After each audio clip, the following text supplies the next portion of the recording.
that fine? Yeah, fine. Yes. Yes. Now live. Aditya? Yes, sir. Now live. Yes, sir. We can start.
Good morning, one and all present here.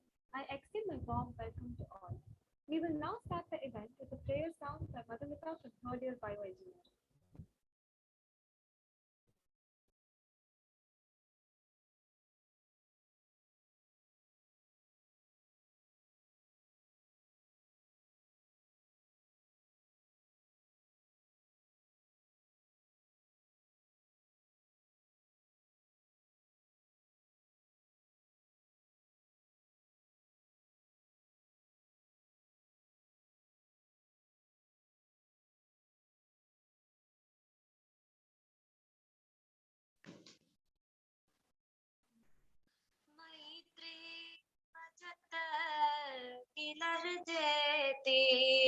मैत्री बचत killer जेती मैत्री बचत killer जेती आत्मवदेव परान विपश्यत आत्मवदेव परान विपश्यत युद्धं त्यजत स्पर्धां त्यजत त्यजत परेषु क्रममाक्रमणम् त्यजत परेषु क्रममाक्रमणम् मैत्रीं भजत किल हृजेति मैत्रीं भजत किल हृजेति जननी पृथ्वी कामरुगास्ते जननी पृथ्वी कामरुगास्ते जनको देवग सकल दयालु जनको देव सकल दयालु दाम्यत नयत्वं जनता श्रेयो भूयात् सकल जनानां श्रेयो भूयात् सकल जनानां श्रेयो भूयात् सकल जनानां श्रेयो भूयात् सकल जनानां श्रेयो भूयात् सकल जनानां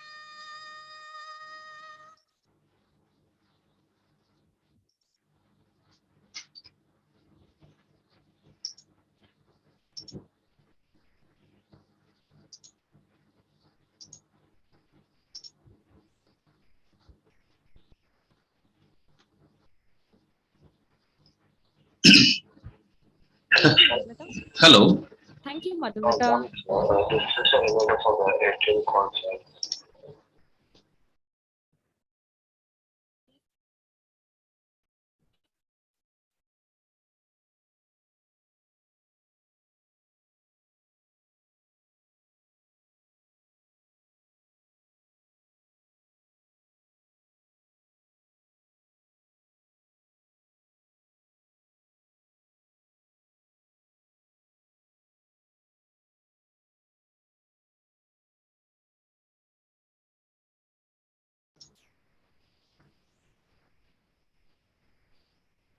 Education breeds confidence.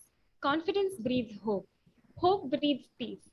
Having said that, Beats takes immense pleasure in welcoming you all to the 9th Annual National Conference, ATRIUM, Advanced Technologies and Research in Understanding Medicine.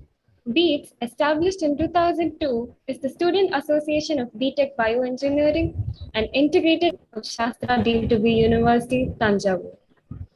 Our university is devoted to excellence in teaching, learning, and research, and to developing leaders who make a difference globally. The association provides avenues for budding engineering and science enthusiasts to interact and exchange ideas and views on key advances in the field of bioengineering. A part of the association's activities is the organization of a signature event, Bahisprana, under the aegis of which thematic national conferences have been organized by the students annually since 2014 on a diverse range of topics, including forensics, prosthetics, neural engineering, stem cell biology, medical genetics, bioelectronic systems, and artificial intelligence in healthcare. Professor Upadhyasta Rammurthy from IIXC, Dr.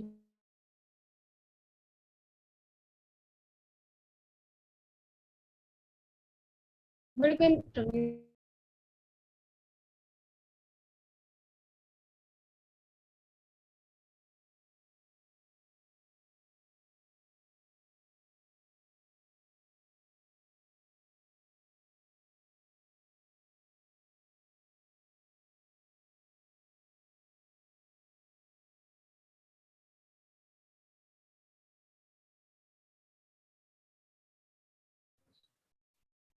Hello, am I audible? Yes, you are. Okay, thank you.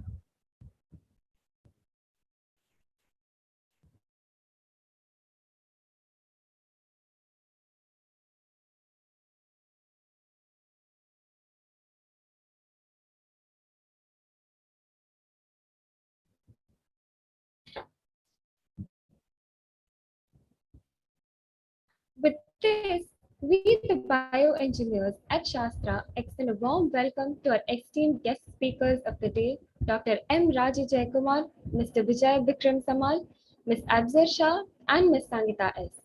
We're grateful to have you here to share your impeccable knowledge and experience with the student community. I now invite the BEADS chairperson Laksha Gayatri to talk about the BEADS Association of Shastra.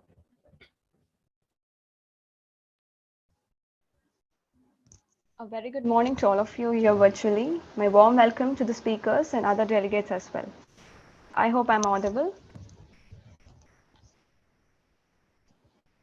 It's my Yes. pleasure to walk you through the age-old history of the Bioengineering Student Association for the next 5 minutes. The Department of Bioengineering started its journey all the way back in the year 2002, and from that Center of Nanotechnology and Advanced Biomaterials was established in 2007, and further regular and integrated course like the Medical Nanotechnology was established in 2012.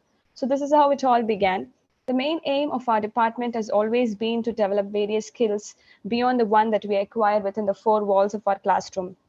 And in that aspect, I think it's imperative that I mention about our age-old super senior, Mr. Chandan Mittal, who was a prime mover of this student association of bioengineering department, which we now call as BEATS.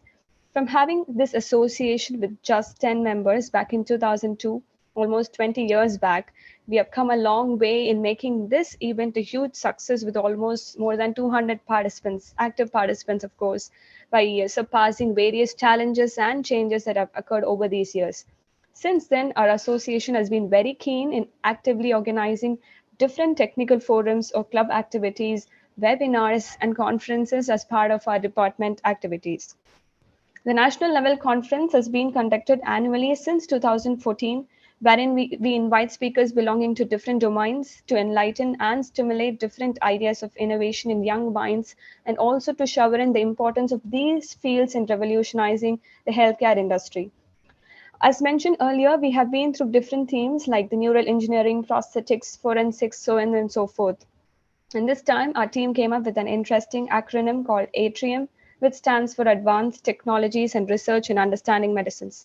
Now, apart from this conference, Beats Association also organizes nano forum sessions every week, wherein we discuss and share knowledge about the current trends and developments in this field of bioengineering. Not only do we do that, but also we publish an in-house magazine annually called In Vivo, which over the years have revolved around various fascinating and interesting themes. So, like, this is a long story short of how we began, how we work, and what we do as a team. Last but not the least, it was immense pleasure to work with such an amazing team of members. I'm very grateful to all of them for their active participation, of course, with mere coordination and cooperation. And we as a team feel proud for making this huge one-day national conference happen successfully. And I cannot wait to listen to all the speakers who are going to give a talk in some time.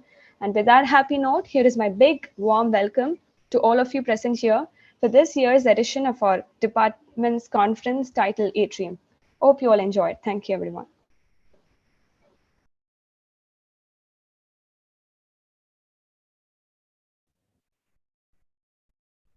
Thank you, Laksha. We will now have Aditya, the General Secretary of Beats, to share his thoughts.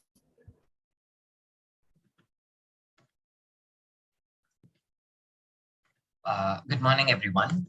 So we know that technology has become a highly beneficial partner with mankind, and it's increasingly developing from time to time. Its influence offer a new growth in the healthcare industry. The advent of science, technology, and engineering, and its applications in medicine and healthcare has helped us greatly focus on the need of every single person. With that in mind, we have chosen STEM applications that enrich us with the knowledge of medicine as a theme for this year's conference, ATRIUM 2022. Through this event, we aim to cover a wide range of subjects, including medical robotics, computerized assistant interventions, artificial intelligence in healthcare, 3D, 4D bioprinting, nanomedicine, sustained research for clinical purposes. And through the events that we have conducted before, we have had numerous events and a number of forum sessions that we discussed the above topics to share our knowledge and to stay in touch with the ever-changing and developing world. We have seen through our eyes where science and technology has met medicine and healthcare and revolutionized the world and provide us an entirely new standpoint for us to look ahead of us. We have seen artificial intelligence make its mark in the world globally. Bioprinting is a new exciting field that could revolutionize the way materials are synthesized and used. Diagnostic and therapeutic modalities in healthcare are slowly zooming into nanoscale, revealing new strategies for therapeutic and diagnostic applications, where a highly new emerging diagnostic fields have started to emerge. Healthcare industry is moving forward at a faster pace, and it has reduced interactions of human and medical operations. The employment of medical robotics to assist has become the next step, and it has provided us an avenue for a highly accessible system that is cutting edge and safe at the same time. In consistency with the theme, our aim was to identify different areas of healthcare and medicine and exhibit new technologies and provide a scope for further future applications. The subjects that we have chosen and taken into considerations are ever-evolving health disciplinary and its associated arms. We think that this topic has a long way to go in educating and updating a new learner on different facets of its new technologies. STEM applications are doing wonders to the world.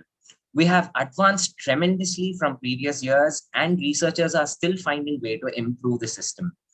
We have made it our effort to bring in researchers, healthcare professionals to share their knowledge with us here today. The greatest hardship in making mankind and science and technology accessible for the field of medicine is not to make life easier, but healthier. Thus, I take pride and pleasure in welcoming our distinguished speakers to share their words of wisdom today. Hope today's conference, Atrium, is a big success. Thank you.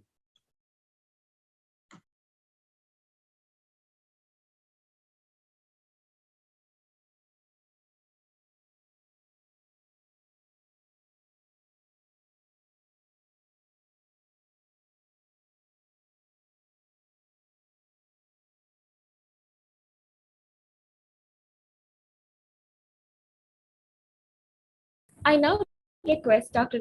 Dakshinamurthy to address the gathering.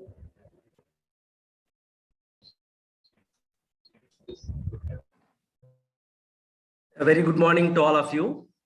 Hope I'm audible. Once again, I welcome all of you to this conference. We are all now geared up to listen to the exciting and informative lectures today.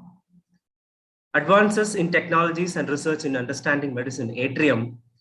This year's theme for the conference conducted by bioengineers at Shastra Beads Association of Department of Bioengineering, Shastra Deemed University. So Beads Association conducts a national level conference annually, which is devoted specifically to the synergies in research and development in the areas of bioengineering. So this year's episode was named as Atrium. So this year we have captured lectures on recent trends in healthcare research and technology advancements. I hope that Atrium will provide an opportunity to present, share ideas, research experiences, create networking, and learn about emerging technologies which will influence the future advancements in bioengineering and healthcare technology. So in addition to the talks, there are few filler events between the talks and during the break time. I hope these events will be very interesting and informative. I'm sure we will have an informative and interesting day ahead. Let us enthusiastically participate in the events of the day. Like all of you, I'm also eagerly looking forward to the talks and events. Let us have a great day ahead. Thank you.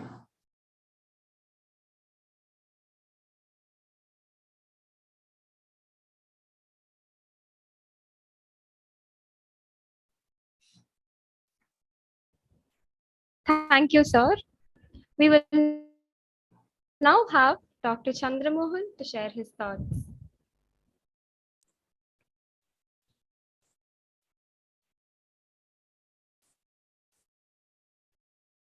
Hello, everyone.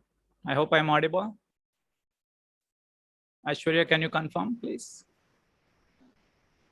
Yes, sir, you are. Yes, sir. Yes, sir. Thank you. A very warm welcome to everyone. And it's an exciting thing. It's almost like a festival for the Department of Bioengineering. And although it is online, I think still we are having the best possible excitement and enthusiasm to share the knowledge and also interact with among ourselves and also with the experts from different fields across the globe, actually. And we also had, I will take the privilege to announce a few things. Our students have been participating in poster presentations and similar activities. I have the pleasure and honor to present or announce the winners. And I'll take this opportunity to thank all the participants. There are about 24 participants for the poster presentation, and it has been exciting and enthusiastic for not just the student community, but also for the teachers, that they are trying to learn more and communicate the science. So I will announce the prizes for the third. I mean, as I said earlier, everybody is a winner, but we still have to see the best. And firstly, I would thank the the judges who have been who have listened to all the posters, and then they have chosen some things. It must have certainly been a tough job for them to do. And Dr. Shankarja and Dr. Devipriya have been the judges for this event. And the third prize, this is for the third years. The third prize goes to Amritavarshini and Nandini. They have presented a poster on the human ecosystem. Congratulations, Amritavarshini and Nandini.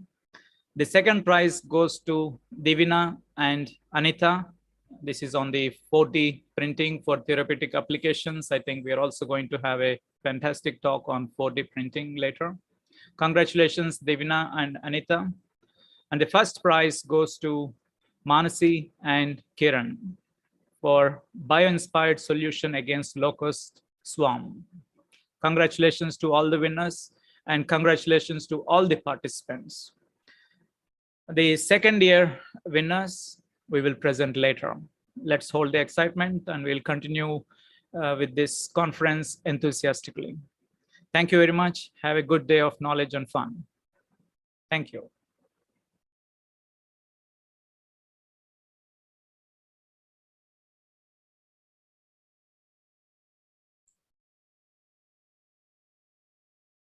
Aishwarya. Thank you, sir. Thank you for that.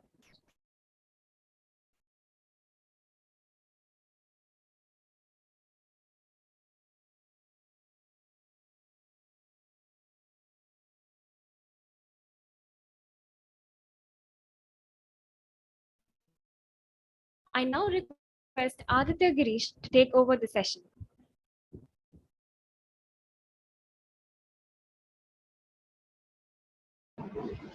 Good morning, everyone. Am I audible? Am I audible? Yes, you are. Yes. Okay. Yes. So I'm going to be talking about a unique initiative which is undertaken by the Bioengineers at Shastra Association, commonly known as BEATS, which is called the Nanoforum Series. One second. Okay. So the Nanoforum series, it serves as a platform for like-minded bioengineers and science enthusiasts to get a glimpse into the fast-evolving discipline of bioengineering, the problems it can answer in the world, and the job options for young minds who want to study it. So it consists of weekly sessions organized by the BEATS team with different programs ranging from guest lectures, themed fun events, and career guidance sessions. So putting it into a nutshell, the Nanoforum sessions that we had for this academic year kicked off with Dr. K. Uma Maheshwari ma'am, the Dean of School of Arts, Science, Humanities and Education, gave an enthralling speech encouraging the need for and the significance of innovation in young engineers in this inaugural week. She then emphasized on how innovation is the stepping stone for progress, using several case studies proving that age doesn't stop innovation. The need for innovations is always there in an ever-changing environment. The students are then encouraged and nurtured to act upon it. This first session ended with ma'am throwing light upon the significance of teamwork, design thinking, and holding healthy sessions. So that was the first session. The second session of the Nanoforum series for this year was a fun-filled interactive session with eager and enthusiastic participation from second and third years. So the BEATS team got together again and organized a Pictionary event. Except unlike ordinary Pictionary events, this session had words that were solely related to the field of biology. The panel designed certain abstract words to really urge the participants to think out of the box and visualize, depict, and sketch them to the best of their abilities. The next week saw an informative question and answer session addressing the general concerns of bioengineering students regarding the plethora of career opportunities that lie ahead. The team invited Dr. Hemlata Karnan, an alumna of Shastra University, currently working as an assistant professor in the Department of Bioengineering, SCBD. The team then collected frequently discussed questions among students and had a representative presented to Dr. Hemlata and have her add her valuable input. This session highlighted the various career opportunities available all over the world and numerous internship opportunities as well provided by different organizations. The session was also aimed at providing knowledge about utilizing the flexibility of the curriculum present in our university, availing scholarships and fellowships, and other co-curricular activities. The next session of the Nanoforum series for this year was presented by Mr. C.R. Praveen Kumar, who is a senior physiotherapist.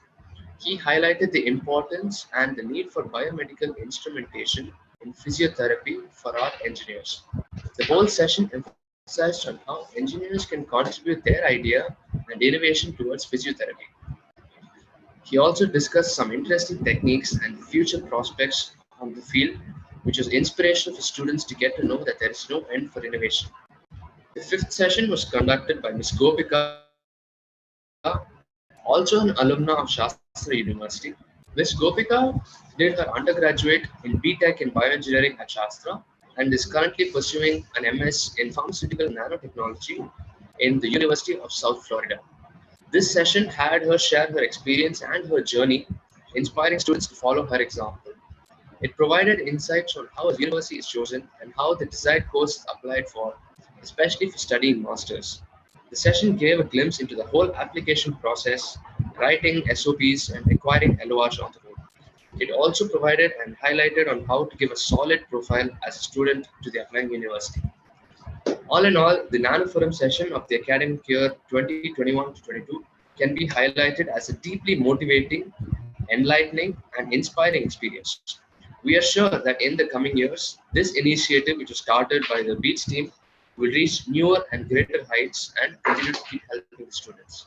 Thank you.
Thank you for the insight, Aditya.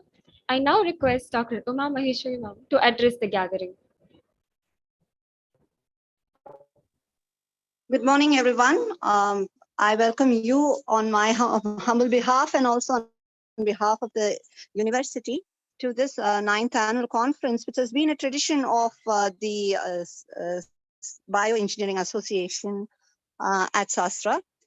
So this year, the students have come up with an interesting theme about the various advances and technologies that have resulted in advances to new paradigms in medical care. And they have aptly named this as atrium, just like the heart, the various chambers of the heart. I believe that the insights that are going to be given are going to really inspire the young ones to embark on research on emerging technologies, which is the way forward in terms of healthcare. So there is a galaxy of interesting speakers and wonderful topics, which also include some insights into emerging areas like 4D printing. I mean, everybody had been talking about 3D printing, and 4D printing is the next paradigm that is emerging when it comes to regenerative engineering. And there are also insights into new areas, new career opportunities as clinical engineers, some very interesting challenges that the medical world is facing. And I also believe that today is the big day when the students are going to unveil their 1 year of hard work in terms of bringing out their annual magazine in Vivo. This year's theme has been Molecular World. And I personally am aware of the midnight oil burnt by those diligent group of editorial team, and also by all those contributors who have ensured that the magazine would be an interesting and excellent informative read.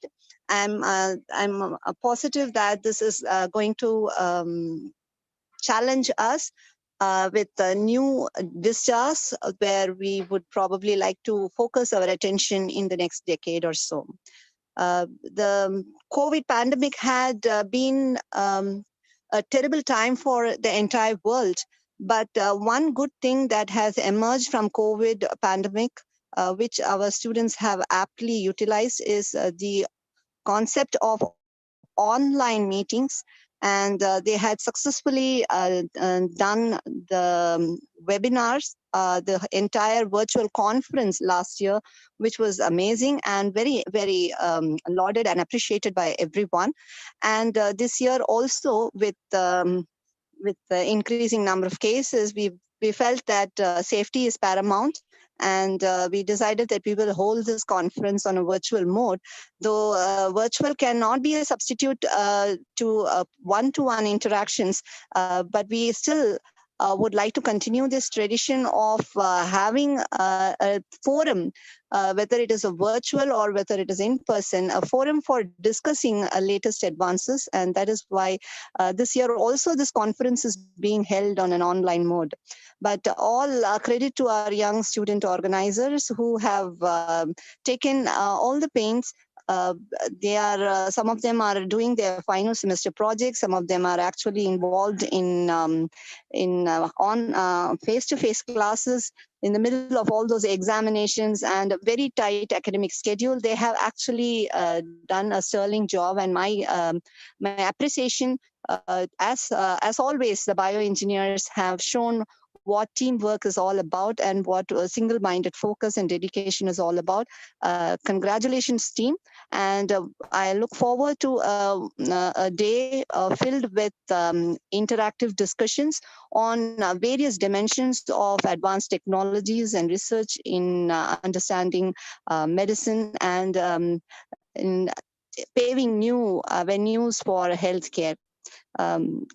Congratulations once again, and welcome to all the participants, and looking forward to a great day ahead. Thank you very much.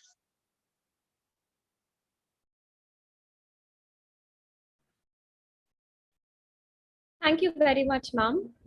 We will now move on to the event, and now it will be taken over by Shiva Varshini.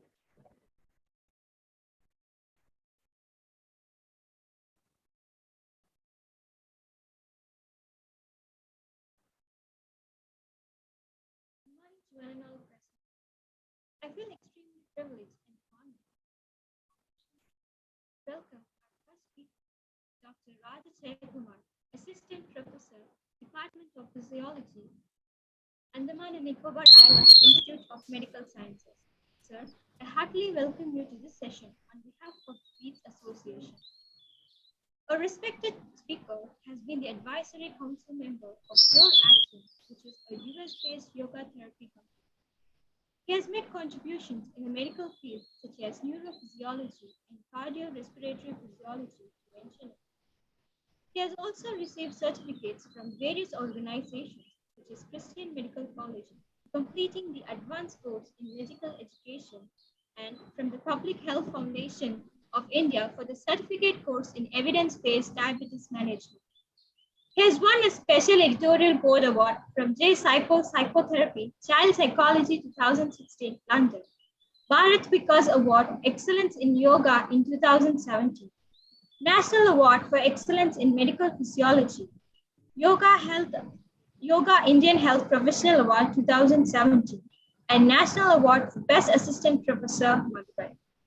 He has also published over 95 research publications on various topics, and he has also been invited as the guest speaker for 6 different international conferences in various countries such as the USA, UK, Canada. And speaking of his contributions to various domains, it reminds me about his achievements and awards that he had received. Sir, I would like to take this opportunity to wish you a very happy birthday. Let us lend our ears to the talk on the topic. Welcome, sir. Very good morning. Am I audible to everyone? Yes, sir. Yes, sir. Is clearly audible? Yes, sir. Okay, may I share my screen now? Yes, sir.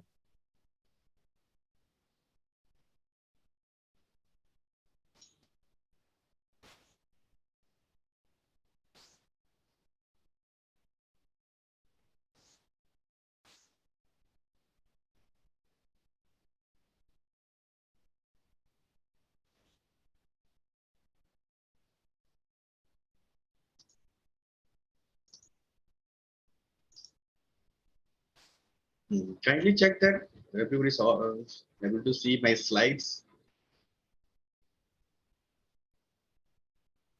Yes, sir, it's visible. Visible to all? Yes, sir. Okay, thank you.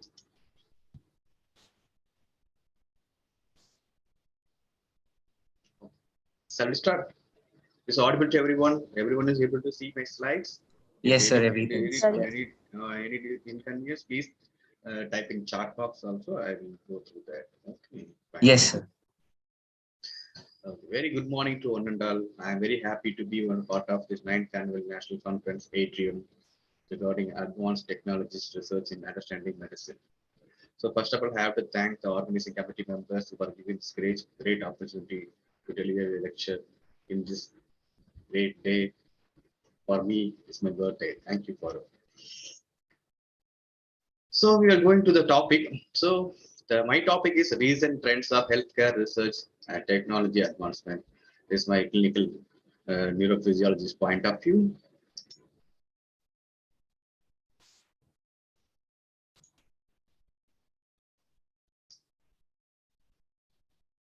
Yeah. So I'm going to divide the topic into two parts. So what is the innovative part that happened in this technology in medicine? Then second part, I'm going to deal with what are the recent research is going on in medicine. So recently, large number of innovative digital solutions that happens in the everyday in healthcare industry. So many technological solutions have been proposed for several problems that the world of medicine is facing now. Okay. So I already told you I'm going to divide into 2 different categories. First one, I am going to talk about technology in healthcare advancement. Second one, recent trends of healthcare research. What are the different type of research they are conducting? How we can able to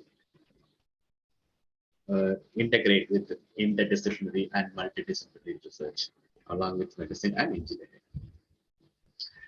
So as you see this slide depicts there at the top 10 healthcare trends innovation in 2022. You can see, I think the most of them you can know that artificial intelligence, Internet of Medical Things, telemedicine, big data and analytics, mobile health, 3D or 4D printing, cloud computing. So everything you know that is the top 10 healthcare trends innovation happens in 2022.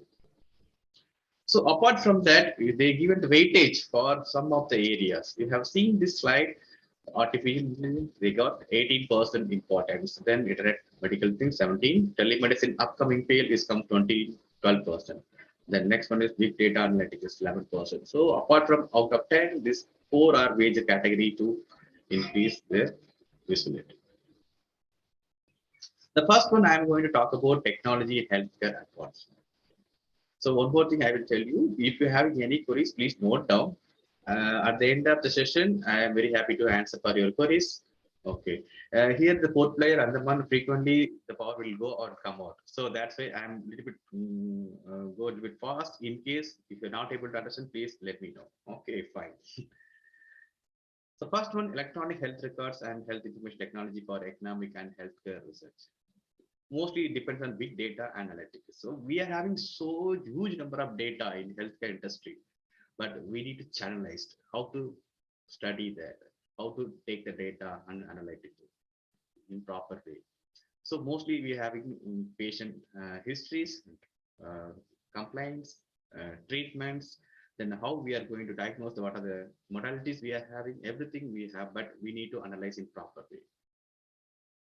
The second one is health. You already know that mobile health is freely is available. So everyone they are having mobile phone, Android phone, so they can easily use it. Particularly the smartphones and tablets, which allow the healthcare providers to more freely access and send the information from one person to another person. Example, we already told smartwatches, fitness trackers, VR headset, and AR smart glasses, and hearable. These are the other technologically innovative programs happens in this.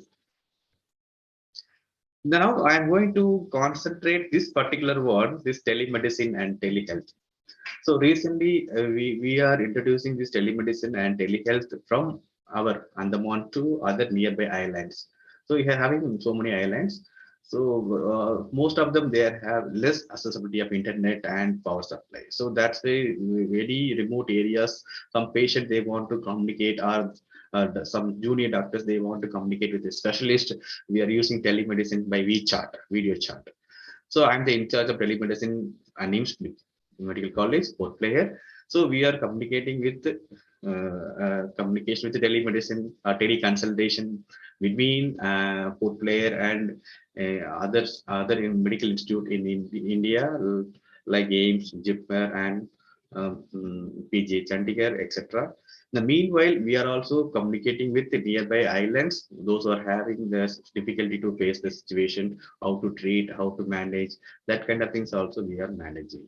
So telemedicine is upcoming field, particularly started from well developed from COVID-19 situation pandemic area after 2020. So that's why this field is upcoming field I'm saying now. So the cost is a little bit making the cost is a little bit high, but the person, patient and doctor interaction and doctor to doctor interaction is very easy to make it.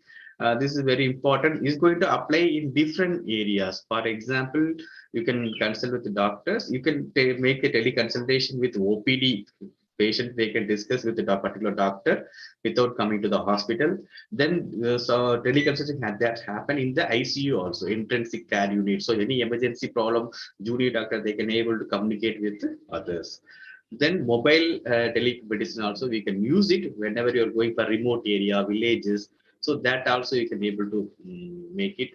So these are the different areas you can make it. OPD, ward, ICU, surgery, any emergency situation, you can make it this kind of opportunity. But the limitation is, I told you, it is very cost is very high. So we need to take care of that, how to make it. Then 3D, 4D printing method. I think so. Some of the speakers going to discuss with this topic. So that's why I'm going to touch it lightly. So most of the artificial organ formation are based on this 3D and 4D printing technology. Easily the surgeon they can easily find out what is the problem happens behind, what is the mechanism happen. That you can easily identify by using these 3D and 4D printing methods. Most of the prosthetic material they can form, they're going to produce, particularly this based on this 3D and 4D printing methods. Then comes next one, portal technology. This allows physician and patient to access the medical records and interact with online. They mostly is look like a telemedicine concept, or we can easily do that. Then comes to virtual reality. Mostly is going to increase the management and treatment of patient comes from psychological illness. So nowadays, I will say that most of the dysfunction mainly due to psychosomatic. So 90%, 95% of the dysfunction mainly due to psychological origin rather than disease infection. But now recent times, after 2020, only this pandemic problem happens, virus problem happened. Before that, I could say that this is the most of the problem mainly due to psychosomatic, 95%. So that's why what happened. This most of them are having stress, anxiety, depression, sleeplessness. So these are the things happen. So they want to discuss with the doctor visually. Maybe they can do it in alone, one-to-one doctor relation discussion, or they want to discuss in group also. They can be able to do it. Then cloud computing, you know that they easily share the medical records and other technical apps. The next one is Internet of Medical Things. So this recently is coming up in a very important field. Mostly is going to helpful on cognitive Internet of Medical Things. It's going to assess the particular person's integrate the sensory information, then automatic processing communication happens, which is going to helpful for real-time diagnosis, monitoring, and tracking of the particular patient or individual. This is very important thing. This happened recently. Then precision medicine comes coming field, considering the individual variability. Mostly is going to helpful for diagnosing individual treatment, particularly in cancer and oncology department. They are using different type of methodology, how to find out, how to treat. Everything is comes under this precision medicine. Is going to particularly deal with the individual. So then easily they find out the genetic disease and what are the problems, some of the infection happens in the particular. The limitation is mostly we need infrastructure. Then the knowledge, the person should be well adequately knowledge regarding this kind of material, how to they can use it. Then one more thing is technology in mental health, particularly cognitive behavioral therapy, CBT. That's why I told you before 2020, the major health issue is psychological problem. Now, what happened after this pandemic 2020? They are estimating 2030, depression will be the leading cause of disease burden globally. So that's why again it is going to the medical psychological issue comes priority rather than the physical health. So we need to find out the new therapy, how to manage it, how the individual therapy, then how they are going to discuss with the doctor, what kind of morality they are going to use it. So cognitive behavioral therapy is upcoming field to do it. Then real-time locating devices, you know that real-time locating devices, most of them they are using now to find out the patients, how they are working, how the heart rate is probably is good or not, then how they are going to, how this prognosis, how the person's treatment is good or bad, whether it will help improving or deteriorating, that kind of things they can use it by real-time locating devices. So this is another upcoming field. Okay? Then pharmacogenomics and genome sequencing is mostly depends on recently the RT-PCR came here for regarding this pandemic 2020. So everyone they are most commonly are using this kind of techniques to find out the adverse drug events. So somebody they are misdiagnosing some some kind of diseases is going to helpful to assess and reconfirmation of what is the exact diagnosis. This pharmacogenomics and genome sequencing. Limitation, we have a lot of data, but the person has to be trained to analyze the data and how they are going to use it properly. That kind of things they have to understand. This artificial intelligence and machine learning already everyone knows. Biomedical engineer, you know that this is a very important thing to replace this human intelligence. The machine learning is going to helpful how is going to apply it medicine. Okay, now I'm coming to the second part, research. What is the recent research or how we can able to create a lot of research related to interdisciplinary and multidisciplinary approach. So in India, there is a strong and growing integration of life science with medical engineering happen. But one of the thing is there's some of the institute like IIT Kharagpur, who was the first offer this graduate study program for biomedical engineering to medical graduates who join after the finishing their course. The next institute is All India Institute of Medical Science, AIIMS, New Delhi, offer the PhD program for biomedical engineering, along with the Indian Institute of Technology, Delhi. So some of the institutes, leading medical institute comes join with, collaborate with biomedical engineering. And I recently have seen Christian Medical College, Vellore, along with biomedical engineering. So they are doing some kind of collaborative work and research also they have started. So every college is now started regarding integration between this interdisciplinary and multidisciplinary approach. Then in Kesari Strathanal Kerala Institute, it is also they are giving a lot of program regarding clinical engineering, PhD biomedical devices, which is going to helpful for them to do it. So mostly what we have to do in biomedical engineering, the research, most of them you are taking the data from PhysioNet, from those are having this website, the other field. So the data will not be applicable for our country people because the ethnicity and other parameter will be different. Anthropometric parameter will be different.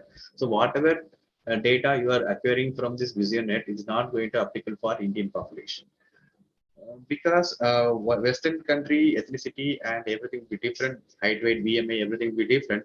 If you are going to make any instrument or any data based on that Western population, it will not going to applicable for our Indian population. So that's why you have to collaborate with our Indian doctors, particularly some of the great institutes. You can collaborate with them. Then both of them you can share the knowledge and do this interdisciplinary and multidisciplinary research work, which is going to helpful to create better better medical instrumentation rather than taking in other way. So a little bit I'm going to discuss about what kind of jobs the person after finishing this college in biomedical engineering. So clinical engineer, they can have some of the opportunities. You can get it from this medical instrumentation or you can get from some of the hospitals. Now they need one person biomedical engineer should be there to repair everything. So that kind of job opportunity you can get in future. Some people they get opportunity in abroad also depends on their both nature. So biomedical engineering is one of the thing in upcoming field is going to collaborate with the medical college. Now every medical college they are having one biomedical engineer. Particularly they are going to deal with proper maintenance of MRI, CT scan, or ECG, ECG, EEG, or some kind of instrumentation. They are going to make it and do that. So what we are expecting from biomedical engineering. A biomedical engineer is able to understand the complex medical problem and use engineering methods to solve them.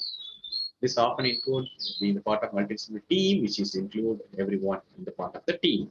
It's a teamwork, not a single person work. So these are some of the areas you can concentrate and you can do the work. It depends on your willingness. So each and every person they have some different kind of taste and interest to do that work. So some of the areas I have listed here, just go through that: biomedical signal processing, biomedical imaging or image processing, bioinstrumentation, biorobotics and biomechanics, biosensor and biomaterial. So some of them may be interested in cardiovascular respiratory system engineering, cellular tissue engineering, healthcare information system, human machines or computer interface, medical device design, neural and rehabilitation engineering, technology commercialization, industrial education, telemedicine just now we discussed, therapeutic nervous system, reason methods. So integrative physiological method with along with engineering. So these are the some of the field I have listed. Maybe I have missed something, but anyway, these are the primary areas you can able to make your interest when you work on it. So some of the recent technology happen in our medical field, which is going to helpful for both the diagnostic and prognostic. Diagnostic means going to find out some disease. Prognostic means whenever you are going to give the treatment, the person getting improved or deteriorated. That is the meaning of diagnostic and prognostic. So these two methods is going to helpful for both diagnostic and prognostic part. The first one I already discussed, we are going to discuss heart rate variability. This like you look like ECG recording is going to helpful for find out whether the person is normal or abnormal by screening method based on their personality, whether the type A personality or lethargy. Based on that, we have to find out which system will be dominant or depressed, whether the person is healthy or ill. We can easily find out. This looks like a recording of ECG for 5 minutes. This is going to helpful to find out whether the person is healthy. Or this kind of things will recently happen. This is applicable for all medical instrumentation technologies we are using. Then second one is intraoperative neuromonitoring. There's a recent upcoming field is intraoperative neuromonitoring. That means during surgery, the surgery maybe is going to cut the nerve unknowingly. So that we can easily find out. One of the neurophysiologists should be there, trained neurophysiologist should be there to do the nerve conduction study during operation. So this is going to helpful to preserve the nerve during surgery. With some of the institute like AIMS, Delhi, they are giving training for this intraoperative neuromonitoring. So maybe somebody they are interested, they can go and check it whether you are able to do it, or you can also learn that kind of techniques. It's very easy to do that, but anyway, you have to learn the medicine before going to do it. So this is the technique we have done with our student like Hamilada madam. She have happened in the NIT Trichy. So these are some publications we have done in biomedical, bioengineering journals. It mostly depends on our healthy system, sympathetic homeostasis, led to autonomic nervous system research. Some of the research we have done led to modeling of yoga. Then some of the research mostly depends on cardiovascular research. We have done with senior cardiologist Dr. Chennappan Trichy. That time we have done some clinical research led to this part, ECG. So this part we have done with our along with Kumaran sir in NIT Trichy. That time we have done with cardiac arrhythmia as a detection technique using our feature and score algorithm. The same thing we have done for another paper. So this clinical neurophysiology, the engineering medicine should be combined together now. So most of the technique like ECG, EMG, nerve conduction, EEG, so most of them depends on biomedical engineering field engineers or experts. So both of them join together and work together to do the research, and also they can go for training in medical college or hospital. So some of them is going to get trained how the system is going to work on. So properly they have to go for training and learning the technique from the hospital, so they can better understanding the process. Then they can make the instrument very perfectly rather than doing theoretically.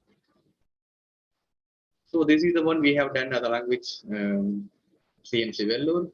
So we are expecting that integrative approach to multidisciplinary training in physiology and biomedical engineering. So we are expecting multidisciplinary training and research rather than integrative approach.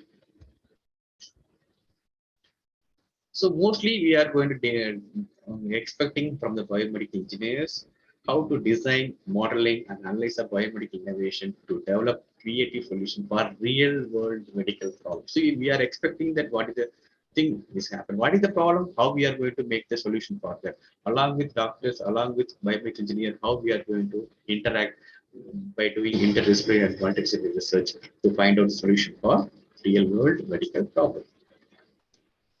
So coming to the take-home message, there is a need for integration of biomedical engineering with life sciences necessary to understand the framework of real-world medical problems. So always you have to think about the real-world medical problems and how we are going to solve it.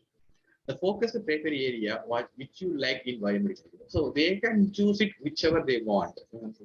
Based on that, you have to combine with doctors. So find out and strengthen the lacunae or limitation of the current area of research. So always you find out your strength and limitation. Then only you can able to strength again your limitation and overcome the process. So we are helping to do that. So creation of unique Indian database, that is very, very important. This is the lacking of our Indian system. So how to create unique Indian database for all clinical problems, including normative data collection in different age group, gender, and geographical area. That you have to do that. Based on the data collection, you are going to make the instruments. That is very important. So this is my one of the research platform. You can go through Orchid and Balloon from Web of Science, and then ResearchGate.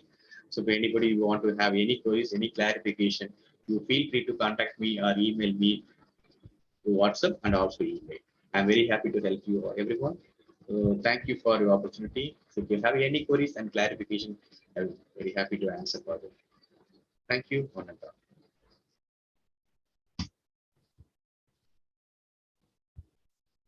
Thank you for the enlightening session, sir.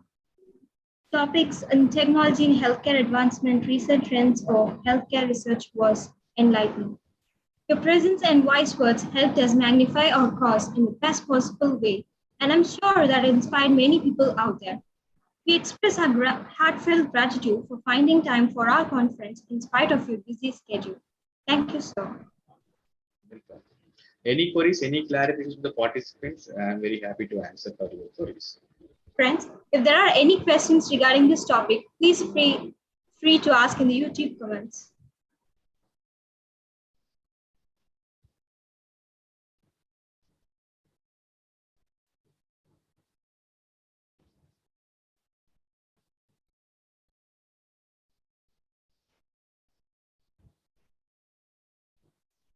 Don't feel shy. Also, you can write through WhatsApp or email if you're having queries in later. I'm very happy to answer, but don't worry. It's a student, so okay, they'll take a little time to discuss. Fine. Thank you. So we'll wait for 2 minutes, sir. Questions. If not, we'll continue with the next session. Yes.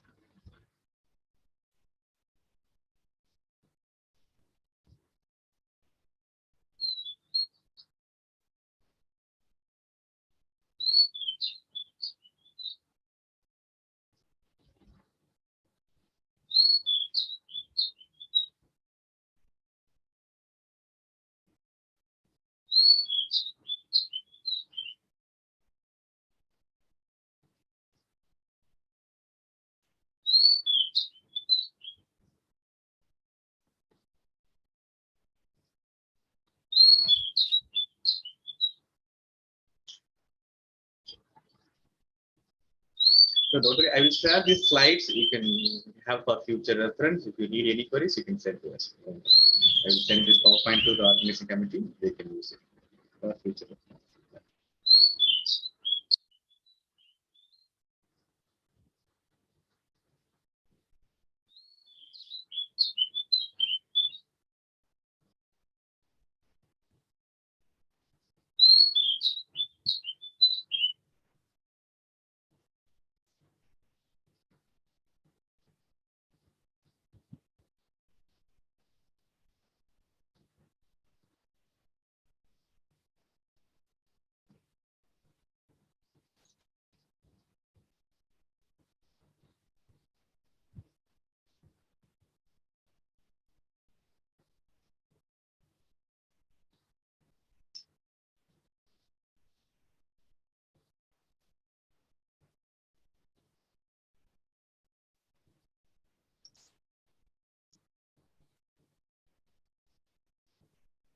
Thank you, sir. Thank you.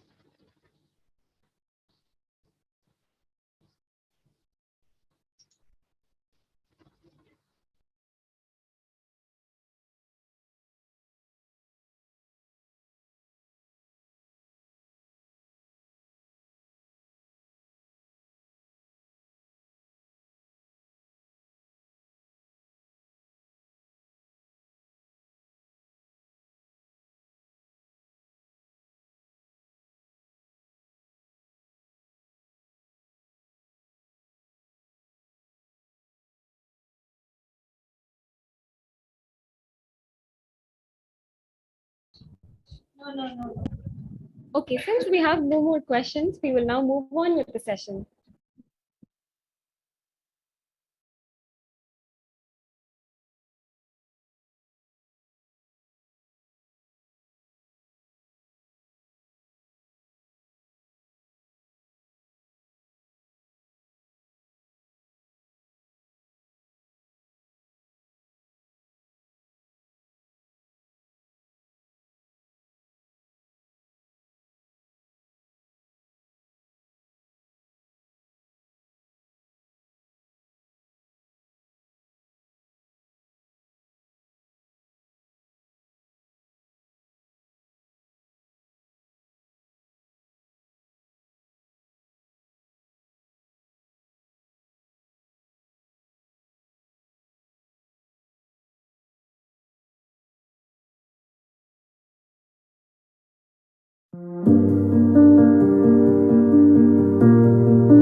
So good morning, everyone.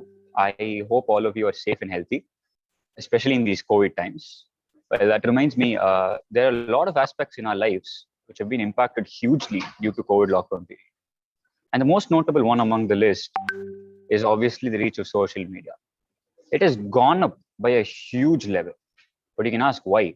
I mean, honestly, because most of us are jobless in the COVID lockdown period. But there were good things too. Using social media for spreading awareness, or in fact, in some cases, for educational purposes. And this was the good part of social media. And that's what we will do now. We're going to have a science podcast. Don't worry, it won't be some boring lecture or something. It also won't be a complete stand-up comedy podcast or anything. It'll be a good mixture of interesting, funny events and a decent science input. I hope you guys enjoy.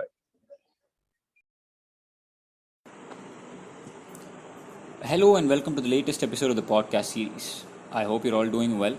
And today we'll be discussing about something that has become quite relevant in the past few years, especially after 2020. No, don't worry. We're not going to talk and bore you with some cliched how do you handle COVID-19 or how COVID-19 has affected life or something. Well, it's a quite interesting, controversial and slightly disturbing topic all at the same time. Biological warfare. What do you mean biological warfare? Like the one Bodhidharma in that movie was fighting against? I mean, yeah, but no. It doesn't really involve a good-looking dude who flexes his abs and fights against an Asian mind control or something. But it does involve spreading an impactful microbe across countries. In the film, the virus is extremely fatal and takes the life of any living being affected by it. And you can see Surya saving a lot of lives. But thankfully, in reality, biological warfare is not as deadly as shown in the movies. At least not yet. So, what exactly does biological warfare mean then? It can be a usage of any kind of biological toxins or infectious microbes like bacteria, fungi, insects, and the list keeps going. Secondly, it need not be as extreme as we think. In fact, biological warfare does not necessarily mean harm to humans only. Though a fair number of examples do affect humans, a biological attack can on plants and animals is still considered a form of biowar. So, these biological agents serves as the weapon for this supposed war? Yup. And now along with advancing technology, there are ways to introduce variations and mutations into microbes that are usually easy to tackle. But the mutations make it hard to treat them, and thus this is a very common tactic which is used in biowar these days. So, the whole concept of the biowar is something new? Oh no, definitely not. In fact, it dates back as early as 1500 BC. There are ancient scripts that suggest that there was poisoning of water supply done by the Romans near the now Indo-European regions. But a more conclusive evidence of biological warfare is the British invasion of the Americas. So this story is an interesting story. This involved a lot of famous names which include Christopher Columbus, George Washington and Edward Jenner. Now most of us may know these names.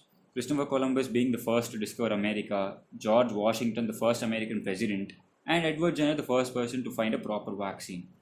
But what most of us may not know is that all these men were involved in the world's biggest biological warfare till date. When Columbus supposedly discovered the Americas in 1492, not only did he provide the routes for the British to use and colonize it, he also carried with him a set of microbes, which includes the infamous smallpox. Now, the Native Americans were not immunized against the smallpox virus because it was not very common in that area. But initially, the spread was not high. During 1763, when British were in the process of colonizing America, they attempted the use of smallpox and tried to spread them by introducing people who have smallpox inside army camps. So during 1763, when British were in the process of colonizing America, they did something disturbing. They attempted the use of smallpox and tried to spread them by introducing people who had smallpox virus inside them, and they sent them to army camps and densely populated areas. Now here comes the role of George Washington, who was a general back then. He inoculated his army men so that... What? What's inoculated? Oh, inoculation is pretty similar to vaccination. In the case of vaccination, we introduce a weakened pathogen to a person in the forms of vaccines. In inoculation, which is an older method, we introduce pathogens that are not necessarily properly weakened. And they're not given in the forms of vaccines as well. So George Washington used this method as a biodefense mechanism. Later, Edward Jenner developed the smallpox vaccine when the virus had started causing fatalities among the British population as well. Now, there have been other instances of biological warfare as well. During World War II, many countries tried to introduce and spread plague and other diseases to affect the normal population and cause an epidemic. Now, this was breaking the countries from the inside. Now, here comes the disturbing part. General Shiro Ishii, who is a Japanese general, conducted often fatal human experiments on prisoners and produced biological weapons for combat use. Although the Japanese effort were kind of lacking in technological sophistication when compared to the British and Americans, it far outstripped them in its widespread application and indiscriminate brutality. As you can clearly see, they were brutal because they conducted experiments on humans. Now, biological weapons were used against Chinese soldiers and civilians in several military campaigns. In 1940, in fact, Japanese Army Air Force bombed Ningbo, a place, with ceramic bombs full of fleas carrying the bubonic plague. Many of these operations were ineffective because the delivery systems were inefficient, but up to 4 lakh people may have died. During the campaign in 1942, around 1,700 Japanese troops died out of a total of 10,000 Japanese soldiers who fell ill with the disease when their own biological weapons attack rebounded on their own forces. Now, this reminds me of the old Tamil saying, Tan Vinai Tannai Chudum, or in English, you say karma is a boomerang. Yeah, that's enough about the history. I'm more concerned about the danger the future holds for us.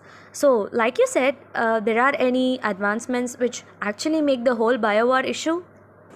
Yeah, I have to agree with that. In fact, Stephen Block, a biophysicist from Stanford, is heavily concerned about this issue. He pointed out that although the disease has been eliminated in the wild, frozen stocks of smallpox virus are still maintained by the governments of the United States and Russia. If rogue politicians or terrorists were to get hold of the remaining supplies, he says the consequences could be disastrous. But Block is haunted by more than the threat of a smallpox attack. He points to some 24 conventional biological agents, which include anthrax, Ebola, typhus, plus an unknown number of genetically engineered organisms that the terrorists could unleash on an unsuspecting and innocent public. Now, of course, we're all tempted to say that nobody in their right mind would use these things, heartlessly. But he says not everybody is in their right mind. Now, anthrax, smallpox, and other conventional biological agents aren't scary enough. He also raises specter of something called black biology, a shadowy science in which microorganisms are genetically engineered for the sole purpose of creating novel weapons of terror. Now, just like how a coin has two sides, everything has a good and a bad side. Any technology that can be used to insert genes into DNA can be used for either good or bad. Now, one may wonder who would choose the bad side and help these terrorists make these genetically engineered microorganisms. Now, this is where Stephen Block again points out that there are plenty of underpaid microbiologists who might be eager to work for unscrupulous clients, producing incurable designer diseases such as penicillin resistant anthrax or stealth viruses. As the name suggests, they infect the host but remain silent until activated by some external trigger. So, this is definitely a form of war then. In that case, shouldn't there be any law against any kind of biological warfare? What even the solution to this? Now, to answer this question, after World War II, the United States and the Soviet Union launched full-scale bioweapon programs, which included the development of aerosol sprays capable of delivering bacterial and viral agents by plane or ballistic missile. Both sides also stockpiled plenty of anthrax. But after this, in 1969, President Richard Nixon issued an executive order unconditionally and unilaterally ending America's bioweapon program. And all US stockpiles were supposedly destroyed by 1972. That same year, 160 nations signed a treaty banning all use of biological and chemical weapons. And 143 countries eventually ratified the treaty, which includes Russia and United States. 52 nations have not even signed on, including Israel, Egypt, and Somalia. As a solution to this, during fiscal year 2000, the Clinton administration allocated $1.4 billion to combat both biological and chemical warfare. And anybody would say this is a good beginning, but Stephen Block says this is not enough. The development of high-tech devices capable of instantly detecting lethal bacteria and viruses in their environment were introduced in Washington, D.C. Now, all these are good steps. So I guess to conclude, we could say some folks simply do not take the threat seriously, but they should. Others worry about provoking a widespread public backlash against biotechnology in general, which is not good because biotechnology is good in a lot of ways. And this might have a chilling effect on their own legitimate biological research. Now, we should not have to wait for the biological equivalent of Hiroshima to rally our defenses. So that brings us to the end of this episode of the podcast series. I hope to see you guys in the next one.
Moving on with the session, we have our next speaker, Mr. Vijaya Bikram Samal.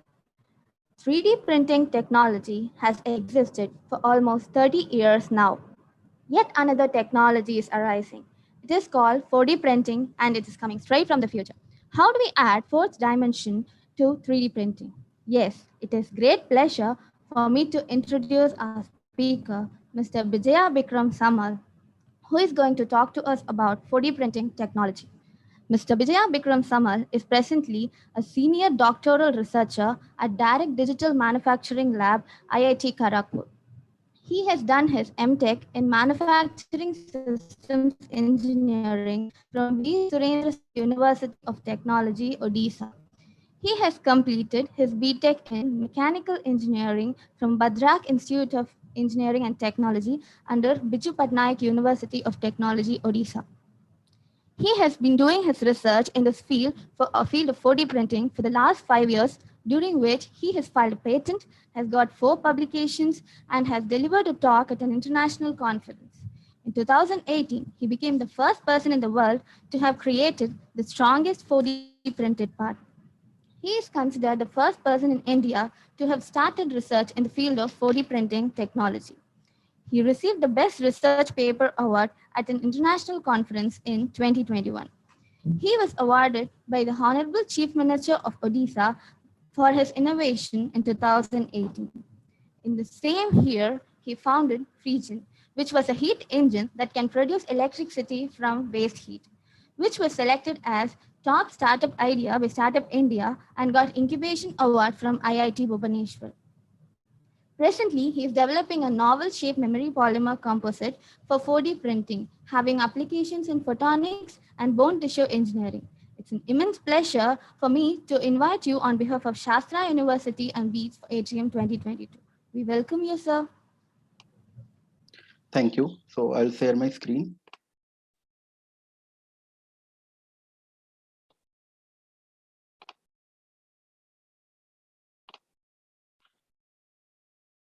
Is it visible?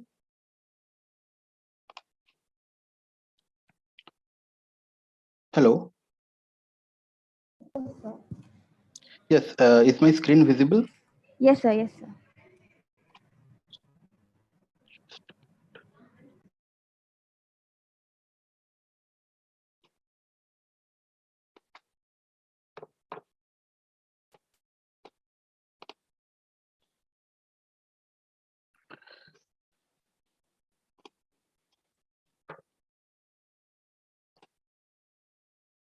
Okay.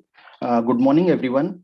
And thank you for your kind introduction. First of all, I would like to thank all the members who have conducted this conference and Bioengineering Department of Shastra deemed to be University for providing me an opportunity to showcase my research. So today I'll speak on 4D printing technology. So this is the outline of my presentation today. So I'll start with the introduction to 4D printing. Then I'll show how the 4D printing evolved from 3D printing. Then I'll show some of the smart materials that are used for 4D printing applications. And also I'll discuss some of the present as well as future application landscape of 4D printing. I'll discuss about the 2 case studies which are based on my experiments. And at the end, I'll show some of the working prototypes. Am I loud and clear? Yes, sir. Okay, thank you. So starting with the 4D printing technology. So what exactly does that mean? So 4D printing can be defined as a method of fabricating a part layer by layer using a smart material to create a structure that can change its characteristic property when an external stimulus is provided to it. Now, here we have 3 key points. First of all, it should be an additive manufacturing process because it is a layer by layer process. The second, it should be a smart material along with additive manufacturing. And the third point is whenever we have printed anything and we are providing an external stimulus to it, it should change its characteristic property, like change its color, change its shape or anything. So this is the broad classification of 4D printing technology. It can be classified into 3. So first one is the 4D printing by embedding of smart material during printing. The second one is the 4D printing by monomaterial additive manufacturing. The third one is the 4D printing by multi-material additive manufacturing. Now coming to how 4D printing evolved from 3D printing, this can be better understood by this roadmap. where we can see from the very beginning in 1986, the first patent was filed on 3D printing technology, and it was based on a SLA technology, that is stereolithography. And Chuck Hull then founded Stratasys, and later on it patented the first FDM 3D printing technology, which is very famous nowadays. We can get it in every household. This is very economical. And again in 1995, the SLM technology came, which starts the metal additive manufacturing. In 2001, very famous company US commercialized the first SLS technology, and from that, a lot of applications are there in metal additive manufacturing. In 2003, it begins the first bioprinting, from the Clemson University. Thomas Bolland developed the first inkjet bioprinting, and it has been developed from normal inkjet printer that we see in our office. In 2013 begins the 4D printing concept provided by Professor Skylar Tibbets of MIT Self-Assembly Lab, USA. And from there, a lot of researchers are trying to work on 4D printing and making it much better and better day by day. In recent years, in just before 1 year in 2021, 6D printing concept was provided by University of Athens, Greece.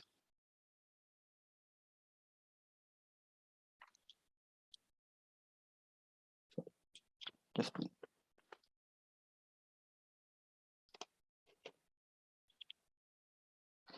So now coming to the types of additive manufacturing as per the ASTM standard. So additive manufacturing is a process where we create a physical object from the 3D CAD model, and we do it by successive addition of the material.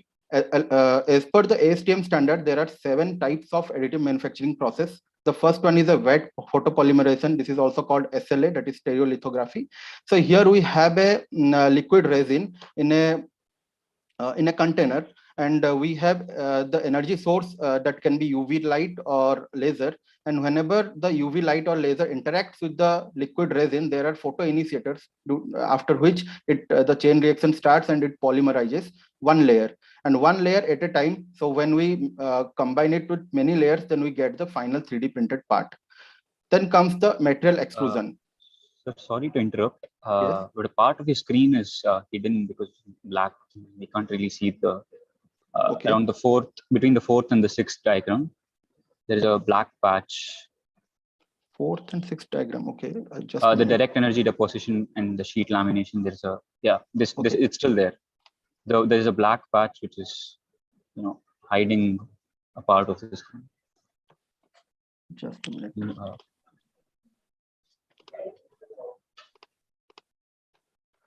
There are 3 patches actually now over the top, and I'm not really sure why. Okay, then I'll just stop sharing and share it again. Yeah, sure. Is it there from the very beginning? Hello? Yes, sir. It was there from the beginning. Okay. Can you see it now? Yeah, the path is still there. It's still there. So I don't know. Actually, I'm not able to see any patch here. Not sure what is that.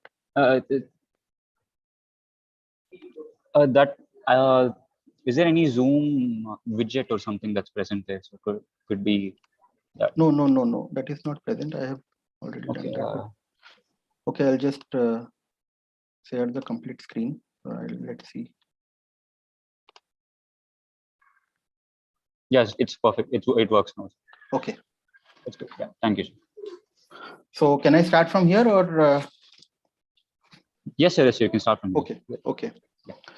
So coming to the types of additive manufacturing, as I have already discussed, that additive manufacturing is a process where we manufacture the part layer by layer from a 3D CAD model by just successive addition of the layers. So first one is the wet polymerization or SLA technique that I was discussing. So here we have a tank, or we have a storage unit where we have liquid resin or polymer liquid resin. And here as an energy source, we can have UV light or laser. When the laser interacts with the liquid resin, it solidifies and polymerizes the polymer, and one layer is created at a time. And when the different layers are adhered to each other, then we can get the final 3D printed part. In case of material extrusion, we have 3 important parts. That is, first one is the extrusion head, second one is the polymer filament, and the third one is the heated nozzle. So here the filament is in the form of a polymer, and it is fed through the extrusion head, and in the extrusion head we have heaters, so it gets heated above its melting temperature, and it gets pushed into the nozzle and gets deposited onto the build stage. Then build stage can move in X and Y, and the extruder head can move up, so that we can get a 3D printed part. In case of binder jetting, generally we use the feedstock as a that powders. So powders is deposited on the build platform, and then the liquid binder is applied to it in each of the layers. So binder is generally a glue kind of thing, which creates just which solidifies the layer, and again by layer by layer process, the 3D printed part we get it from binder jetting. In case of direct energy deposition, it is also called as the most oldest 3D printing technique, because it came from cladding. So here we have nozzles from where metal powders can be fed into it, or also we can feed metal wires into it, and at the same time there is a laser or any other energy source interaction onto the build substrate, and due to the melt pool generated there, and solid, and after solidification we can get the layers, and by combining the layers you can get the final part. Then again, this is for metal, and we can also use powder bed fusion for the metal. Here we also use the same metal powders, and we have three compartments here: a depositor, collector, and a build stage. From the depositor, the powder gets deposited on top of the build stage, and then due to the laser interaction onto the particles sintered to each other, and we get the final part. In case of sheet lamination, generally we use sheets of paper or polymer or aluminum can be used, and we have two rollers over here. From one roller the material goes, and one roller collects it, and we have a laser which cuts the material as per the CAD geometry, and we have a heated roller, after each of the layers it gets on top of each other to make the adhesion between the layers. Then this is the material jetting. So material jetting is different than binder jetting, because in binder jetting we generally put binders from the inkjet, but here we directly put the polymer material from the jetting head. So the jetting head consists of many perforated micro holes from where the material gets deposited onto the build platform, and the UV, due to the UV light interaction, it polymerizes, and we get the 3D printed part. So I would also like to say that in our lab we have different technologies, like we have the material jetting machine, that is Object 30 Stratasys. We have a direct energy deposition, that is from Optomec. We have powder bed fusion. In fact, in India, our lab got the first powder bed fusion back in 2009, and recently we have updated it to EOS M290 with melt pool monitoring and other things. In metal extrusion also we have got many FDM setups. Along with that we have LDM, that is liquid deposition modeling. And in case of VAT polymerization, this is not exactly like that, but we have a very very good machine that is called nanoscribe, and that is based on 2-photon polymerization, so that can create structures having feature size in nanometers. So coming to the smart materials, so smart materials are also called intelligent or responsive materials, and these materials can change its properties when an external stimulus is provided to it. So this can be classified into 7. So first one is the piezoelectric material. So piezoelectric material can convert vibrational energy or mechanical energy to electrical signals, and vice versa. And then comes the shape memory alloys. So shape memory alloys are those kind of alloys which can remember its shape when programmed. Now this programming is not generally, I am speaking about the computer program. So this is the thermomechanical programming that we generally do. And the mechanism of shape memory effect is due to the solid phase transformation. And then comes the magnetostrictive material. So these materials are those materials which can change its shape when there is a magnetic field. Then the shape memory polymer. So shape memory polymer is same as that of the shape memory alloys. The thing is that here we use the polymers, and the mechanism is due to dual component, dual state or partial transition mechanism. So then comes the hydrogels. So hydrogels are those materials which can absorb or deabsorb water to change the shape and size of the structure. So these are water responsive materials. Then comes the electroactive polymers. So electroactive polymers are those polymers which can react to the electric field. So for example, if I consider a safe memory polymer or any polymer, and I mix it with some copper powders or CNTs or graphene, then it can become electroactive polymers. Then comes the magnetorheological fluid. So this is a fluid which can become solid when it is in magnetic field. So these are the smart materials that we can use for 4D printing. So now what is the basic difference between 3D printing and 4D printing? So this I have taken from this publication mentioned below. So here we can see that in 3D printing, the material is common and we print it and then we get the final part. That final part cannot change its shape and size in any environmental condition. But in 4D printing, the material is changed. The technology of the 3D printing remains there, but the material changes. So from here, we can see that we use smart materials. Along with that, we can also use multi-material 3D printing. And this inverse problem modeling is generally the design for 4D printing. And once the static structure has been created, then when we are providing it some stimulus, then it can change in a dynamic intelligent structure. Now, this is the process for 4D printing. So for the process of 4D printing, it includes three major things. The first one is the selection of right smart material. So once the selection of the right smart material is done, then we can choose the energy source as per that. Now this selection of the smart material can be done as per our applications, and selection of the energy source depends upon the selection of the smart material. For example, if I am considering some safe memory polymer, and it is thermoresponsive, then of course my energy source should be heat.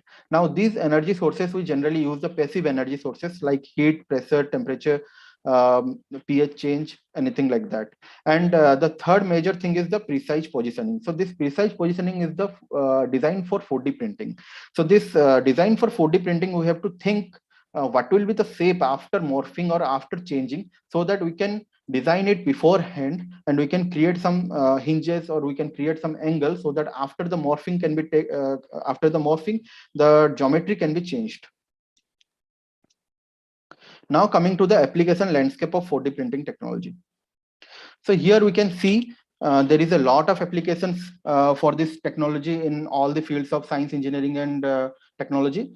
So here we have divided it into three. That is, first one is the electronics and power, second is the industrial space and healthcare, and third one is the consumer and appliances. I have shown it from 2021 to 2025, keeping in view that what final applications can be. So recently in electronics and power, we have seen many researchers working on smart optical switches, adaptable sensors, and in future we can see adaptable and active microwave structures, adaptable solar panels, etc. In industrial space and healthcare, a lot of people are working on bioprinting, developing materials for bioprinting, soft robotics, self-healing materials, and patient-specific stents. In future, we can see smart valves, adaptable tire compounds, smart buildings and pipes, stimulus responsive space, deployable structures, etc. In consumer and appliances, a lot of work is going on at MIT Self-Assembly Lab, where they are producing self-assembled furniture, transformative shoes and garments, and in future we can get self-assembled fashionware, smart home appliances. So now I'll discuss about the case study 1, which is based on my MTech work that I had done at Veer Surendra Sai University of Technology, Burla, Odisha. And this is the first category of 4D printing, that is 4D printing by embedding of the smart material during printing. So this is the complete overview of the process. So the process starts with the 3D CAD model. So once we are done with the 3D CAD model, then we can go for the preparation of the material. So this preparation of the material can be done using any manufacturing process like cutting, drilling, but there is a lot of other things also going on, because safe memory alloys like nickel titanium is very difficult to machine. So here for our case, we had used wire cut EDM for cutting, and we had used laser micromachining and electrochemical micromachining for drilling. We have also used design of experiments, and we have found out the optimum result, but I will not discuss that part. This is another research area that is upcoming, that is the machining of safe memory alloys. So once that preparation of the material is done, then we can go for the programming of the material. Now, programming of the material can be done using the bending. First, we have to bend the part, then we have to heat it, then we have to quench it, then again we have to bend it to a temporary shape. And once that programming of the material is done, then we can go for the 3D printing with embedding of the nickel titanium safe memory alloy. So this 3D printing with embedding can be done by first 3D printing of the base, then we have to pause the printer, then we have to embed the sheet, and then we have to resume the printer. And then once this 3D printing with embedding of the nickel titanium safe memory alloy is done, then we can go for the testing.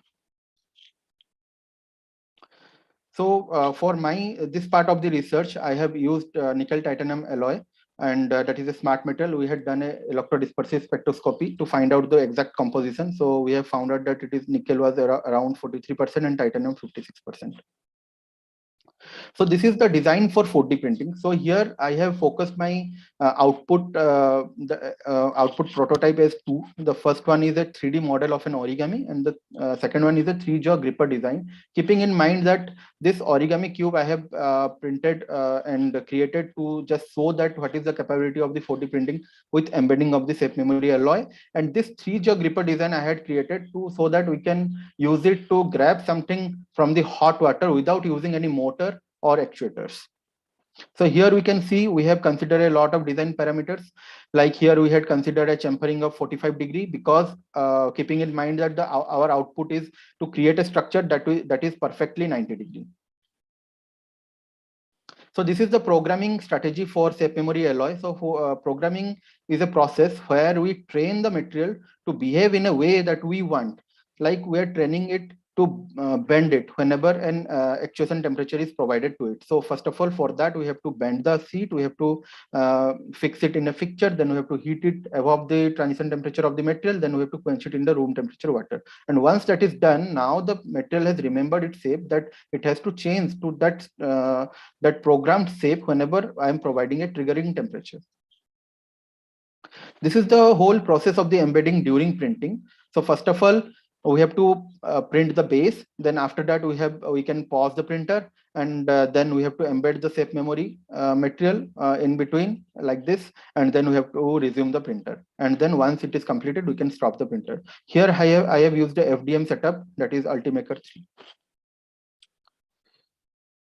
So this is the characterization. We have used a hot water actuation test. So for the first prototype, we can see that it took around 22 seconds to come to its final shape. And you can see how we have printed it, and after actuation, how it is becoming. So I have already predicted that after the actuation, it can become perfectly 90 degree. So depending upon that only we have designed our part, and we can see it is perfectly 90 degree now. And the second prototype that I have developed is to grab something from the hot water. We can see without using any kind of robot motors and any kind of actuators, we are able to grab something from the hot water. So for this part of my work, I would like to acknowledge my professor, Dr. Devadatta Misra sir, from Department of Production Engineering, Veer Surendra Sai University of Technology, Idea and Innovation Club, and all the members of the production engineering. I would also like to acknowledge my co-author, Anita Jena. So before going into case study 2, I would like to take some questions, if any, in between.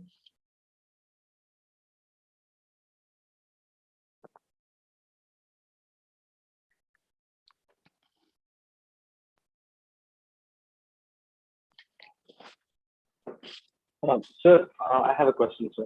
Yes. So in one of the first slides, you spoke about something called 6D printing, if I was not wrong, Yes. in Athens in 2021. Yes. May I know exactly what that is that we are talking about? What Okay, exactly so is the concept behind that 6D printing? Okay, so in 3D printing, we have 3 axes, that is X, Y, and Z. And in 5D printing is a concept because that is not exactly 5D printing, but again, we can say it because there are 5 axes. So in 4D printing, the fourth dimension is time. So in case of 5D printing, the 5 dimensions are X, Y, Z, and 2 rotational axes we have. So 6D printing is printing a smart material using a 5-axis additive manufacturing method. Like if we have a FDM, like we have CNC, 5-axis CNC, we have 3-axis CNC. Similarly, we have 3D printers which has 5 axis, which has 3 axis. If we are using a smart material along with a 3 axis machine, that is the 4D printing. And if you are using a smart material along with 5 axis machine, that can be called as a 6D printing. That's what researchers have presented. Is it clear? So what is a 5-axis machine? 5-axis machine means you have 3 axis, just like the normal 3D printer or any CNC we have. And along with that, we have 2 rotational axis, which can rotate in some angles. Okay, sir. So then you have these 5 axes, and then your 6 axis is your time. Yes, correct. Oh, all right, sir. Thank you. Okay. So if we have no question, then we can go for the case study 2. So case study 2 is based on my work at Direct Digital Manufacturing Lab, Department of Mechanical Engineering, Indian Institute of Technology, Kharagpur. And it is the second category of the 4D printing, that is 4D printing by monomaterial additive manufacturing. So here we have considered a safe memory polymer to print it. So first of all, before going into deep into that, we must know what is the mechanism of safe memory effect in any thermoresponsive safe memory polymer. So the common structural feature of any safe memory polymer are the safe fixing part and the safe switching parts. So safe fixing parts are the net points within the polymer matrix. Here you can see.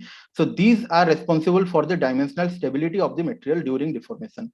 And the safe switching parts are the long polymeric chain that can take up elastic energy whenever we are deforming it, and it can recoil and recover back when a triggering temperature is provided to it.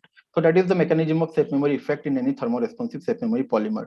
So here, for characterization of the safe memory properties, we need to see the two important things. That first one is the safe fixation and the safe recovery. So safe fixation is the property of the material or safe memory polymer to get fixed at a certain angle or certain position. So if we consider an analogy, like we can consider one elastic rubber band. If we are stretching it, if we are stretching a rubber band, then and leaving it, it will not get fixed at that point. So it will recover back. So that is the elastic property of the material. But if we have a material which we can get fixed at that point, and whenever we are providing some external stimulus, it is recovering back, and that is the safe memory property. So in the safe recovery is the property of the safe memory polymer to recover back its fixed point whenever we are providing some triggering temperature to it. We can find out the safe fixation ratio and recovery ratio from these formulas. Now we can discuss about the safe programming strategies. Like in my case study 1, I have already discussed what is programming of safe memory alloy. Now here we can see that the programming is done by, first of all, we have a edge printed part, then we can fix it in a fixture in our desired shape. Like our final shape we want is 90 degrees, then we can fix it as per that, and we can heat it above the glass transition temperature of the material. Then after that we can cool it or quench it. So now this completes the programming cycle. So this programming cycle is completed. Once it is completed, we can go for the recovery. For the recovery cycle, we can deform it to some temporary shape, and whenever we are providing some triggering temperature heat, then it will recover back. Now you can see we have made that material to remember its shape to be 90 degree, but it is not 100% recovery. So that percentage of recovery you can calculate, and that is why we are interested about it. Now we can see why I am using a FDM 3D printing to process the safe memory polymer. So what is the motivation? So this programming process that we generally do is a post process, and it needs time and efforts. So here we can see that during the FDM 3D printing process, the material is fed through the nozzle, and there is a heater over there which is heating it to above its melting temperature. So and it is getting deposited onto the build platform. So you can see whenever it is getting deposited to the build platform, this fixing part is getting automatically done here, and also the heating part is also getting done here, because it gets heated and then only it gets deposited onto the build platform. And whenever the nozzle moves up by depositing various layers on top of each other, the cooling of this layers is also getting done here. So this is a dynamic process, and this whole programming procedure, for which we generally do separately, is getting done here during the process only. So that is the motivation why I am using fused deposition modeling to process the safe memory polymers. So once that is done, now my aim is to check whether which kind of processing and which kind of programming is better. So for that, I have done the experiments. So first of all, I have created this CAD model. We can see here also I have considered few design parameters like chamfering of 45 degree, because my final part I want it to be 90 degree. Then after once CAD is done, then we can go for the slicing of the part using Simplify 3D. We have sliced it. And after that, we can use any DIY low cost 3D printer to process the safe memory polymer. Now here we have varied few parameters, like we have varied printing speed and extruder temperature, because my aim was also to check whether the printing speed has any effect on the safe memory properties or not, and also the extruder temperature. So I have varied it, and other parameters remaining constant, I have produced the part. After that, we can go for the characterization. So for the characterization, we have used the fold deployable test, because it is a very low cost and a very robust technique to find out the safe memory properties. So we have a testing setup here, in-house testing setup, where we have a tank, and we have hot water, and we can control the temperature. And then we have created this angle measurement schema to find out the safe recovery, safe fixation, and safe memory index. So here we can see that for two cases, that is programming during printing and programming after printing, we have different angle measurement schemes. And once that is done, then we can go for the results. In the results, we can see that by increasing the speed, we can see the safe recovery has increased. But when we are increasing the extruder temperature, the safe recovery has decreased. So now this is very important result that we have found out from here, that we can use the programming, we can use the processing parameters to control it. And here we can see that we have got recovery up about 87%, and we have and for extruder temperature we have got around 78%, and the safe fixation is very good for all the two cases. So that is none of our concern now, because that is very good. That is 100%, around 100%. So here it is the result for programming during printing. Let's see what is the result for programming after printing. So this is the result for programming after printing. Here also we can see the trend is same, like with increasing in the speed, there is an increase in the recovery, and with increasing in the extruder temperature, there is a decrement in the recovery. But the difference between the programming after printing and during printing is that here we have got the result of recovery about 45%, but there we had got around 87%. So we can say that programming during printing is a very good option if we are going for the 4D printing of safe memory polymer processing using FDM 3D printing. Now I will show some of the working prototypes. So the first prototype that we can get here is this is a scaffold structure, wood pile structure. When we are providing some stress, then it is getting deformed, and when deformed, then we are hitting it, then it can recover back. So now this can have a lot of applications for minimum invasive scaffold deployment and drug-eluting bioresorbable stimuli responsive scaffolds. The second prototype is a origami cube that we have printed, and by keeping in mind that it can be used for space deployable structures and thermal actuators. So here we have varied the processing parameter what we have got from my before experimental results. So I have printed it using the low speed and high extruder temperature. So we can see that when we are using low speed, the time for the recovery increases. So here it took around 13 seconds to get recovery to a cube, and we can see also the recovery is not fully. So here this is the origami structure. From the origami structure we can create the cube. This is the same prototype, but we have printed it at some other processing parameter like high speed and low extruder temperature.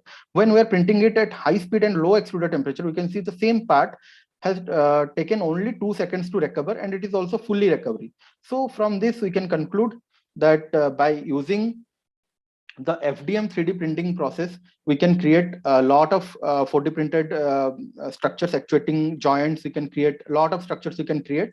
And by using the first case study, that is by embedding the safe memory alloy into the polymer, we can also create 4D printed parts. And we have seen that by varying the processing parameters, we can vary the safe morphing behavior of the 4D printed part.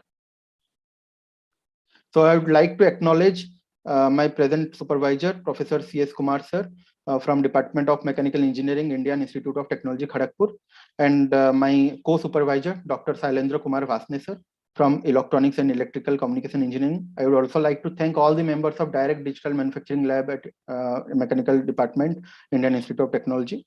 And I would also like to thank my co-author, Anita Jena. So thanks. If you have any question, then you can ask.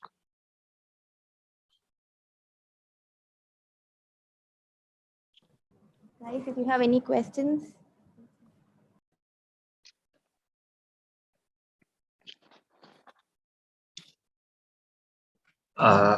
Good morning, sir. We have a question from Arjun, who is in his 5th year of MNT. Okay. The question is, can other forms of stimuli like ultrasound, microwave technology, or chemical stimuli like pH be used to create smart materials for 4D printing? If yes, how can we tackle the limitations as well? Okay. Yes, you can do that. A lot of people are working on that only.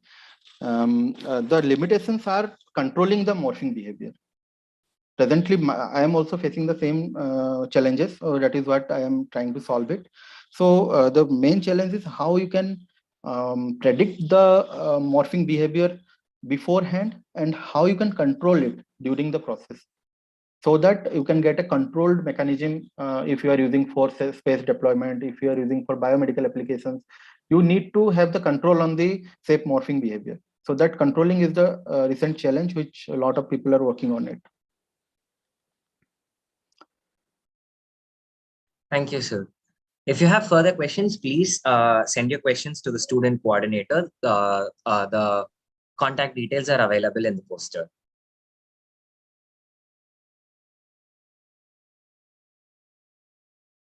I'm also open for any collaborative research. We can have good collaboration with my professor and we can do.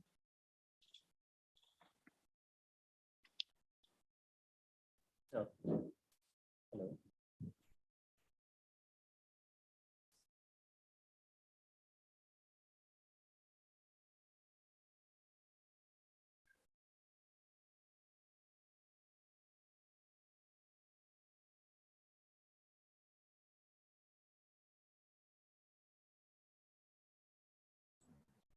Oh, sir, am I audible? Hello. Hello, yeah. Yes, Arvind. Oh, sir, I have a doubt regarding the 4D printing, sir. Yes. Please Sir, go on. clearly explain us the advantages of 4D printing, sir. I just wanted to know the drawbacks of 4D printing. So can you please explain it? Okay, just now before I was speaking about the first drawback is controlling of the morphing behavior. Second drawback is we don't have much material in this aspect. So material development is another area where a lot of research can be done for materials development for 4D printing applications. And application is wide, so you can take any application like you can consider for biomedical, and you can develop materials and check its safe memory properties. So that is a thing. And you wanted to know the advantages. Okay, so the advantages are that we are creating a material and we are processing it in a way that it is behaving like nature. Like we have seen in touch me not plant. Whenever we are touching it, it closes due to the stimulus, and after some time it opens up. So we are creating some nature inspired structures here. So that is one of the thing, and it can have lot of applications in all the areas. Like I have shown some of the applications. So that is the advantages of using 4D printing technology.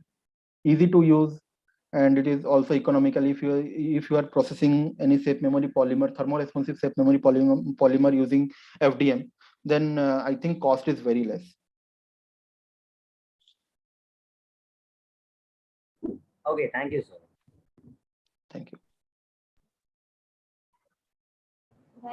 Sir, this is Ajay. I have a question on related to the case study 2, where you were talking about Yes. the recovery and fuse deposition model, FDM method. Yes.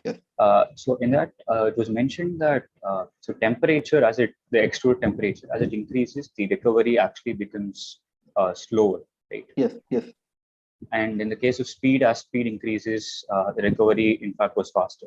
Yes. Right. So was it related is this analysis related to the material that was used in that specific case study, or is it a generalized thing for all materials?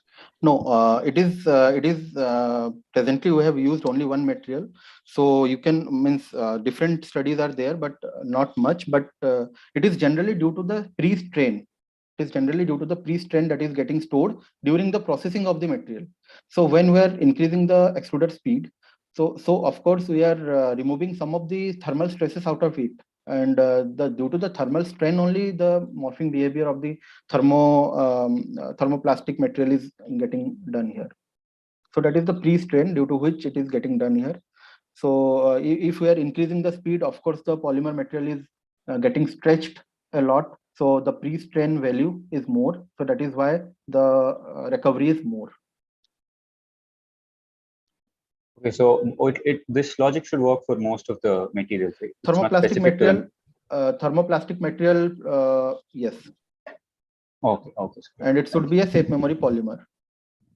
All right. Like polyurethane, polylactide, those kind of. All right, thank you.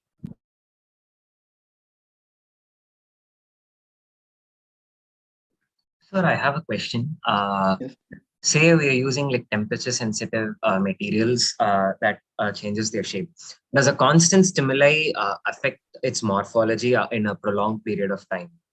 Yes, that is functional fatigue. So that study is very limited. I have not seen much research onto that, but I have seen that for my material, that is safe memory polymer processed using FDM, we can go up to 50 to 60 cycles. So if we are using it for some minimal invasive scaffold deployment, so then of course we can use it for single use, because once we can provide the stress, it will skewch, and then we can have minimal invasive, and then we can put it into our body, and we can use body heating or any IR sources, and we can heat it, and then it will recover back. So for single use, it is very good, and for multiple use means the cycles for multiple cycles.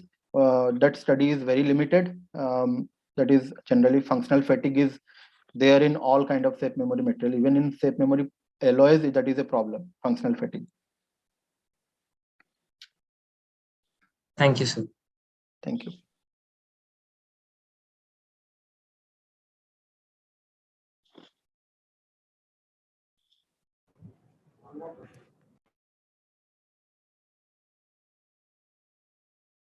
Guys, if you have any more questions. You can always write to me with your queries.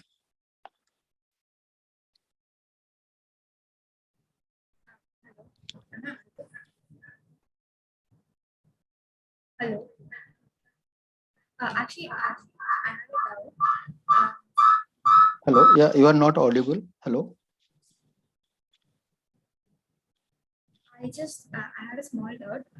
Like, as in, when do you probably foresee that 4D printing will be a very common phenomenon, like as common as 3D printing and 2D printing is right now? Yes.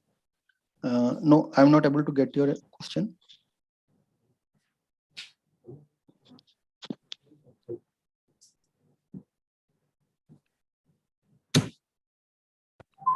Can you hear me now?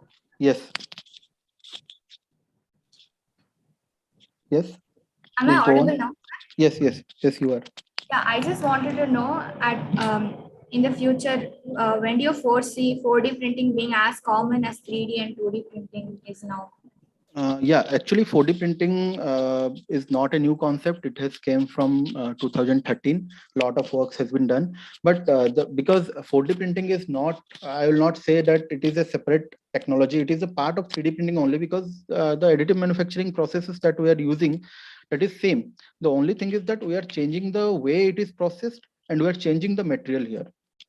So of course, in next 10 to 15 years, it has a lot of applications, and we can see it in a, it will be very common, because 3D printing is right now very common. Like FDM, we can get it at very low cost, and we can get it anywhere. The only thing is that there are not a lot of materials that is available in commercially for 4D printing applications. Generally, we are using some extruders to make the materials. twin screw extruders to make the material. So that thing will be very we can see in recently in before 1 year, eSun from China has got one material that is 4D filament. They are saying it. So similarly, a lot of commercial filaments we can see in recent future. Thank you, sir. Thank you. Sir, I have a question. Is it possible for us to like say make a composite material which have two different properties, say one responds to pH, the other responds to temperature, and integrate them together so they behave at two different ways? At say when there's a different pH or a different temperature, two different functionalities are exhibited. Is that possible? Yes, it is. It is possible, and people are also working on multi-stimulus based composites. So that is actually multi-stimulus based shape memory polymer composite or any composite shape memory composite. So I'll give you one example like polylactide. Polylactide is responsible to both water as well as temperature. So similarly, you can also make composites with multi-stimulus like color change or changes to the chemically it can be triggered. So triggering you can do it. Definitely you can do it. Yes, sir. Thank you, sir. Thank you. Sir, I have one more question. So you were talking about the recovery in the cases of programming done simultaneously, like during the execution and after programming. And we found that the one that was done, simultaneously was actually more effective. Is there any specific reason why? Is there like any hypothesis as to why that was more effective? Yes. So the thing is that I have made the material, means I have created the structures using FDM technology only, right? So this concept of programming during printing is that during the processing only, there are some of the pre-strains that is involved in each of the layers, layers of the FDM 3D printing. So that is why it is getting recovered. So when we are programming it again, so we are removing that pre-strain that is already present during the printing. So of course that is the reason why we are getting less responsive or less safe recovery. So that is why it is the reprogramming. So during the reprogramming, the pre-strains are not enough to get the recovery. That we have found out. So basically, the pre-strain is not taken into consideration in the case of after programming. I'm not really sure. Yeah. That is also considered because after programming also we have a few pre-strains, but that is less as compared to during printing. So during printing, and it is valid for only one cycle. I have conducted the experiment purely for one cycle. If we go for multiple cycles, then maybe results may differ. Okay, sir. Okay, so thank you. Okay.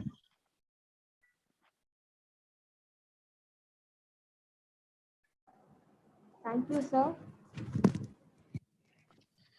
Thank you. Sir. Your speech has thrown us a lot of knowledge about 4D printing, and your case studies were really interesting and inspiring, sir. Thank you, sir.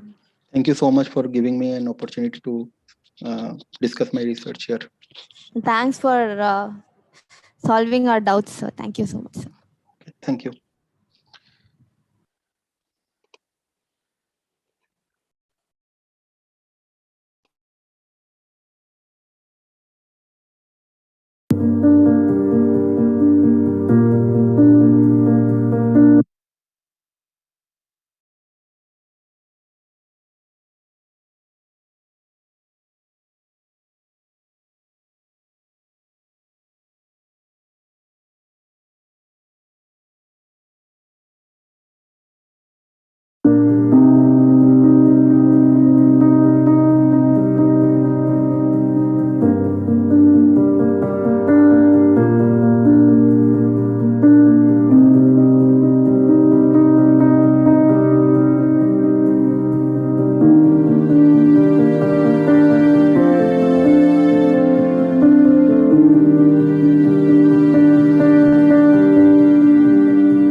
Am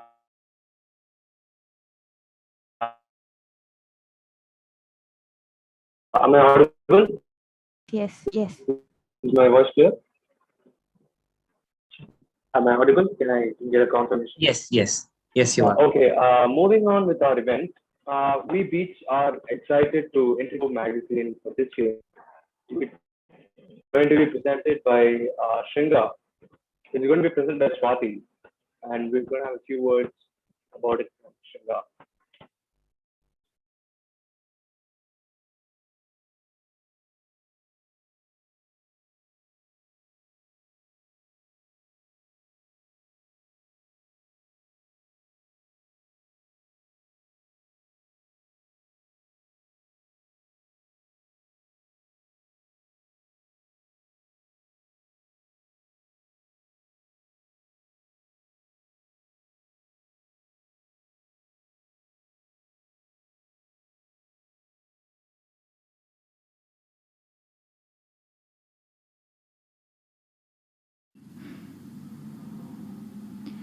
Hello guys, first of all I'd like to congratulate the bioengineering department on another outstanding annual conference, and I'm also very happy to say that In Vivo, the magazine of the Department of Bioengineering, has successfully completed 12 editions and it has entered into the 13th edition this year. And just like the previous editions, this year also In Vivo aims to deal with another broad topic in the sciences, and I'm overjoyed to present the theme for this year, which is Molecular World. I'd like to thank all of the editorial members who put in so much effort to edit the magazine, and also all of the people who helped in getting the magazine printed, especially in such a short notice. I'm sure that wasn't easy, so thank you so much. And also to all the faculty members who have given their constant support, especially Dr. BCMR. Thank you so much, sir, for your unwavering support with the magazine. I really hope everyone enjoys reading this edition's magazine. So thank you.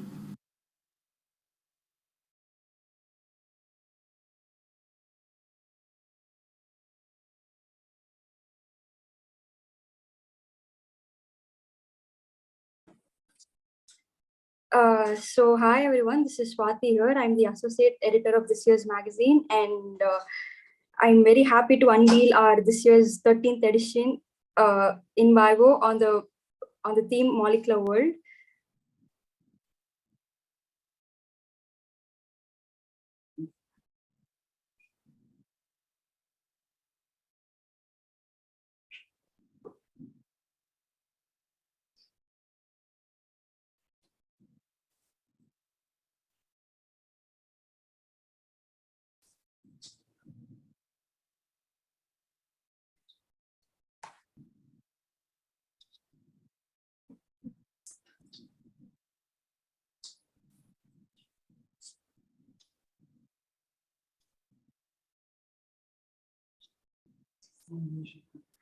I would like to start by congratulating the juniors for the splendid job on this conference and carrying forward our tradition with such finesse. And In Vivo, it was created a decade ago, has been a platform of science beyond our borders, stimulating readers and opening the doors to a whole new world of ideas, perceptions, applications, and theory. Last year, In Vivo hosted interesting articles, case studies, photos, and even art and stories around the theme time. This year, I'm pleased to present the 13th edition with the theme Molecular World. The cover of this year's magazine draws your attention with the DNA representing the molecular evolution. Life is a relationship among molecules, and it is impossible to imagine any organism that does not contain or at very least rely on molecules. So this year, the cover was designed by Adityan, managed to perfectly capture the essence of the magazine and all it entails. It was digitally created with utmost care to detail that not to various articles in the magazine. Coming to the team In Vivo, the editor of In Vivo, Shringa, and the associate editor is Swati, along with our wonderful panel of people, Niranjan, Preeti, Pavati, Sanju, Vikashini, Kavya, Vaishnavi, Nityashri, Priyashni, and Sneha. So similar to previous year's edition, this year magazine also comprises of articles, case studies, short stories, poems, and so on. And this year we got the wonderful opportunity to interview Dr. Udgonga from ISA Pune. and he spoke about the wonders and mysteries behind the protein folding, and it was a very amazing opportunity for us to get to know about him and his advice to our wonderful juniors. Hope you guys enjoy reading this year's edition. We've printed this year's edition, and hope you guys enjoy reading it. Thank you.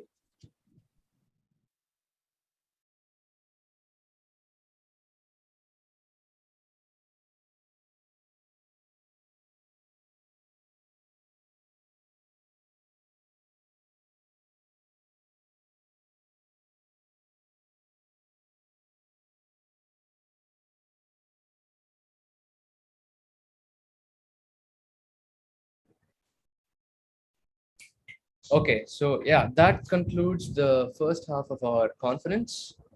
Thank you guys for coming.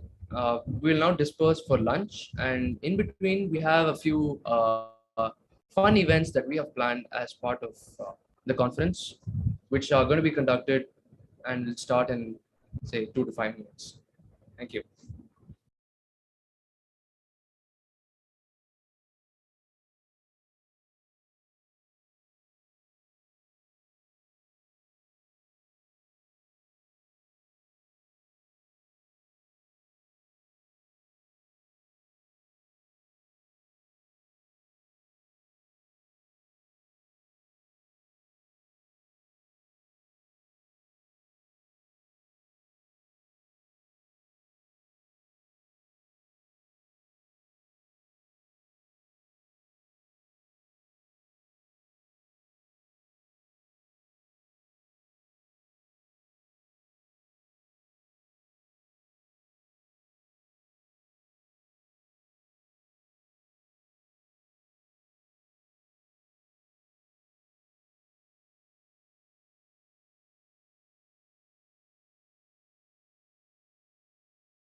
So, like I said before, we're breaking for lunch now. We'll have the fun events in between, and we will resume the rest of the session at 1:30 p.m. Thank you.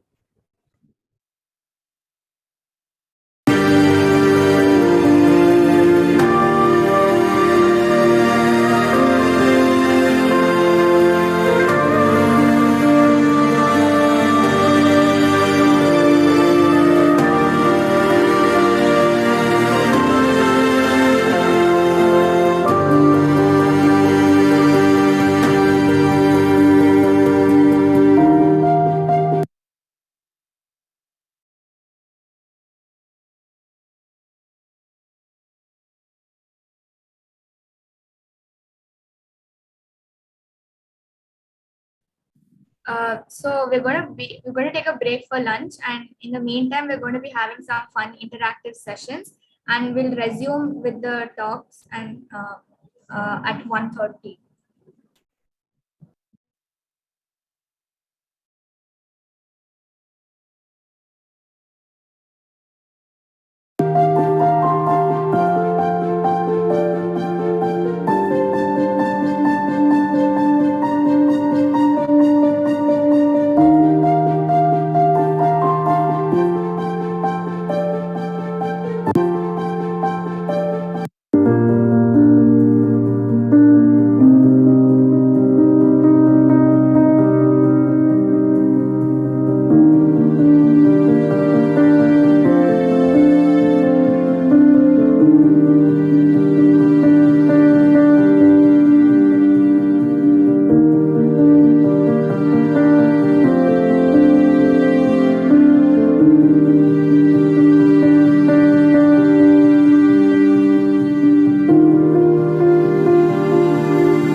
Hey guys, I hope I'm audible. So we'll be starting with those fun and interactive events now.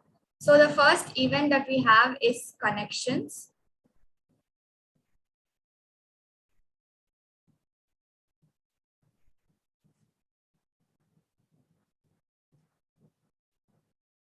So I'll just explain what you have to do in this. We'll be showing you 4 pictures and they're all related to one word. And you will have to guess the word that is connected to all those 4 images. So we'll just have a trial word. So this is the first image, second image, and the third image. Try guessing the word. If not, we'll show the 4th one. Also, the chat box is enabled, so you guys can send in your answers in the chat box in the live stream.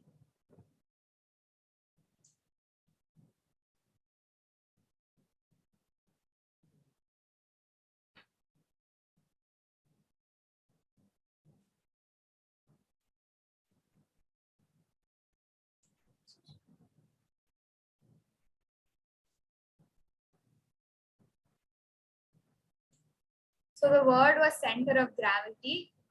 So we'll go ahead with the next word.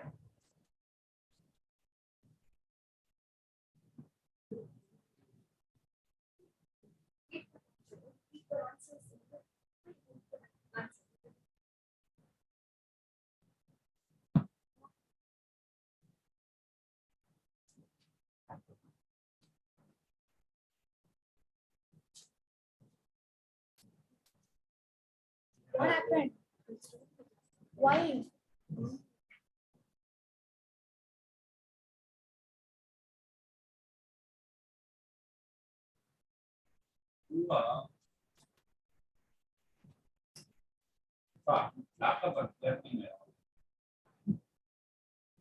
So this is the next word.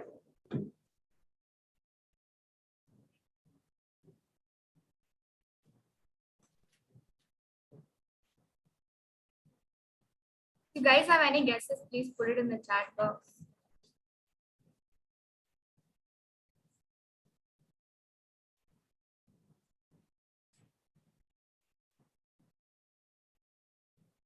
If fragmentation is close to the answer.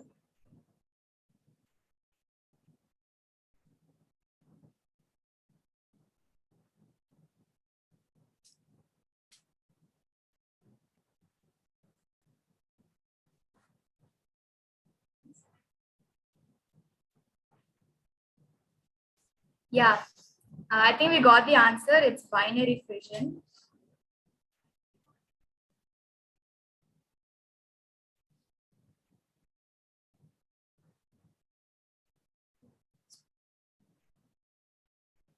This is the next word.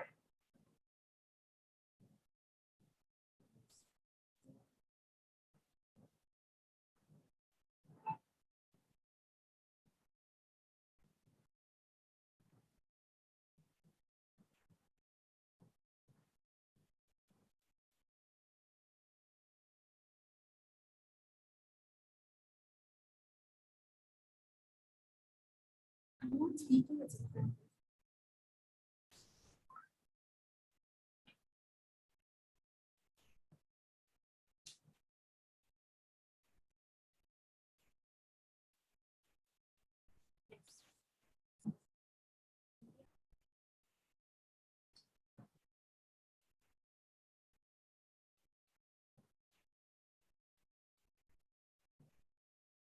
I think now you guys should be able to guess the word.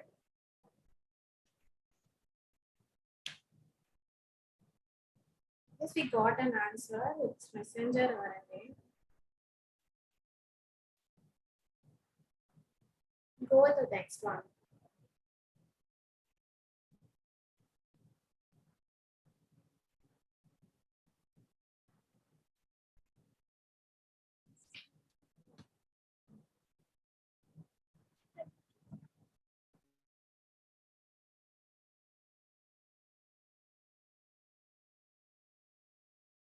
The next image.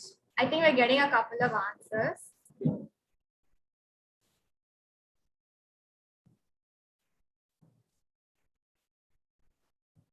Yeah, you all guessed it right. It's ATP. So let's go ahead with the next word.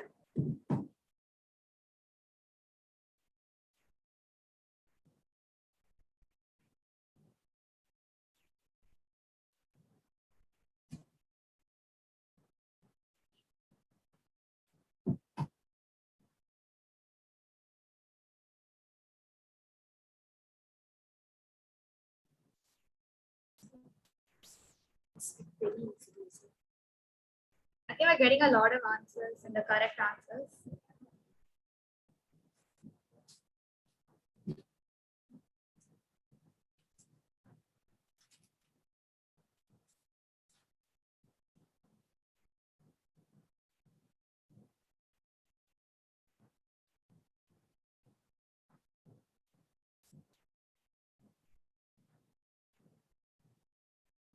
The word was evolution. I think a lot of you got it correct. Let's move on to the next word.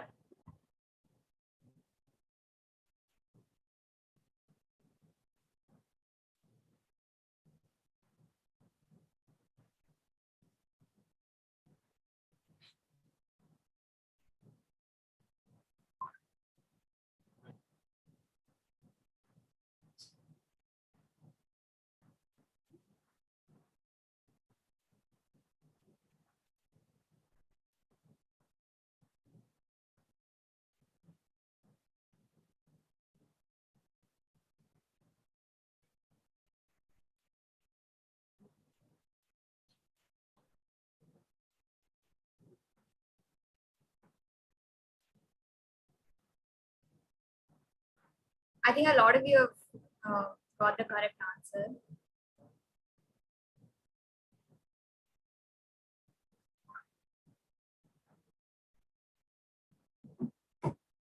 Correct answer is platelets. Okay, can we move on to the next one?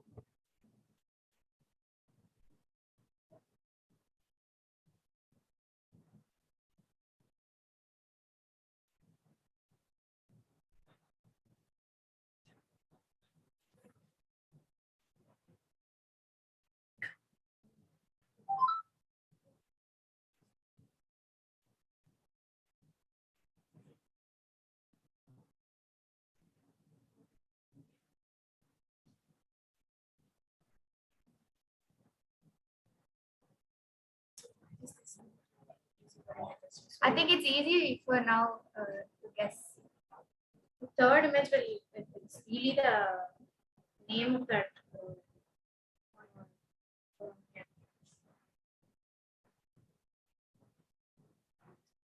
It's lysosome. Many of you have guessed it right. Yeah.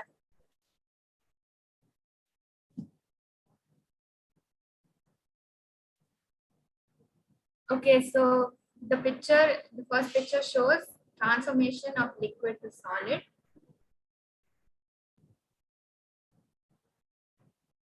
Second one is of a cycle.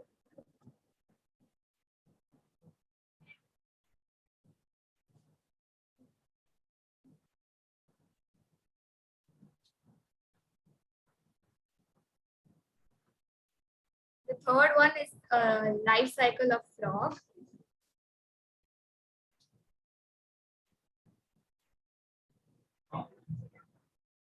This word also, the third image is very close to the word or answer. So it will be easy for you to guess. Life cycle of the frog is an example of this word, the answer. Guess the fourth word will make it further easy. Butterfly also is an example of this word. It's a classic example.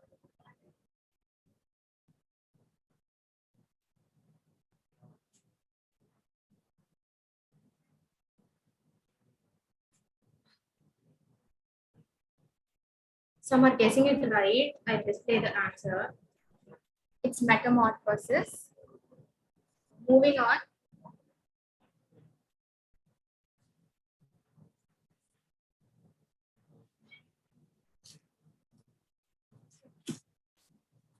First image is like a directional flow of something.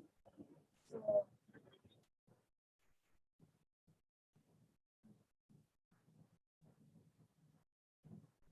The second image is water. And the third image is a membrane. Phospholipid layer. Phospholipid layer.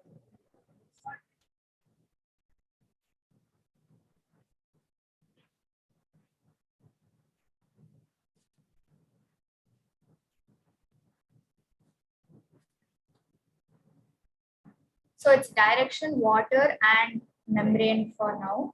And the fourth image is this is it's showing the process. Yeah, it's showing the process. I think we have a couple of right answers. Yeah. Yeah. So I think osmosis is the word. It's osmosis.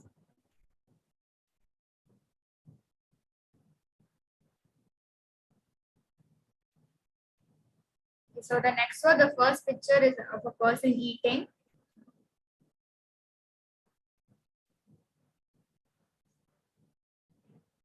Keep a look at our reaction.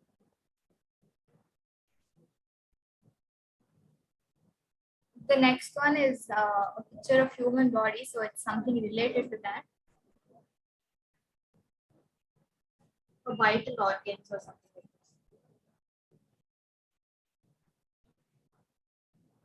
Digestion is somewhat some answer for digestion in the chat box. That's nearer to the answer. Okay, the third picture is rivers.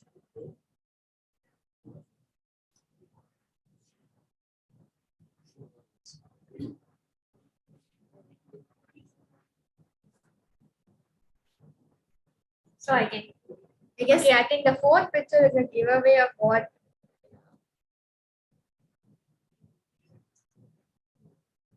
Yeah, throwing up, vomit, and all are correct answers, but we're looking for a scientific term.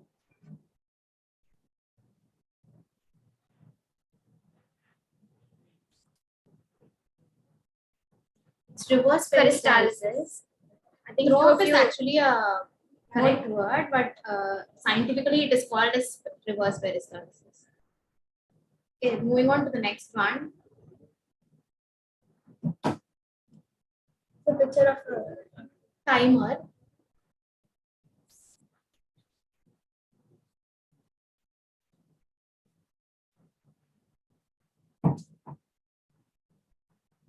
This I guess both combined together, you can guess the word easily. These are all parts of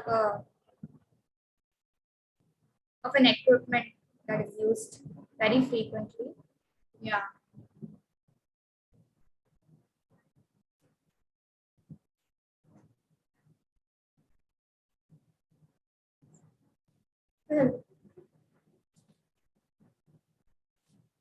The third image is showing the process or the usage of this equipment.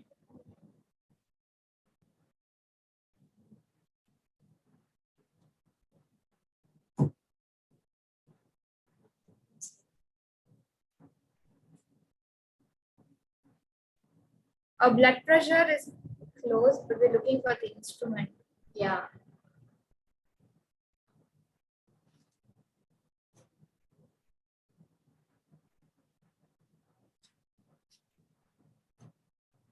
Two or three has already given the answer. So yeah, the fourth image is the equipment as a whole. So I think it's easy to guess now.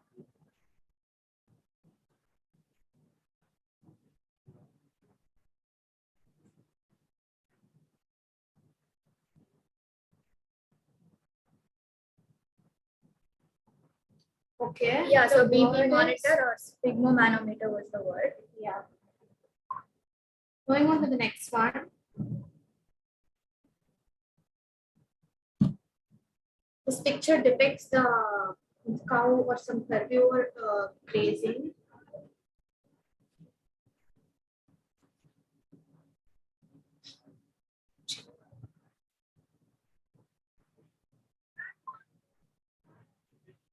The second image is of a lion attacking. Yeah, attacking its prey. Yeah.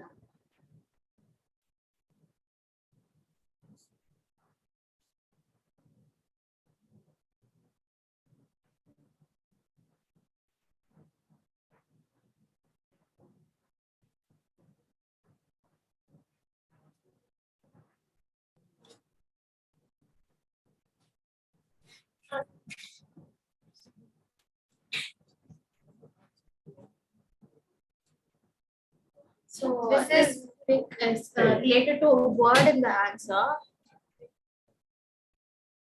You are very near to the answer. I think many of you almost got the answer. Yeah. Yeah, so this is an example of the word.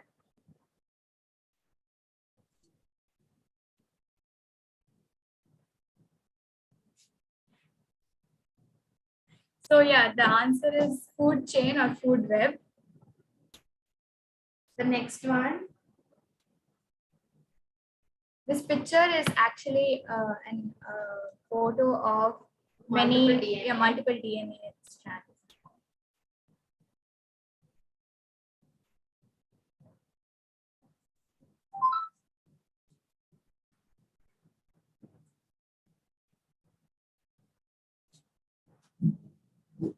The next picture is actually a picture of lysis buffer. It's a part of the word.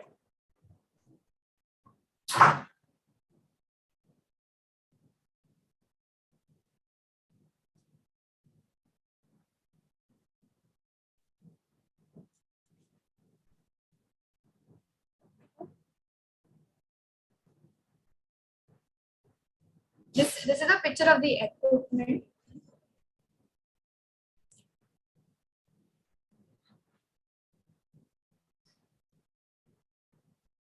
The next picture will make it very easy for you. This is it's a widely used term. It's very common in the last 2 years with COVID prevalent. So I think many of you have guessed it right. Guessed the answer. It's It's PCR.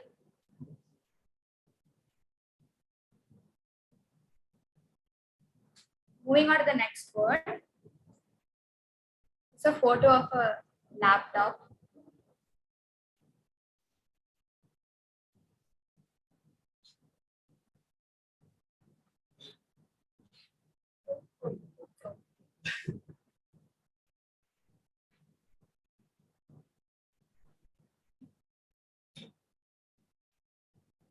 That's a Dell laptop only. It's not the answer.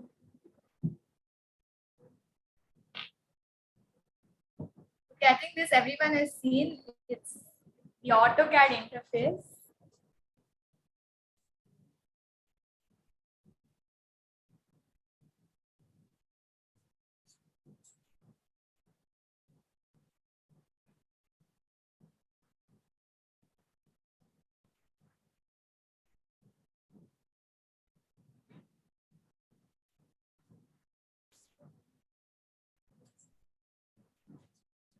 Next is the logo of Photoshop. So they're all related to something that is very, it's common across all fields.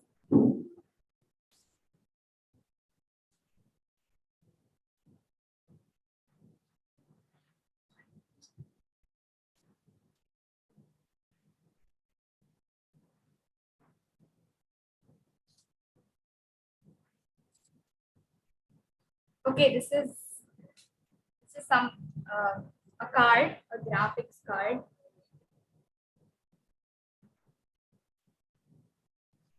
So any guesses as to what the word is? It's really very easy. It's a very common word. I think we've all heard it multiple times.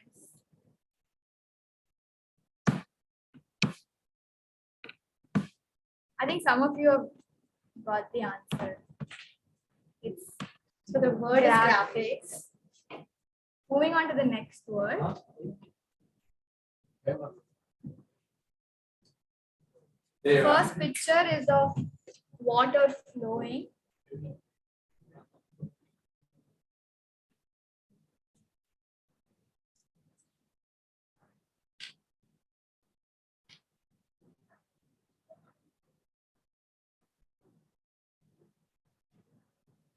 I think it is flow of water.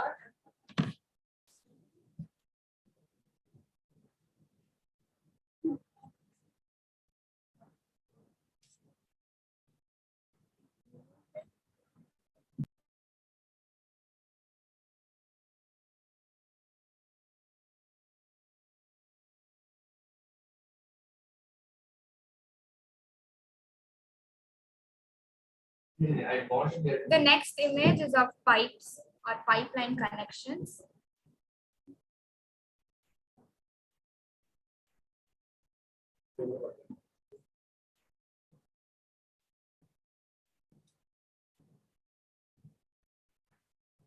This is the actual structure of the word. Yeah, this is a microscopic structure of the word given.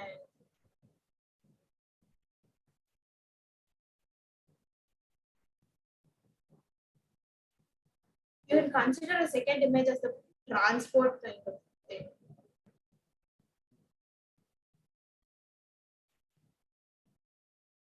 Yes, the fourth one will make it very easy. The fourth one shows the movement of water in plants.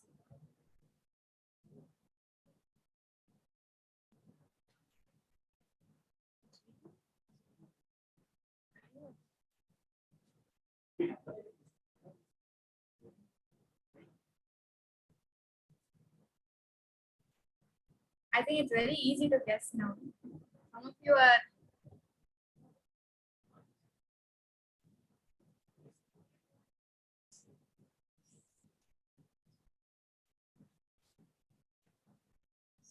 So, okay, the word is xylem. Some of you have given it as phloem. It's the transport of food materials.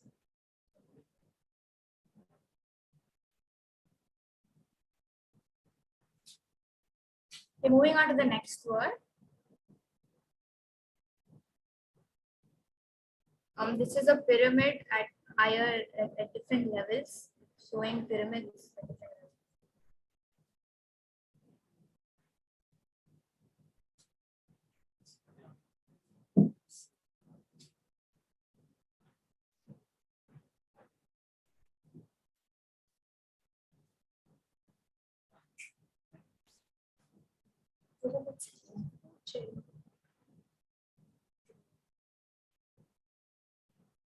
This is also showing some kind of classification and hierarchy.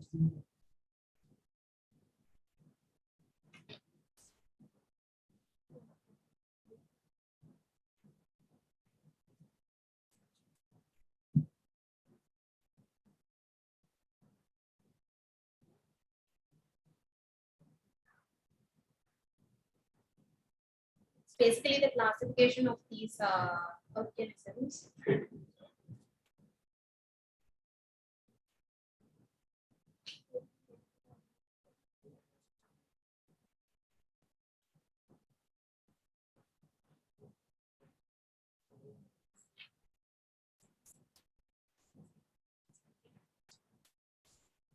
So I think some of you are very close. Classification. One or two has given the right answer. Yeah, and some of them have given the right answer already.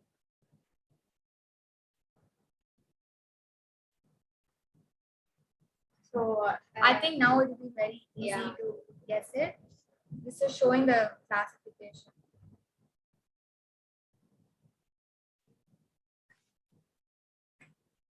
And many of you are getting it right.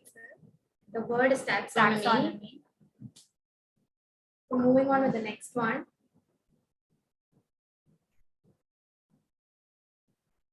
This is the image of a boy using a microscope, magnifying glass.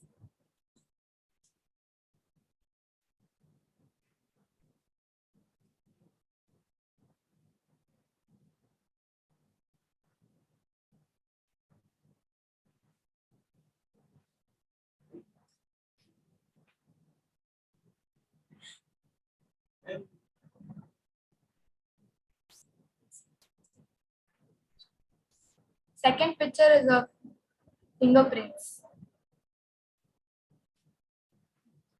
This can itself get you the answer. It's a very easy word.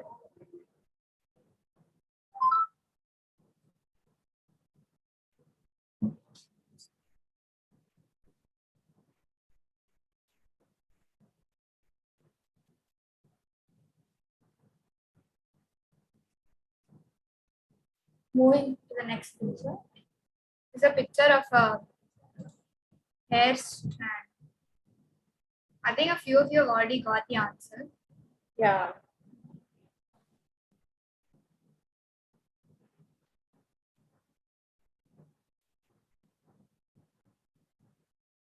So we'll go to the fourth one.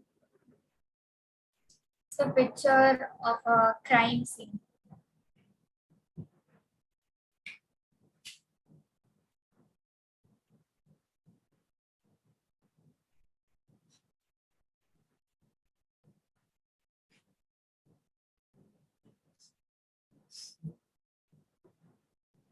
Okay, I think a couple of you have also got the answer. So the answer is forensics. Moving on to the next one. This one is very easy. The first picture is a photo of a bee, honey bee.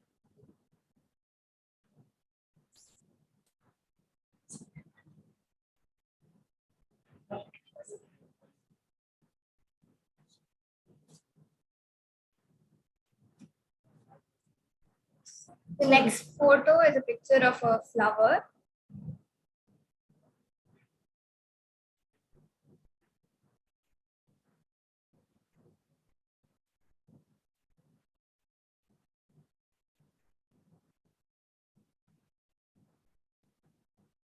So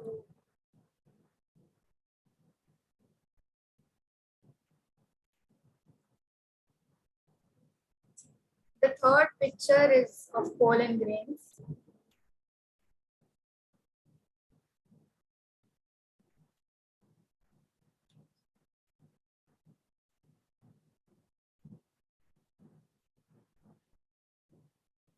I think we're getting a lot of correct answers.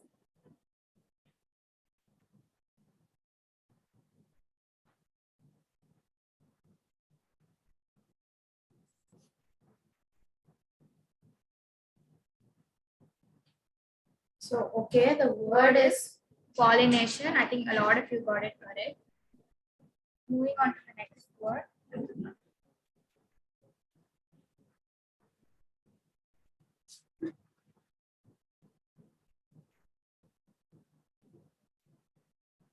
The first picture is a picture of many different types of dinosaurs.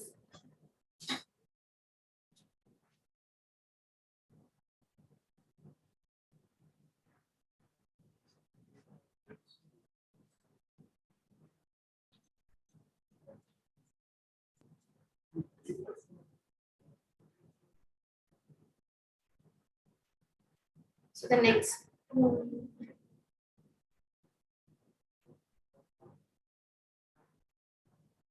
is of a fossil.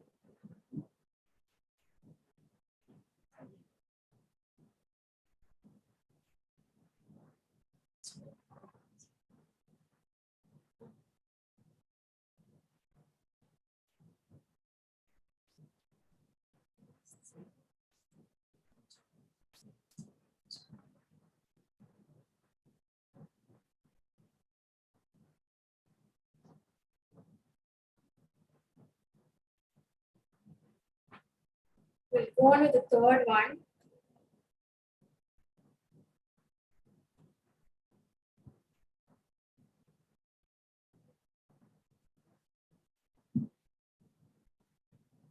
So the word is actually a branch of science.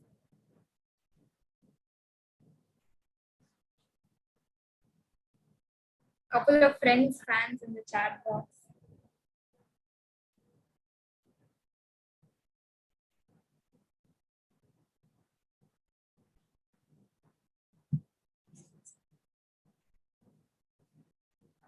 Museum is kind of related to the word.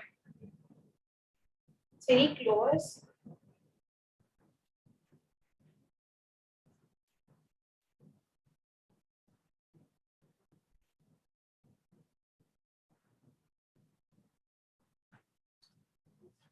I think now people will be able to guess it.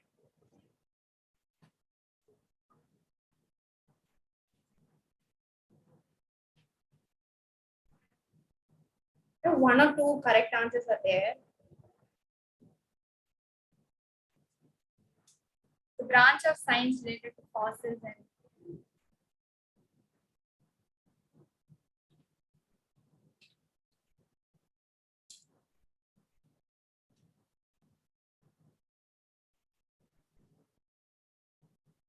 couple of correct answers coming in. The word is paleontology.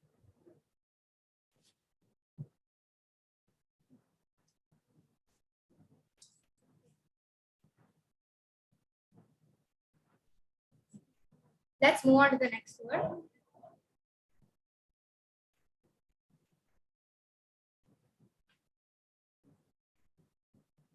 So the first word, the first picture. So the snail. Snail.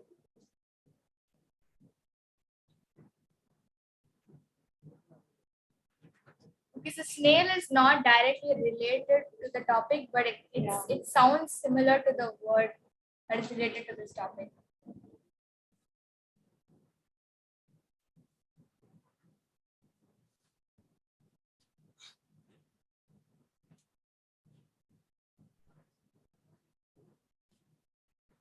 So this is the example of the phenomenon happening.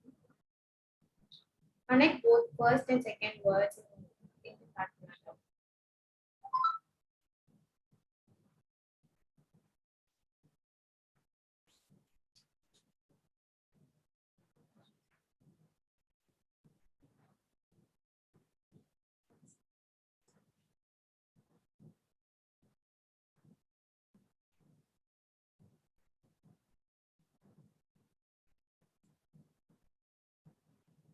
I don't think any of you are anywhere near the answer.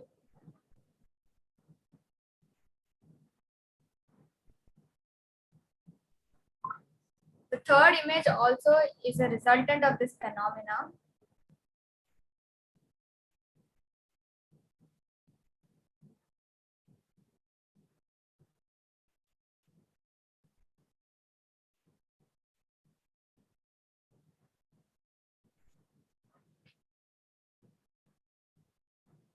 This is the actual picture which we get in our textbooks for this phenomenon.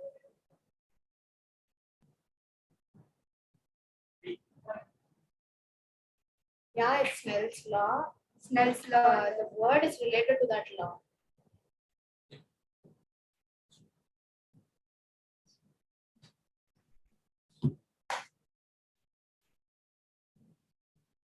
Yeah, so I think many of you have given the right answer. The word is refraction. The word is refraction, and that was Snell's law. Second is mirage, actually. So the next is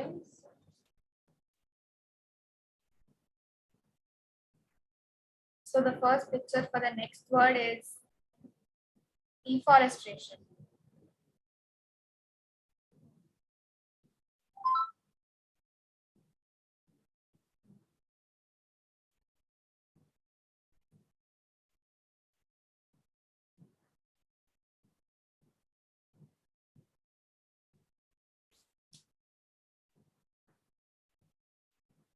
Second is actually intense. The second word is industrialization. We did this industrialization.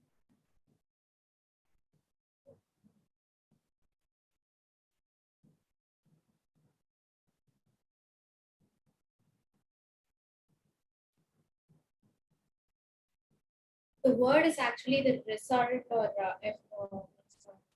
effect of both of these happenings.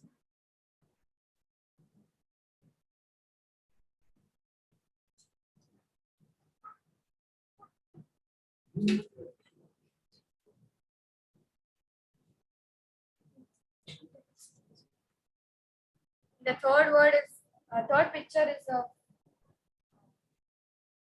ice melting. Yeah, ice polar caps. I think it's pretty easy to guess the word now, and many of you are already guessing it correctly.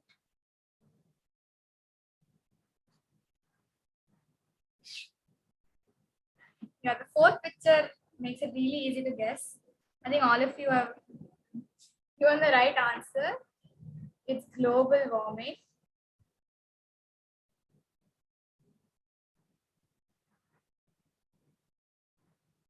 Moving on to the next word.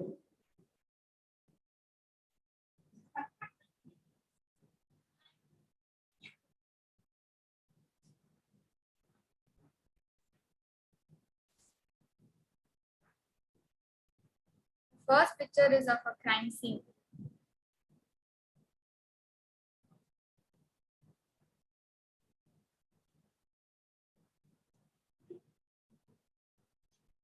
What's the picture key?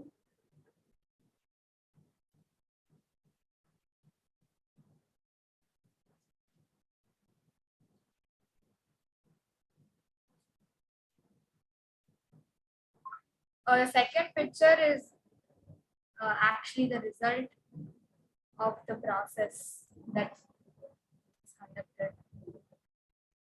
Process is actually the answer. So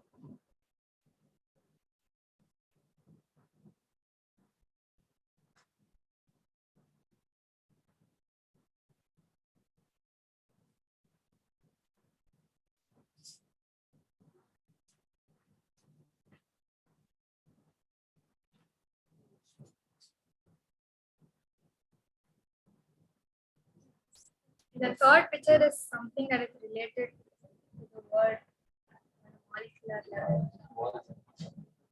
On a molecular level.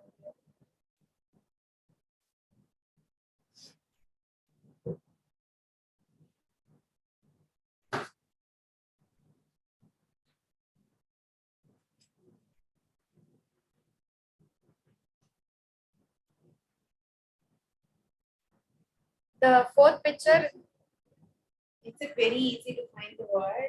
Yeah, it's fingerprint. Yes, some are getting it right, one or two. I think this word was guessed for forensics. When we gave forensics, many people gave this word as the answer.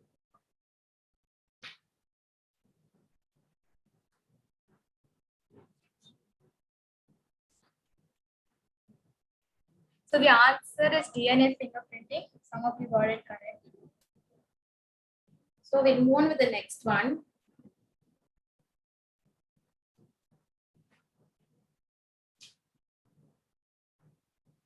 So the first picture is showing a population or many people.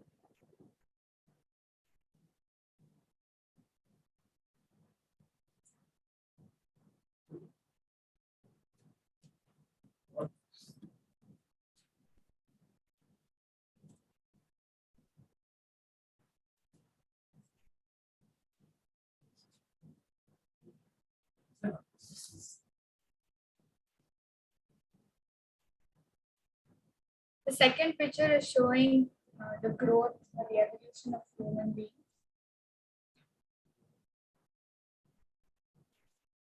This word also is a branch of science.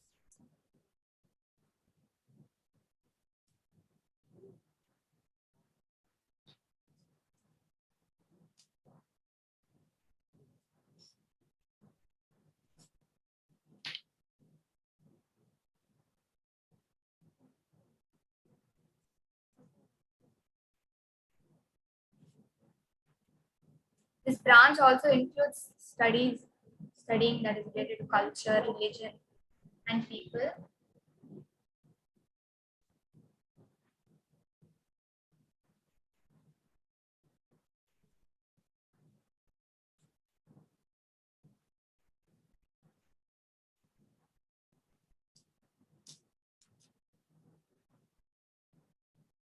Any guesses, guys?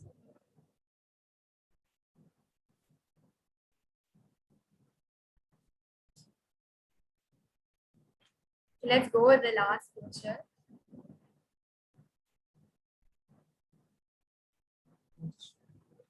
This picture shows population analysis.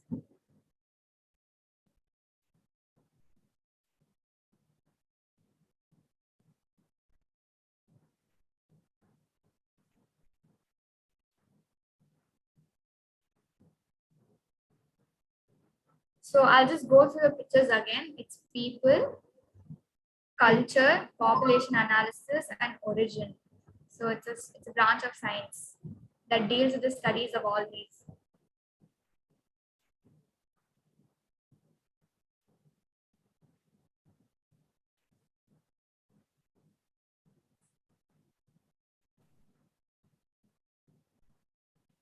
Should we go on with the answer or any guesses? Any more guesses or yeah? It's kind of a study.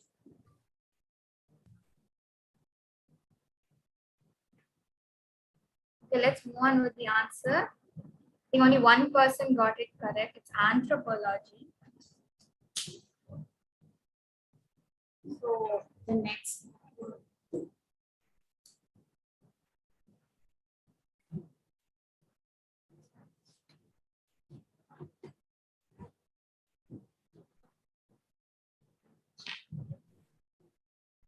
Sorry for the last one. So moving on, we'll go to the next word. The first picture depicts the chemical structure of the world. Yeah.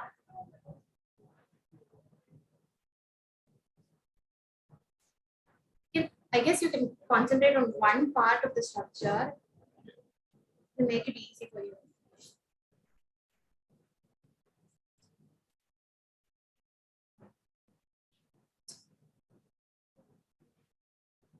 So the second image is actually the wavelength absorption of that chemical.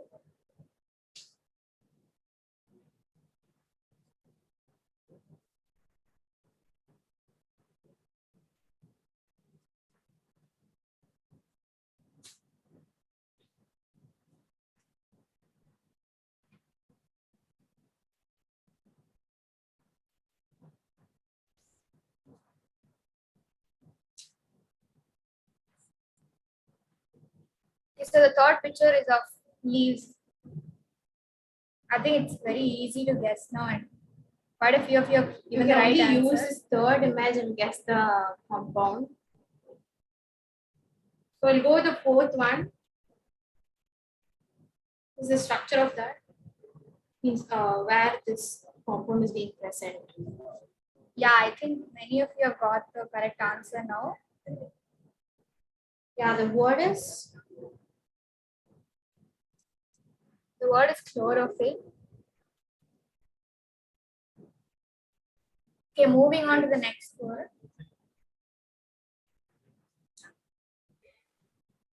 So the first picture is of a student and teacher.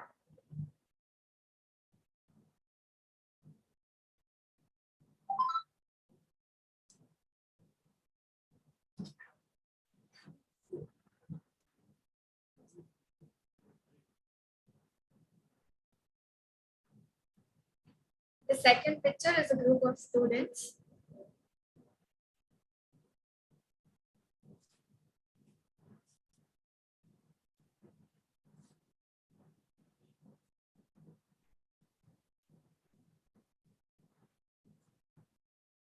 The third picture is showing eye. actually there is a difference between the first eye shown and the second one shown. If you just notice that difference, I guess you can guess it. No, it's not related to learning or students or childcare.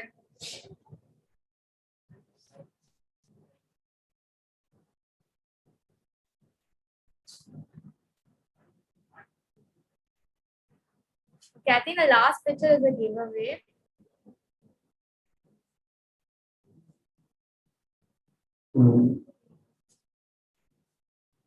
Any guesses?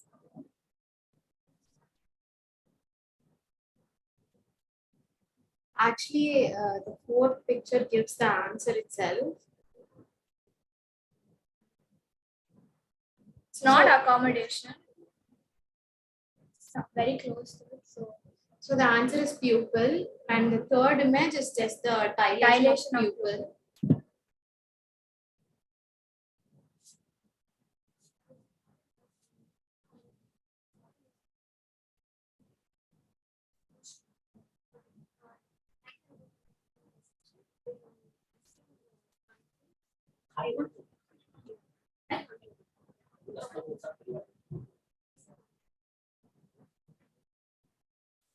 So the first two images are showing digestive system and pain. Yeah. So we'll go on with the third image.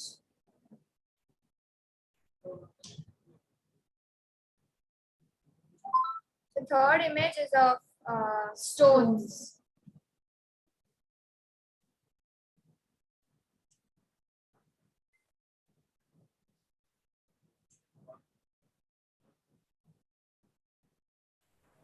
So the last image is the actual image of the word.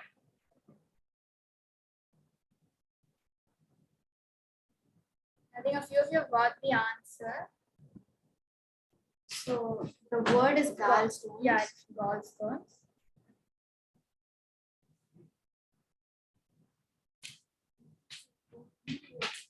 Okay.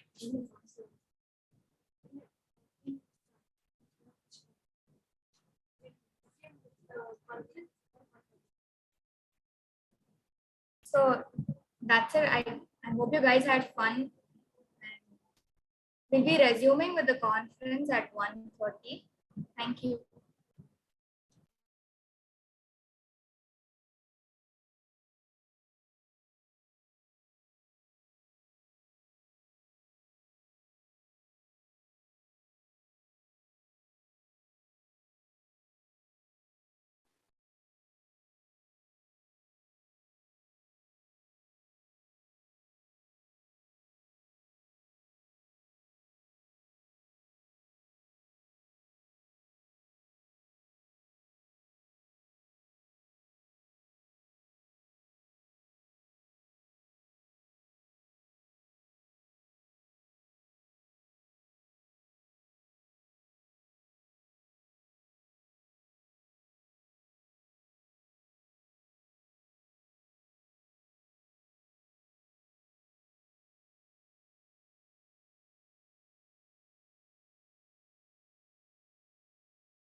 Good afternoon, all.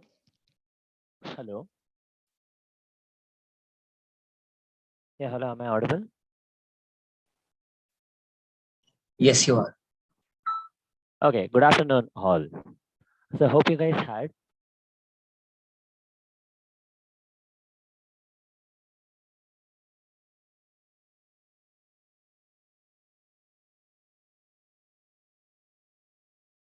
Yeah, sorry. Yeah, good afternoon, all. So, I hope you guys had good lunch for your stomach and then interesting facts for your brains. Now, moving on with our next speaker. With us, we have Miss Upsar, who has completed her schooling in Bharat Montessori Higher Secondary School, Tamil Nadu. She pursued her BE Biomedical Engineering in Dhanlakshmi Srinivasan Engineering College, Perambalur, and her Masters in Medical Photonics in Friedrich Schiller University, Jena. And currently, she is pursuing her PhD studies in the field of biochemistry involving bacterial metabolomics, mass spectrometry, and molecular networking in Petra's lab. Her project ideas are about the co-culturing bacteria with antibiotics to study bacterial drug metabolism and development algorithm to prioritize potential biotransformers within molecular networks. Her further credentials would be the top fourth rank holder in the Bachelor of Engineering from Anna University, B certificate holder in NCC, and certifications in data science and stratified healthcare precision medicine, and in machine learning operations. On behalf of Beats, we are interested to know your journey in bacterial metabolomics and mass spectroscopy, and are felicitous to have you as our guest speaker. A warm welcome from Beats Association, ma'am. Thank you so much, Arvind. Can you hear me? Oh, yes, ma'am. Yeah. Yes, ma'am. You're audible. Thank you guys for inviting me for this talk. And yeah, this is like, I'm starting this after lunch. I hope I don't bore you guys with my talk. And yeah, my name is Abzar, and I would also like to mention that I'm a student of Dr. Hemalata Kannan in Dhanalakshmi Srinivasan Engineering College. And yeah, saying that, I think I can start my presentation. So,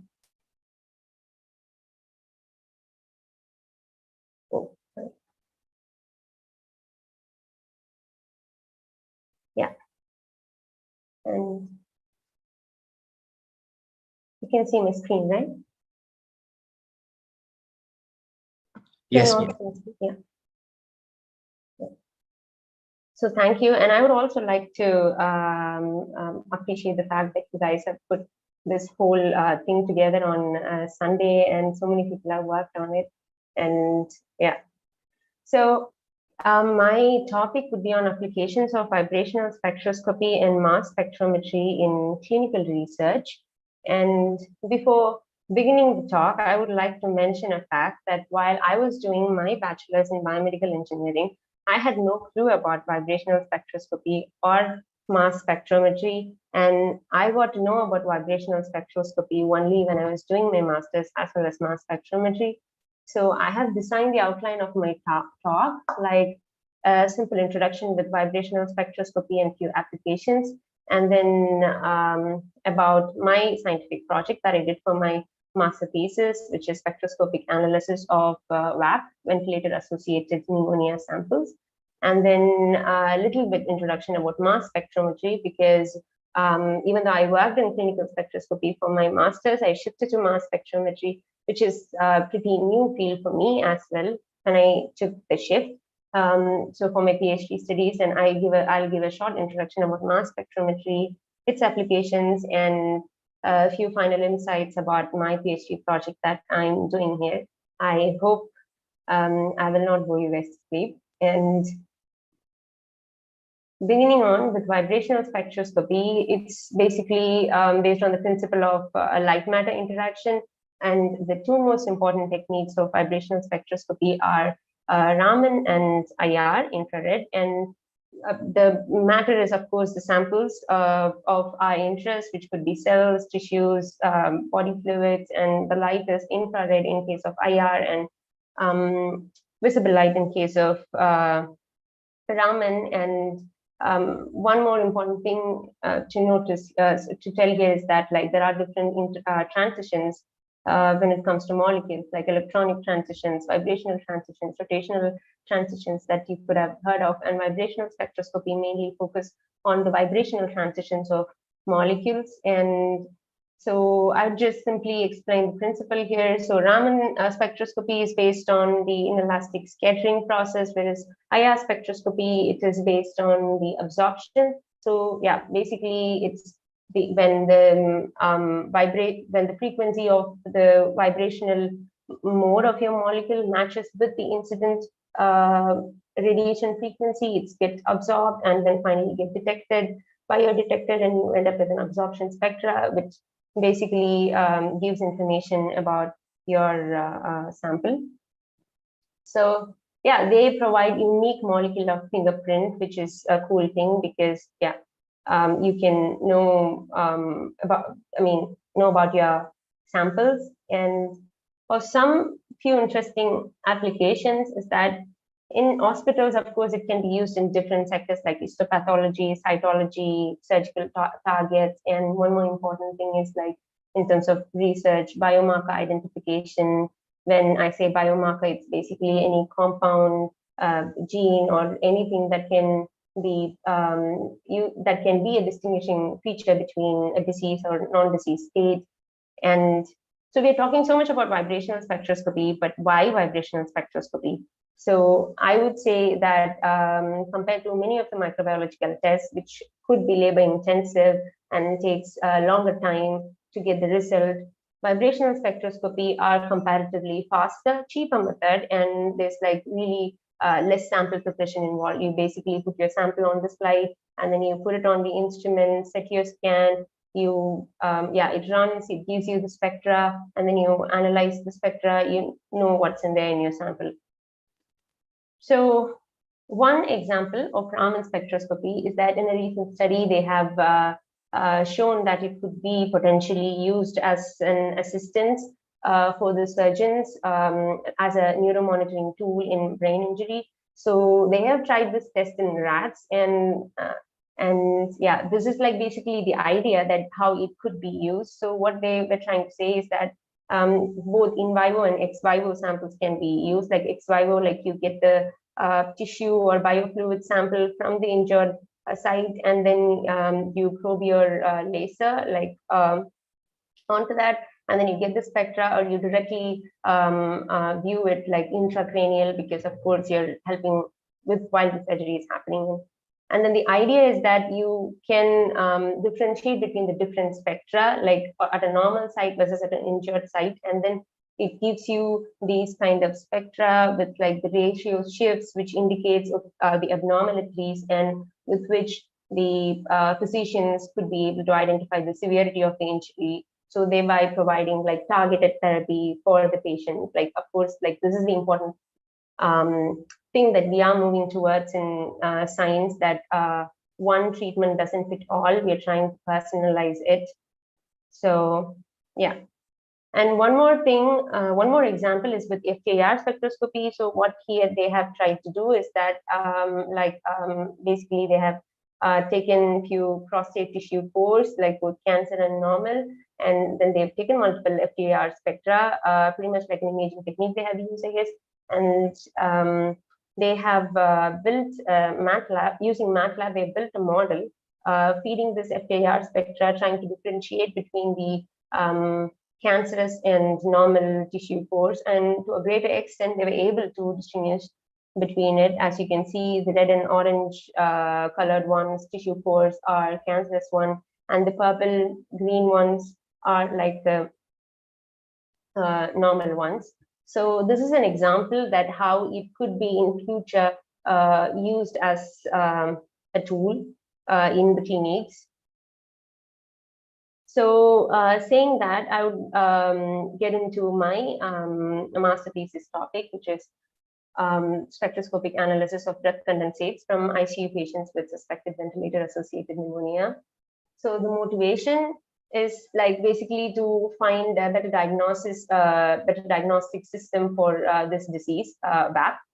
Why VAP? It is because it is one of the most frequent infections in ICUs. And the current diagnosis is pretty difficult. There's no such gold standard diagnostic method. And X-rays is difficult in these patients because VAP usually occurs when the patient is being administered in the ICU and they are like under the mechanical ventilator support. Because of the mechanical ventilator, they get this ventilator-associated pneumonia into the 3 days of this intubation.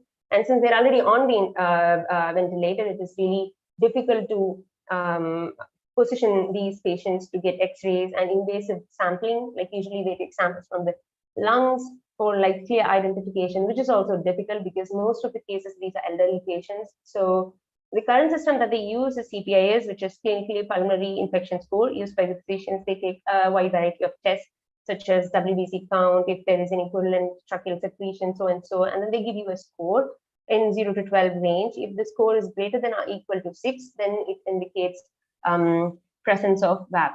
one more interesting thing as I want to say about this VAP is that it is not the disease that the patients usually went for to get treated to the hospital.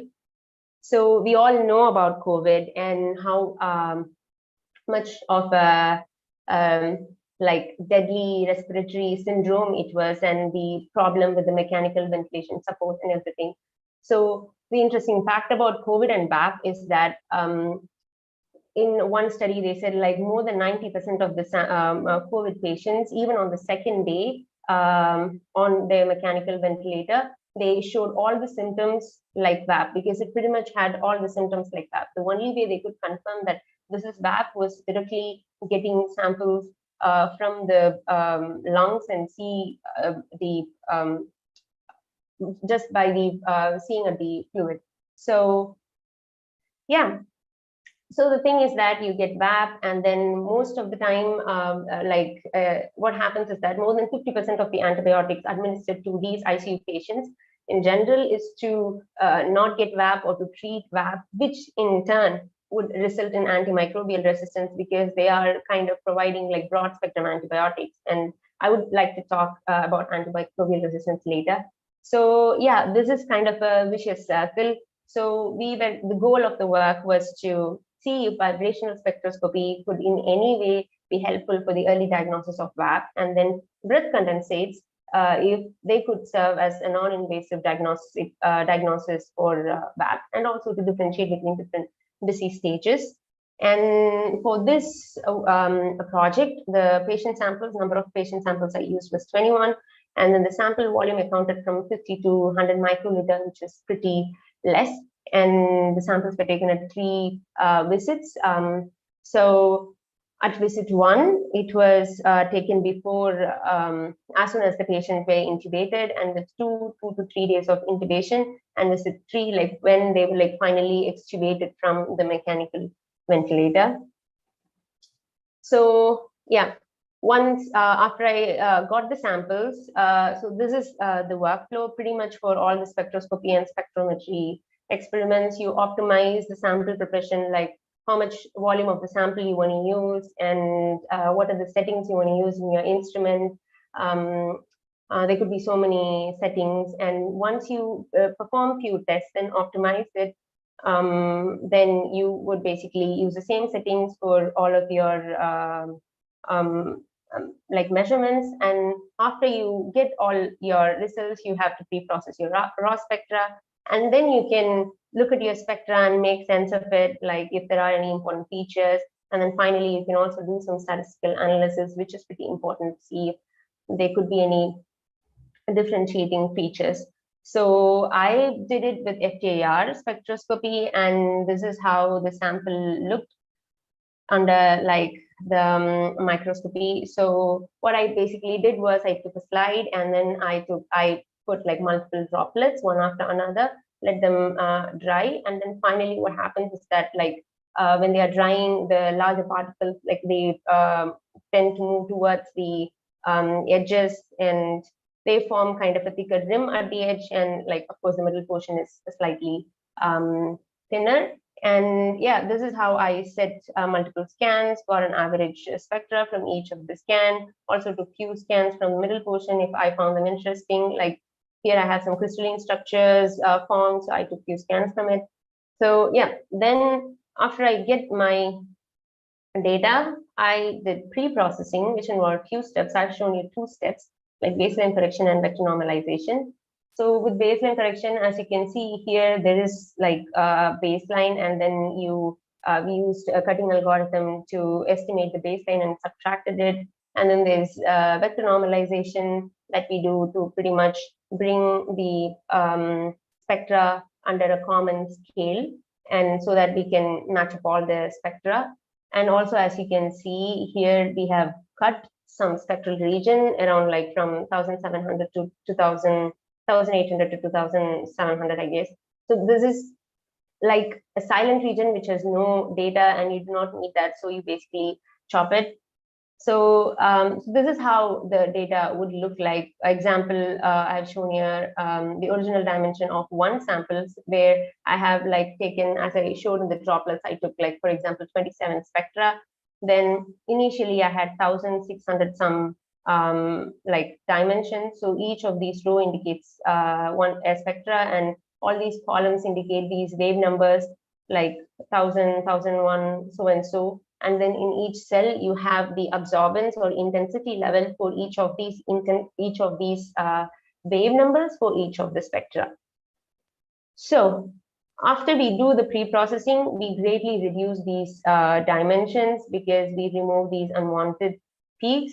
So this is the end of the pre-processing. Once you do pre-processing, we keep it aside because we might use it further for like the statistical analysis. Now, like we have after we clean the data, we have a clear picture of our data that we could try to make sense of. So this is a k-means cluster plot, which I would come to later. So what I'm basically trying to see is that, as you can see, there are some crystalline structure formed, and the importance is like to study the rim thicker region. So what I was trying to see is that, like, if there is any difference in the spectra between these two regions, as you can see here, like for some of these crystalline structures, you find some interesting peaks and which were higher in them. For example, this is the glycoprotein region, and it was generally observed to be higher in crystalline structures, which could possibly be because of the increased concentration of calcium and phosphate ions, which causes the crystallization, and which is pretty much similar to the saliva samples. And yeah, they were like, but like there were no clear cut explanation as such, yeah, because these crystals were formed irrespective of like whether it's a diseased or non-diseased sample. Yeah, but we were trying to get an idea of what's in there. And then we also we're trying to get different spectra, like basically subtracting like the mean spectra obtained from the different disease stages, and we observe that these particular peaks, like asymmetric stretch of phosphate and carboxylic stretch of amide trees, and so this could possibly from these stretches. So these bands were found to be higher in the disease state than the non-disease state. This is not a consistent inference as well. However, I would say we gave importance to these bands, like because this was also found in few other studies where they were like trying to differentiate between benign tumor and malignant tumor. So yeah, this could be given importance for like future tests on this. So yeah, after doing different spectra, now we can go to the statistical analysis. Before going to the statistical analysis, I would also want to say that when I was doing my bachelor's in biomedical engineering, I gave no importance to any of the computer science programs because I thought like I would not have to deal with it. And funnily enough, this is what I'm mostly doing now.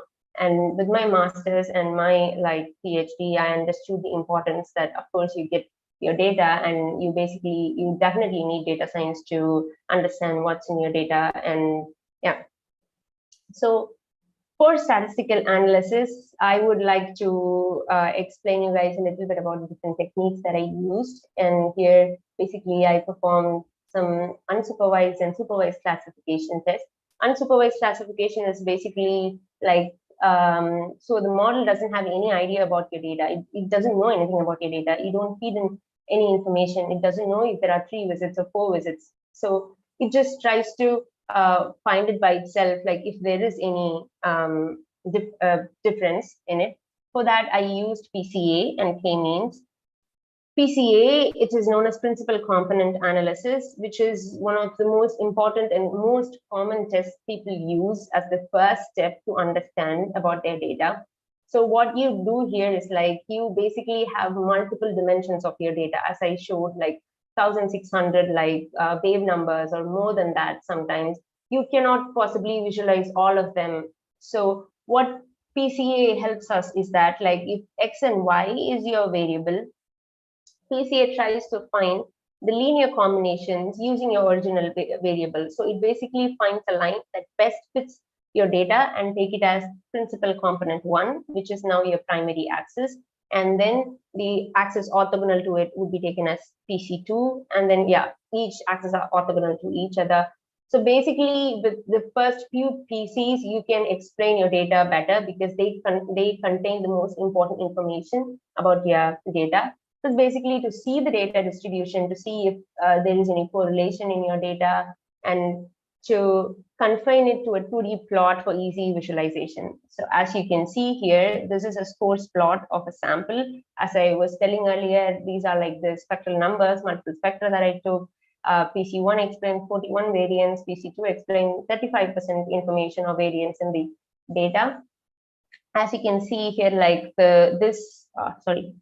so this one is like showing higher variance in PC2, which basically is that it's different from the others. And of course, it's coming from the crystalline structures. It has some different peaks that makes it different from the rest. Similarly, I was also trying to do with different visits, like in respect to CPIS scores, like different labels. I was trying to see if I could see any difference. But yeah, no, I couldn't see any discrimination based on the visits or different labels. But it's a great tool to see the heterogeneity of your data. And then, yeah, this is what I was telling. So after doing PCA from 632, you can basically, of course, even though you will have 632 PCs as well, you don't need all of them. Basically, the first 10 PCs could account for 95%, more than 95% of most of the cases, 98 to 99% of the information of your data, it could explain. So the plot that I showed earlier was just shown with PC1 versus PC2. So you end up with 1,000, you start with 1,609, and with PCA, you end up with just 10. Yeah. So with k-means clustering, what it tries to do is that, like, it tries to divide the data set into k clusters with similar objects. K is just like n, number that you specify. If you say that k is equal to 2, then it would try to separate the data set into 2 groups in such a way that they have like similar objects. So how it does is that when you give, for example, 2, it just randomly pick 2 points, and then it just take few other, like 2 points as cluster centers, and then it picks like few other points as it, like, you know, as its objects. Then it tries to calculate the distance of each of these points to the center. And then, for example, here, the distance is large, then it cannot be the center. So it performs another iteration and it moves a bit further. So in this way, it moves like with multiple iterations. It finally becomes like a point where all the data objects are closer to the cluster center. And even though it performs several iterations, it's a really fast tool, even with so many data points you give. So the basic idea is that when like you have a cluster center and then the data points are the closer to it, it just means that like maybe all of them have similar like spectral features, similar, you know, characteristics. That's the idea behind it. And with the scores plot that I had shown also for one sample, you can see like it shows different clusters. And for example, in cluster 2, it just showed all the it put all the spectra obtained from the rim region to be one cluster. And in other clusters, also the crystalline structures were there. So what I use this is for to see if these crystalline structures are completely, you know, separated, or if in terms of visits, if it's like forming into any different groups. So of course, I couldn't discriminate between the different visits with this. Yeah, and as they were like also not that many discriminating features in my data, and also this is an unsupervised classification technique. And with supervised classification techniques, like as we say, like supervised, it is supervised by you. You give it some information about your data. So basically, what happens is that you have to resample your data. You split it into test and train. You train your model, whichever test method that you use, you train your model saying that, okay, here it is V1, V2, V3, learn it, and you give it the data, it learns the pattern, and then you show a test data, and then it tries to predict if it is V1, V2, or V3, like whatever could be your label. I'm seeing here in the sense of visits like V1, V2, V3. So the method that I used is leave one of cross-validation technique. So what here it does is that, as I was saying, like there were like 21 samples I had. So what it does is basically keep one sample as test and the rest all as the train data set. So the model trains with these trained data set and tries to predict the test. So it does it until all these 21 samples have been completed. So the method, of course, it trains and then it tests, but it should use a method, right? The method that it was using to test it is support vector mission. This is also one really common supervised classification technique that they use because it's really fast as well. So what support vector machine does is that, as you can see here, these triangles and pluses could be two different groups, and it tries to find a hyperplane that separates your data. As you can see here, like this is a plane and then this is another plane. It tries to find exactly the widest plane. It's not choosing this plane, it would choose that plane because that is the widest plane. And then it tries to pick only the points that are lying on this plane. It's not considering the rest of your data object. For it only matters like these points that are on this line, which are called the support vectors, and it tries to, whatever I was telling, the patterns that it tries to learn, it's basically trying to do it from these support vectors. So after that, the result would be shown in a confusion matrix. So one out of few tests that I was doing, one test was I was trying to predict if it could predict using CPA score, if it finds correctly that less than 6 or greater than or equal to 6, because this is no WAP, and when it's greater than, of course, it's WAP. So for example, if you take this patient ID 34 V1, I took 27 spectra, and the CPI score was like 0 for that patient. And you could say that the model predicted all these to be under, like CPI is less than 6. But this is not the case for all the patient IDs, and that's why the overall accuracy of this model is 58%. As you can see, this is not a great prediction model. Yeah, so yeah, this was the result. I also did some other like methods, but I would just conclude here with my thesis topic.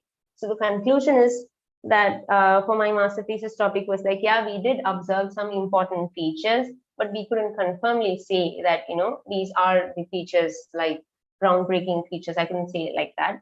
And with the unsupervised classification techniques, it basically helped me to see how heterogeneous the sample was, not just between different samples, even within a patient sample, the sample was hugely heterogeneous.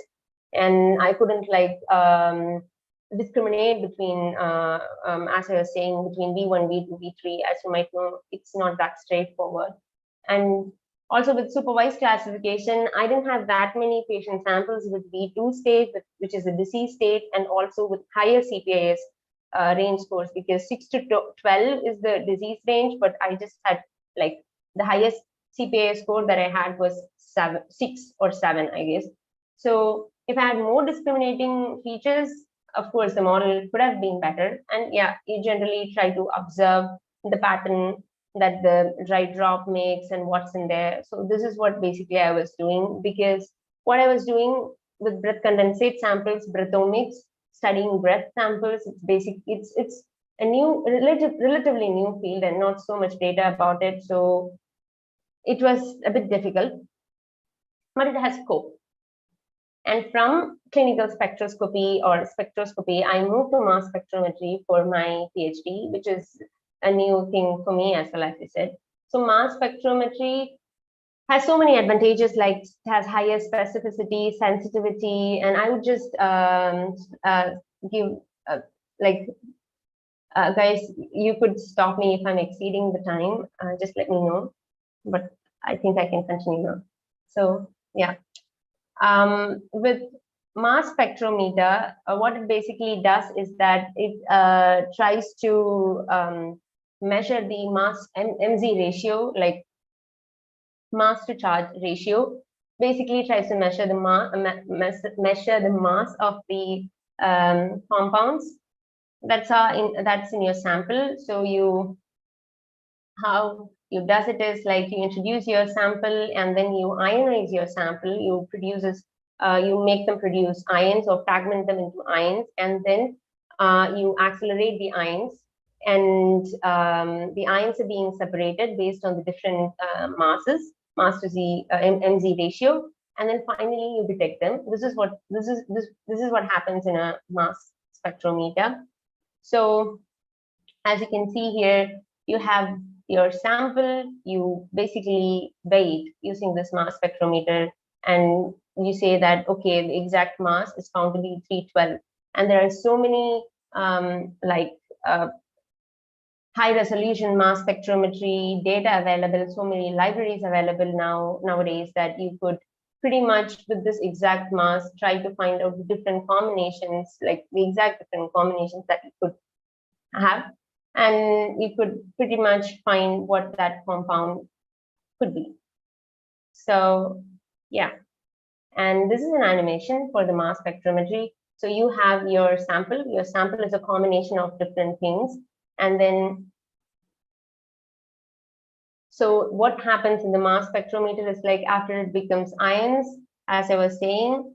So this is what happens in the mass analyzer, like the smaller particles come earlier and the heavier particles arrive at a later duration. And then also like considering the time, you get the peak, which is you try to find their masses. Usually the mass of the last would be heavier and the one at the front would be like smaller. And eventually when your run is complete, you end up measuring how many, you end up measuring the abundance of your sample. And this is your MZ spectra, like there in FTIR spectra, if you have your wave number versus absorbance, here you have MZ ratio versus your abundance, which is like pretty much the intensity.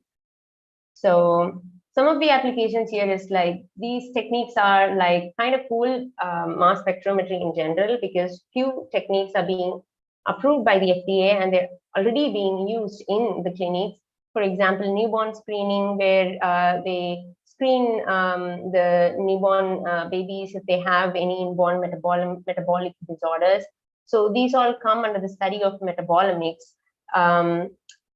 So with metabolomics, we mainly focus on metabolites, which could be amino acids, carbohydrates, lipids, anything, and also the drugs that you consume that produces the metabolites after the metabolism is done, like it produces something, and we study that. That's the interesting thing about metabolomics. And this is an instrument like LC-MS instrument. This is not the exact instrument that we have in our lab, but this is pretty much the same. It's like the liquid chromatograph. It does the liquid chromatography thing. So it basically separates initially your samples, and then into different, it separates your samples, and then each of these goes into this mass spectrometer, and whatever I showed before like happens, like it produces ions and then separates and gets detected, so and so. So yeah. And some of the projects in the functional metabolomics lab that we have, the goal is to study the role of small molecules in complex microbial communities. So one thing I would like to say is that like this MS spectra, at the end of it, like you have so much data of it to make a sense of course, as I showed, there are like so many peaks. And there are two difficulties. Most commonly is to find what all these peaks are, like to annotate them, it's difficult. And also to understand their function, what they are doing, their biological importance, that's also difficult to interpret. There's one thing called molecular networking. So there are like some few platforms now, web platforms, where you give in your MS spectra into it, and it forms like a network basically. So it tries to group them like the one with similar features. But my work, the chemical proportionality, the project that I'm now working on, is focusing on trying to understand the importance between, or the understand the, how to say that, understand the importance between these, like these nodes. Or like, for example, this is how it would be in molecular network. There would be different nodes. It would be connected, but you don't know what came from what in general. Of course, there are like new techniques, like so many techniques are being developed. One such technique that we are working on is the chemical proportionality. So for example, we have arranged some experiments to mimic like the bacterial drug metabolism. You feed in your bacteria with few antibiotics, and with time, and you culture it, and with time you see that something is like for example, the bacteria is reducing in its concentration, and something is being released into it, like maybe the antibiotic is releasing something. So this is basically important to understand the human drug metabolism as well. So that's the goal.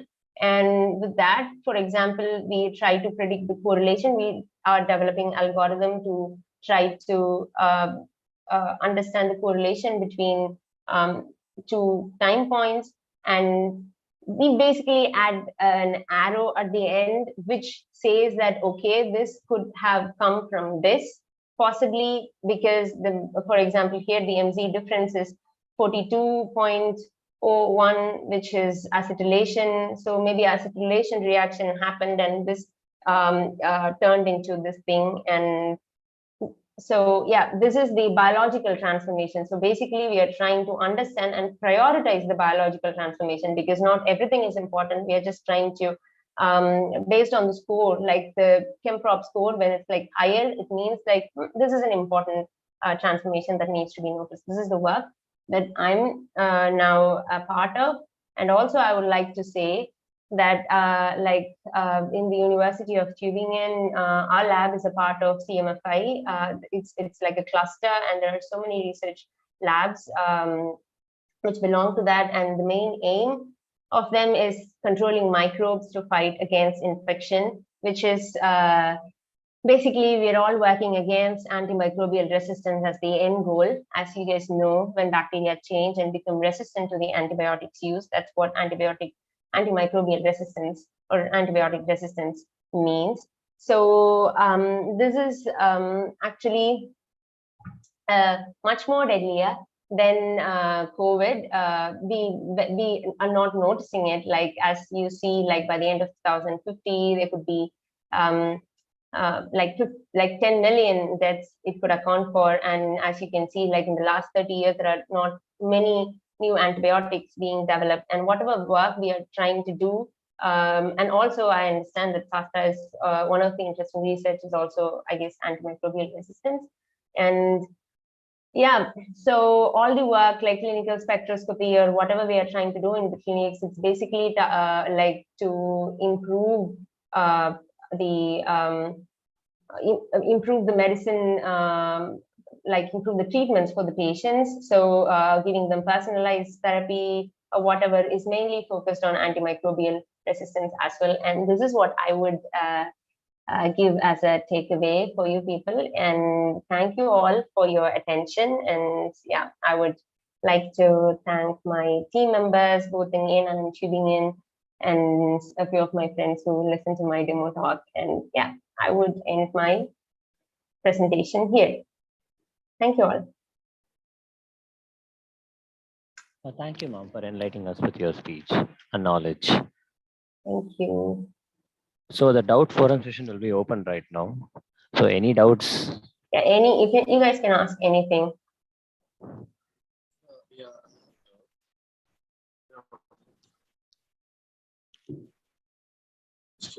Oh, sorry. Hello. Hello. Yeah, I have a doubt. It's regarding the heterogeneity. Yeah. Why are we so concerned about the heterogeneity? Why is the heterogeneous part important? Why does it have to be heterogeneous? It doesn't have to be. I mean, it is like, that's a good question. I'm not saying that it is important that it should be heterogeneous, but that's the case. It is like, in general, it is really heterogeneous. And when you are trying to do with machine learning or like some tests, it's really difficult when it is like hugely heterogeneous. It is difficult to come to a conclusion to say that, okay, this is the factor that is causing, like something. So in my patient sample case, so this was a part of another study where they were like, the original number of samples were like 80 samples, and I just did 21 samples. They already knew that the heterogeneity will be a lot, so that's why you see like the machine learning that I was trying to do, the statistical analysis, the result was not that great. So maybe if I try to measure more samples, then I could have, like tried to understand more about Basically, it. it's like it's what we observed. It's not what we intended for. No, yeah. And Right. is there any alternative method to reduce the loss of data while using support vector machines? Sorry, I couldn't hear you clearly. First of all, We your use voice the was support vector mechanism to instead of approximate the using. data. Are you asking if there are any other methods? Yeah, what is the alternative for the loss of data? We actually approximate the data. We only take the data from the planes ends. Yeah, it learns from that, and I think that's why it is faster. So because it is, and also there are like few other methods as you like linear discriminant analysis, which that pretty much takes I think all the data. I was also doing it with that. Maybe yeah, there are like few other techniques, but support vector machine is faster, so people usually go for support vector machine. And yeah. Sure.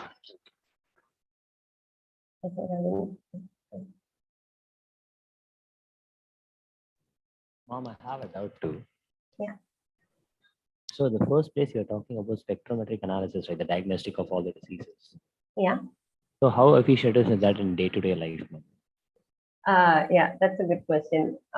It's actually, to be honest, not that efficient because clinical spectroscopy has a long way to go. The thing about clinical spectroscopy is that it's when you consider like a point of care diagnostics, it's much easier than mass spectrometry because the instrument itself is cheaper, and there is like no less sample preparation involved in it, and it can be greatly, the spectra could be obtained easily, as you can see. So, but considering what you could do with the data, it's pretty difficult because that's why mass spectrometry is much better than that, like in terms of sensitivity and specificity, and especially targeted analysis.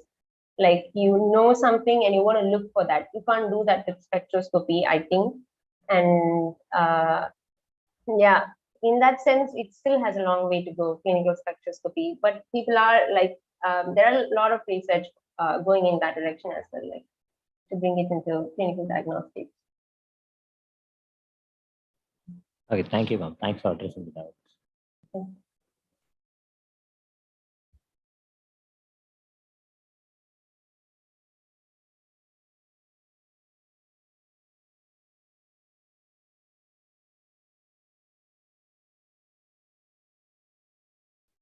Okay, now we move on to the next session.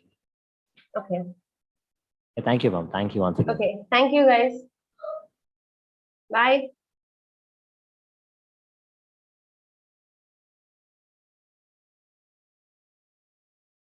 Oh, sorry.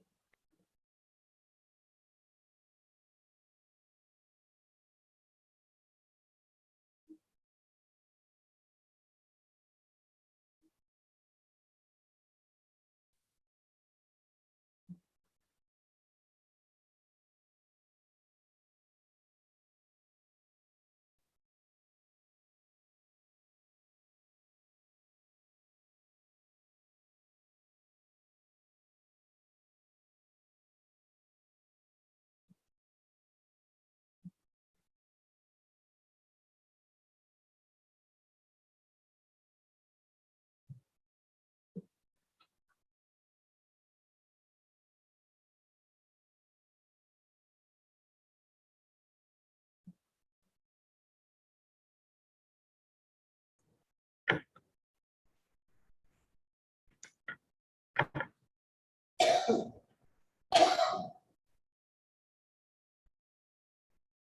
only have 6 senses. Is it a myth? You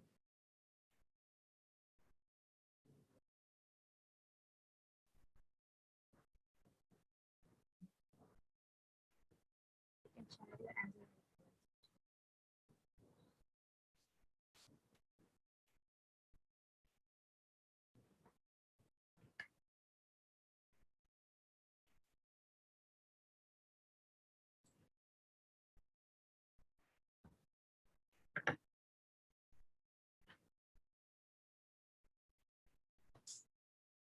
Actually, a myth, and in practice, we have at least 21 senses and the temperature.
And the third statement is engines change color to match their surroundings. It is a myth or shall I answer?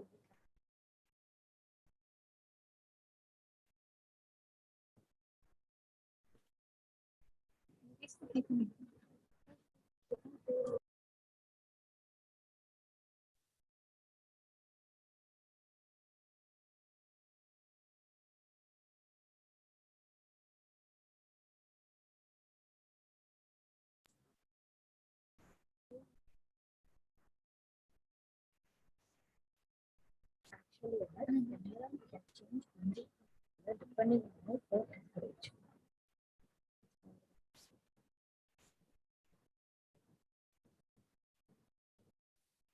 Humans only use 10% of their brains. Is this a fact or a myth? You can share your answers in the comments. Give your answers in the comment section.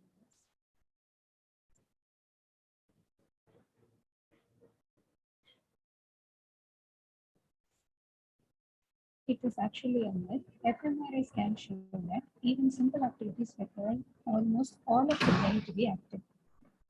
Let's go on to the next statement. Lightning never strikes the same place twice. Is it a myth or a fact? You can share your answers in the comments section.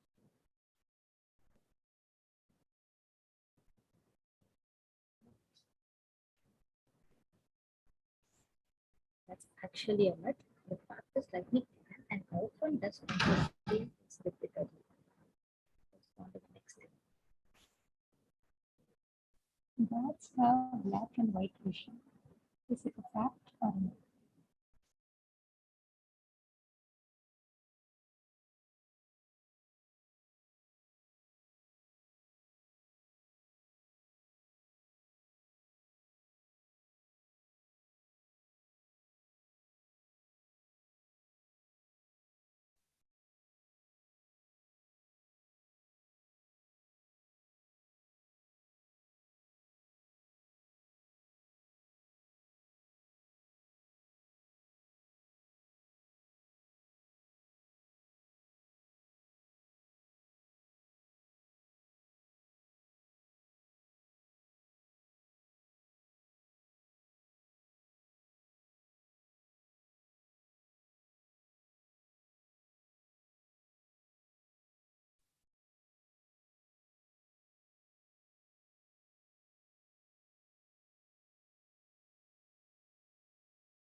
Moving on to the next speaker.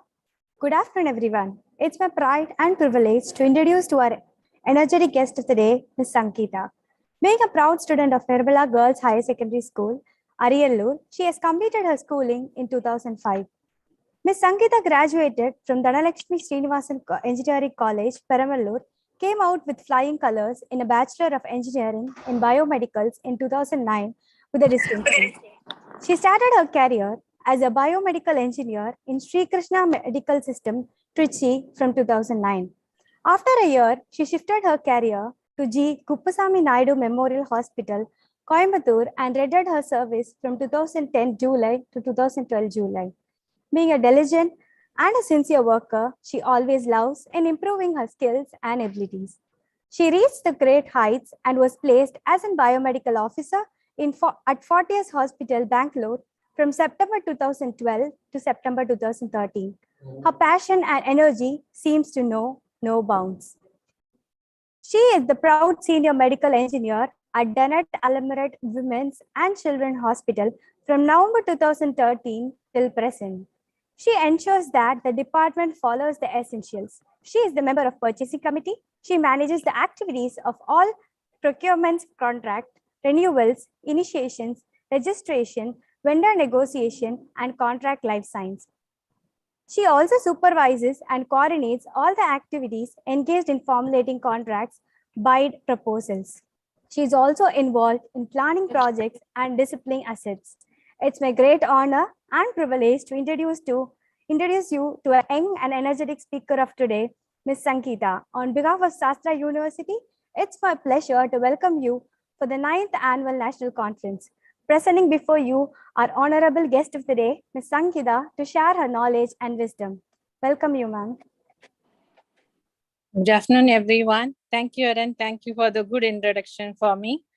First of all, I would like to thank Shastra University, Hema ma'am, and Bioengineering Department for providing me this opportunity. I know it's almost end of the day. I will try my best not to make you all bored. Today, I'm going to share my experience as a clinical engineer, what we are doing in day-to-day life in a hospital as a clinical engineer. I studied biomedical engineer. Currently, I'm working as senior engineer. Hope this session will be informative and interactive for you as well as me, because you all younger generation have more knowledge. Each one of us has concern after completing engineering, what we are going to do. Same thing happened for me also. After completing biomedical engineering, for CS, all other departments, they know where to work. But as a biomedical engineer, we think where we are going to work, which field you are going to try. But in current scenario, the biomedical is a very good growing department. We can able to try in different fields. Now, in my presentation, I'm going to explain you which and all the place we can work as a clinical engineer, as well as in deep about clinical engineer, what they are doing in hospital. Let me share my presentation for all of you.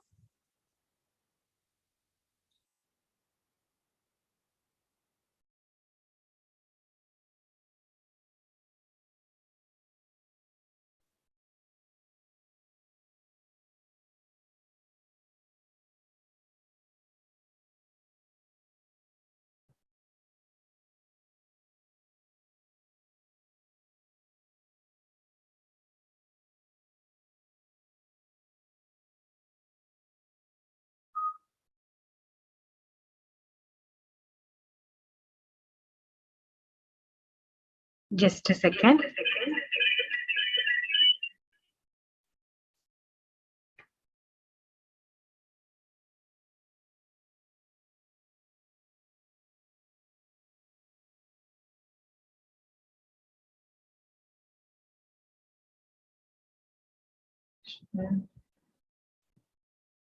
I hope you can see my screen. You can able to see my presentation.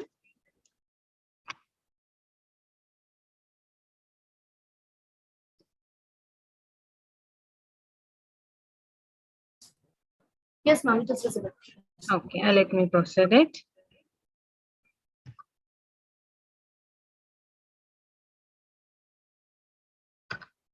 Okay, what is clinical engineer means, what we are doing exactly in the current scenario.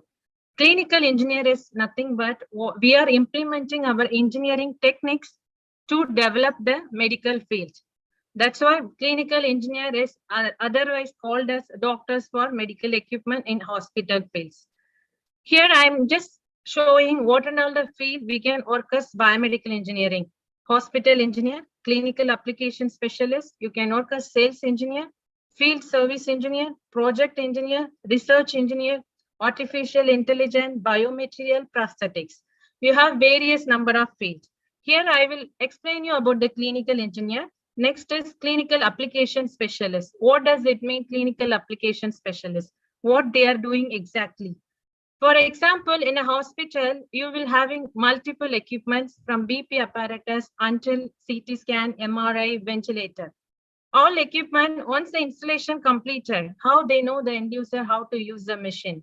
For example, I install ventilator in the hospital. The doctor should know how to use the machine. The nurses should know how to use the machine.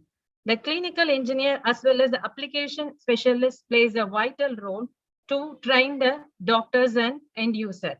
For example, the new equipment installed, they will do what they will do it once the clinical engineer will coordinate with clinical application specialist of the hospital. They will coordinate with the application specialist. Application specialist will come and explain to the hospital end user as well as biomedical engineer as well as the doctors how to use the machine. This is one kind of equipment. You can work in all the manufacturing company. For example, you can work in GE or any company as a clinical specialist after you complete the engineering. The next is sales engineer.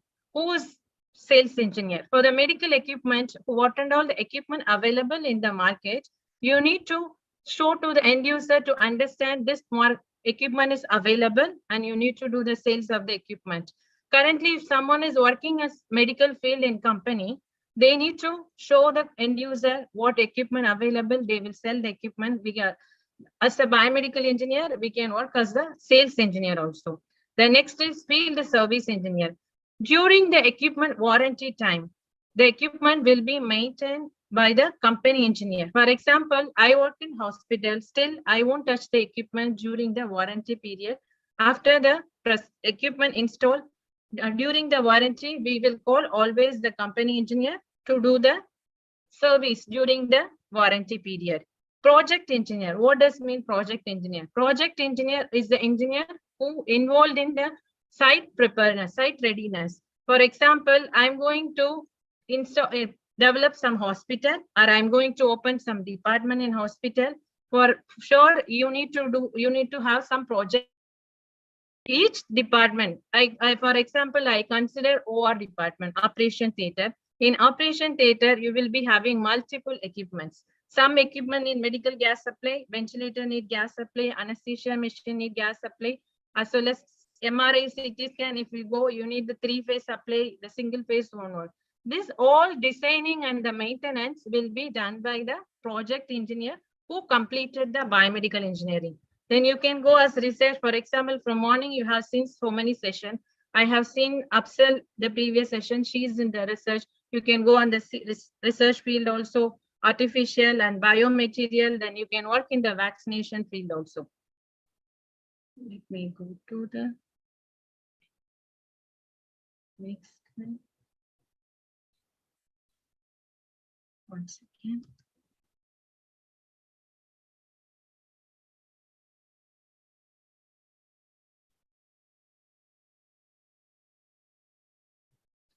Okay, let me go to the next slide. After the various field, now I'm going to explain you clinical engineer in hospital, what they are doing in the hospital. Starting from BP, once you went to the clinic, not even hospital, you're going to the clinic.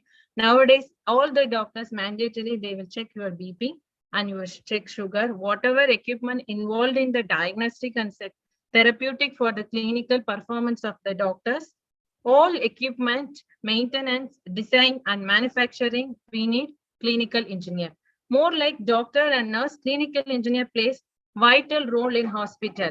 They will work 24/7. Why I'm saying 24/7? For in case after the duty hours. You have like after the 8:30 to 6 hours, then after 6 p.m. in between night, anytime the machine can go breakdown.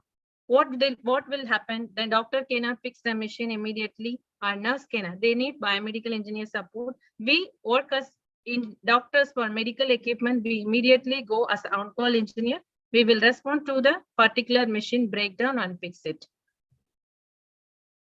The next is how we will make sure the equipment is in working good performance. We as a clinical engineer in hospital, we will make sure the equipment is electrically safe for the patient, visitor, as well as hospital employee. For example, consider some equipment in home, fan. You take a fan, if any current leakage is there, you cannot use it. It's one equipment. For example, we are alive, we can able to see it. But in hospital field, the patient is already sick. If any problem with the machine, it is connected directly to the patient, it will affect the patient as well as the visitor as well as hospital employee. What we will do is we will do the safety test for the machine annually or as frequent whenever it's needed. If in case any breakdown happen for the machine, you need to do the electrical safety test for the machine. This is the just general clinical engineering function in the hospital. What and all the work they are doing in the hospital, from the planning until the decommissioning and condemnation of the equipment. For example, we are as an engineer, we will do planning. After the planning, we will do which equipment needed assessment. Then we will do purchasing. After purchasing, you need to do installation, then end user training, then continuous monitoring of the equipment, then breakdown. If not repairable or it's beyond repairable, you will do the decontamination. Even for the decontamination, you need to follow some certain standard protocol in the hospital based on the country. For example, technology, I will explain the workflow in this slide. Technology planning. What is technology planning? I have new neonatology department open in the hospital. As a clinical engineer, what I will do it? I will see what equipment need for that department, which technology we needed. For example, I have 2018 generation equipment, 2019 you have new generation, 2021 you might be having different equipment. How you will make sure which equipment needed for the particular department? You need to analyze this technology will be enough to use in the future also. If not, you need to make sure what is the new standard we are using. You need to, as a biomedical engineer, you will analyze what and all the option is available in the particular machine. If normal other department engineer or technician, if you're allowing them, go and plan the equipment and procure, they cannot able to select the right equipment for the right department. To select the right equipment, you need the right clinical engineer to provide it. The next is technology assessment. Once, for example, now I discussed about neonatology department. We need ventilator or incubator for the neonatology department. We decided we are going for purchase. What we will do after the purchase, after decided. Once the decided from the purchase committee, we need this equipment. What we will do is we will see the safety. Even if this equipment is purchased, it is effective safety for the patient or not. In the market, you will have n number of equipment you might be using. If you can use it, but we need to know this equipment is safety to use for the patient. It's clinically effectiveness. After using the patient, you have proper output. As a biomedical engineer, we need to study about the human anatomy also. It's effectively reacting on the patient or not. It is cost effectiveness. Then you need to consider equipment lifespan, how many years we can use. Some equipment you can able to use like 5 years, or some equipment lifespan will be 10 years based on the manufacturer standard. You need to consider the lifespan. After that, you have equipment comparison you will be doing. Equipment comparison, how you will be doing, I will just show you some standard how we are doing for as a hospital to select it. You can able to see, I hope. For example, I took one equipment to show for you, ultrasound machine. You might be having ultrasound machine from different manufacturer, different company, different supplier.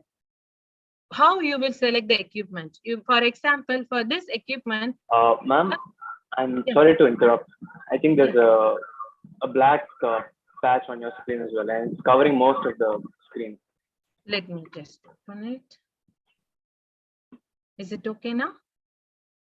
Yes, perfect. Please go ahead. Sure. For example, I'm going to procure ultrasound machine for the OB-GYN department or whichever department. You have n number of manufacturer available in the market.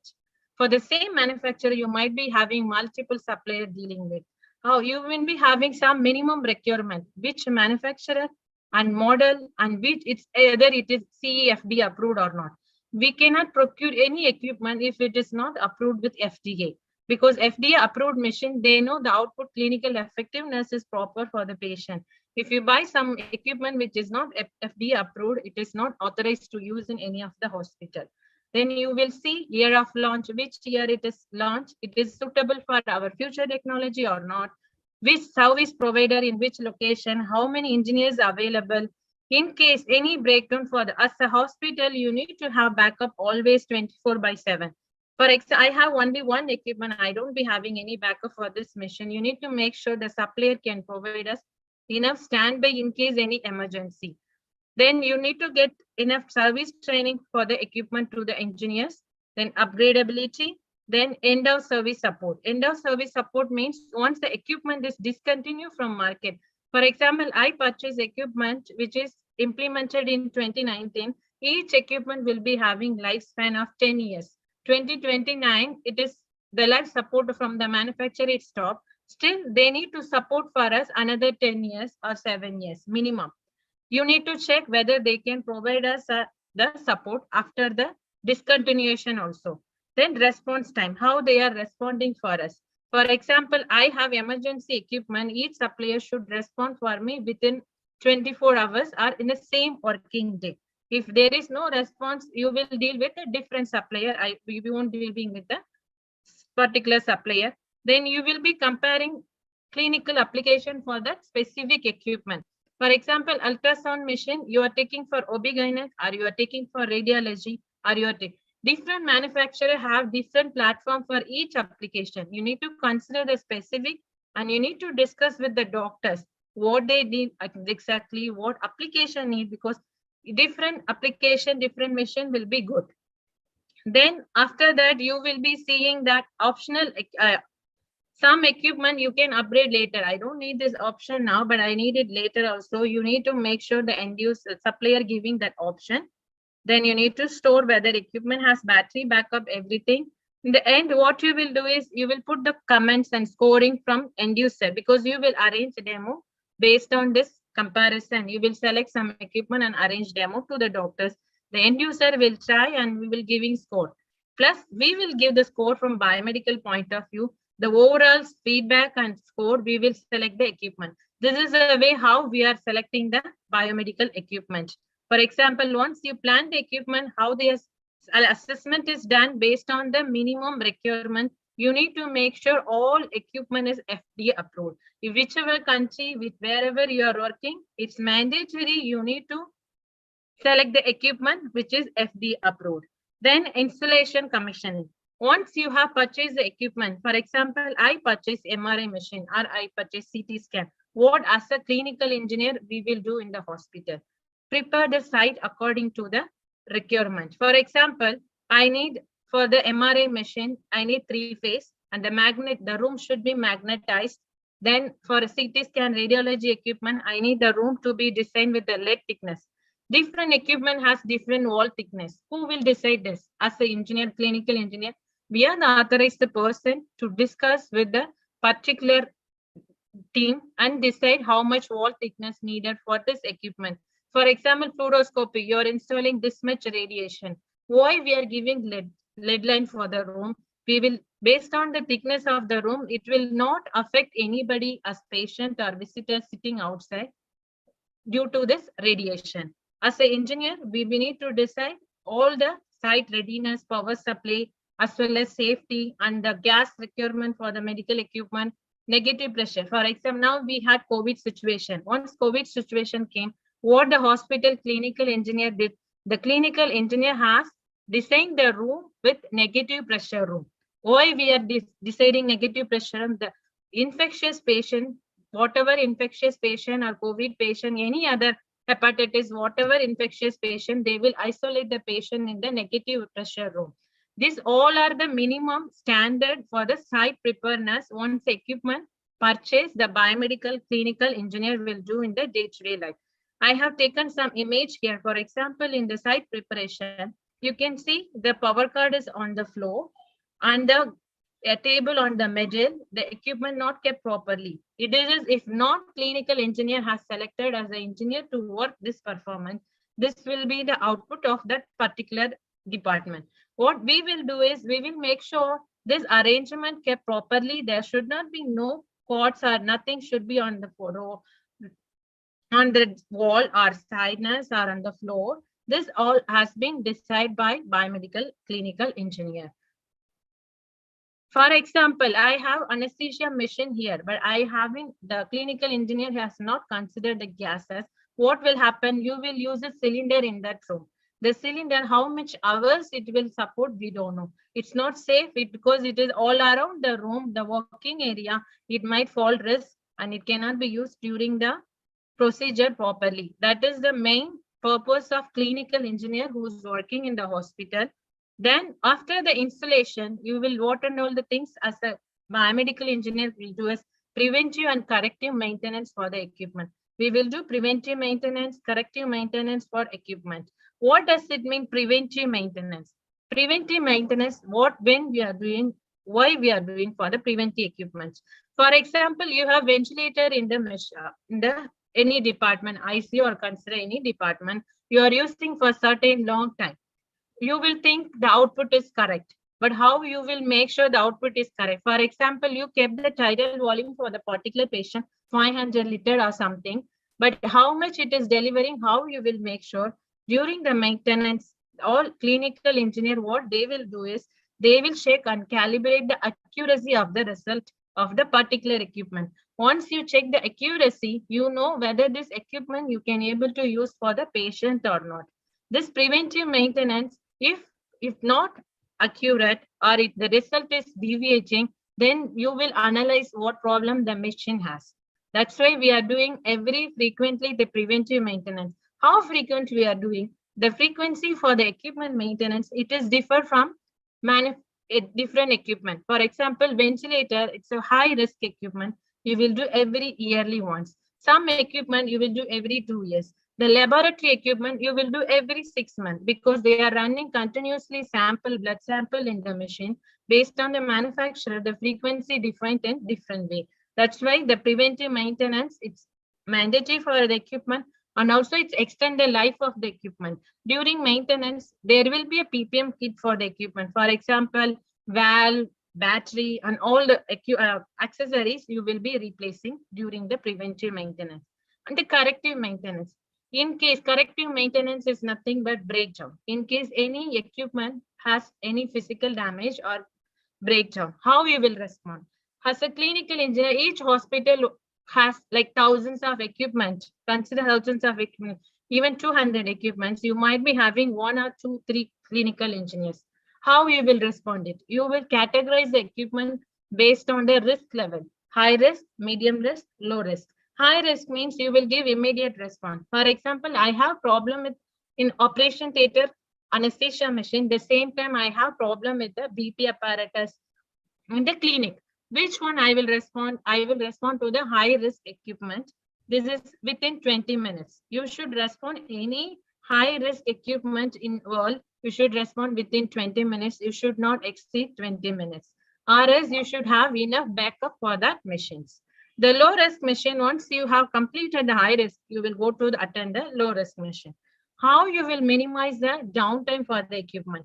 Downtime for the equipment, you will have as an internal clinical team, you will discuss between the team what and all the equipment has major breakdown, what accessories you need for this equipment, what spare part you need this for the equipment. You will store all this item in your department inventory store. Once any equipment down or you need some spare part, you can utilize same time and you can replace it. Not all the equipment repaired by supplier. Some will be internally, some will be during contract. For example, CT scan, MRI, no clinical engineer who work inside the hospital, they won't do repair. They will just give first level support. Only the certified trained engineer is allowed to touch particular equipment. As a clinical engineer, you can work in the company also as a certified engineer for specific equipment.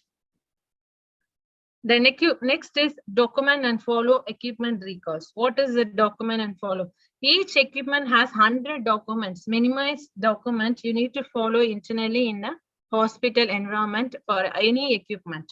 And also the recalls. For example, I have installed some equipment. After a certain time, I feel this equipment output is not correct, even if it's FDA approved. You can report to the FDA team that this equipment output is not monitored or delivered correctly. Then they will do the recalls. That means if the recalled equipment, you need to return to manufacturer. The FDA team will send the same mail to all over the universe, wherever they are following FDA rules. Then you need to return all the equipment which is manufactured in that particular start. Or else the manufacturer should get back to us the solution how to sort out this issue. Then education. In the clinical engineer, as a hospital engineer, you are not only doing the equipment maintenance, you are doing the staff, clinical staff, how they need to use the machine. You need to train all the staff competency. You need to make sure they are competently trying to use the machine. As a clinical engineer, you need to train any new staff coming to the hospital. You will be training them. You will provide the training for them. You will assess them whether they are they have enough knowledge to do the equipment. All the equipment you will do, but when you are analyzing the major equipment, high risk equipment, for example, defibrillator, ventilator, whatever equipment is there, you need to make sure the end user has enough knowledge and they do the correct test. We will do the test for them, and if they are enough, go for use the machine, then only we are allowing them to go to the particular department.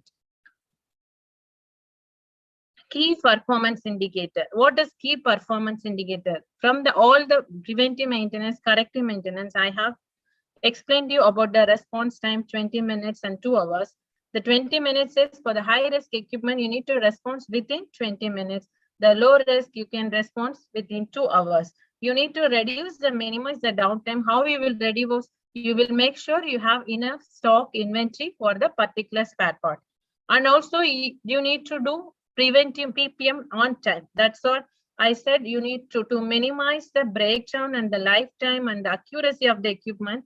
You need to do the PPM of all equipment within that particular scheduled month. If I can, and why I have mentioned 90% or more. For example, sometimes all the bed is occupied with patient. They have connected the equipment long time, like 1 month or 2 months. They cannot be able to remove that machine. That time we cannot be able to complete the PPM. That's why we have kept 90% minimum to complete the PPM. Or else you can provide the backup machine and remove that machine for the PPM. Then you need to do yearly refreshment staff education. For example, I have some equipment, NO system, nitric oxide system. They are using in NICU, which will be used in like yearly once or 2 years once. The staff will forget how to use it. That's why you need to train the staff, yearly staff education. Every year you need to refresh the staff how to use the machine. You need to make sure they are trained well. This is how the workflow of the biomedical team. After for a maintenance, corrective maintenance, you cannot able to repair the machine. What you will do it? For example, I have one ventilator have breakdown. What I will do is I will analyze what spare part need for that equipment.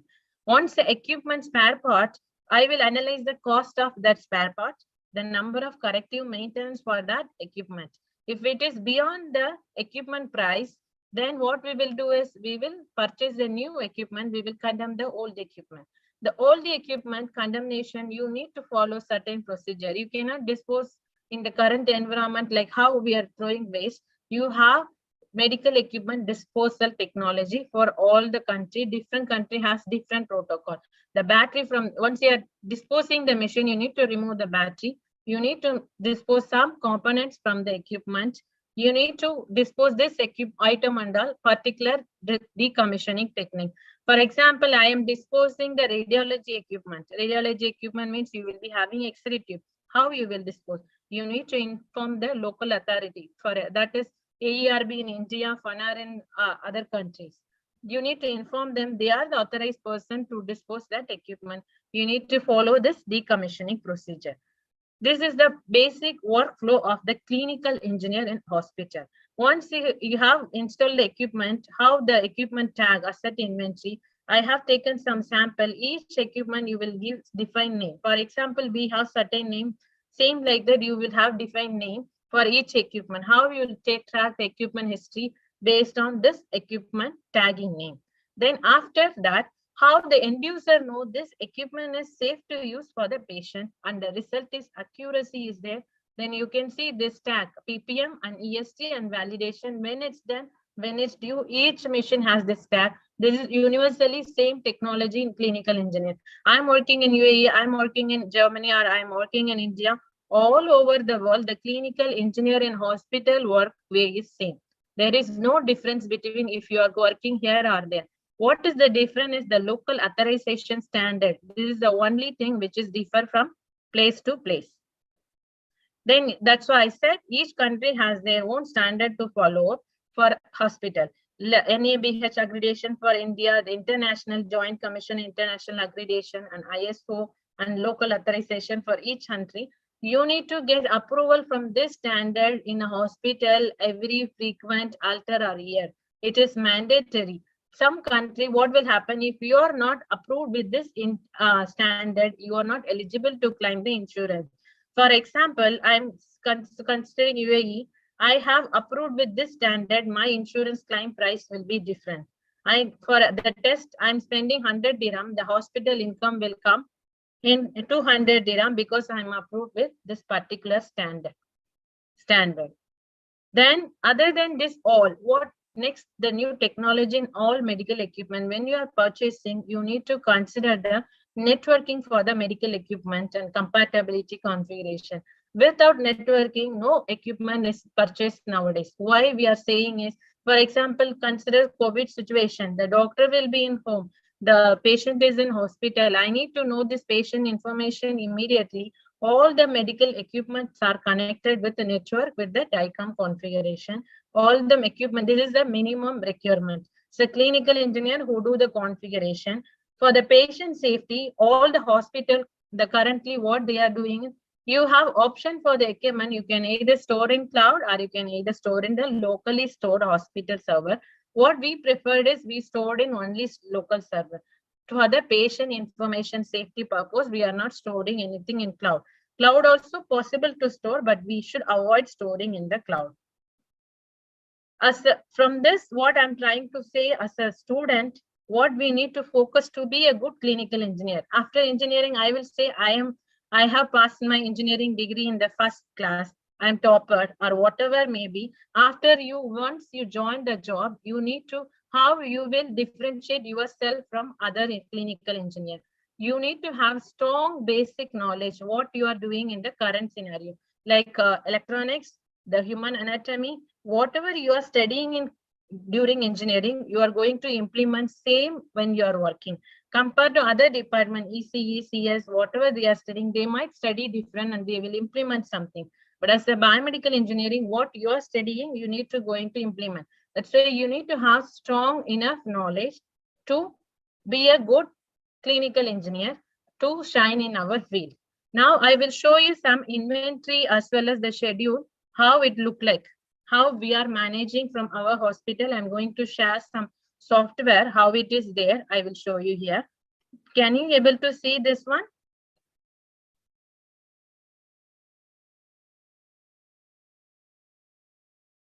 Can anyone? We are still in the PowerPoint slides. Outline, okay. Let me close this. Okay.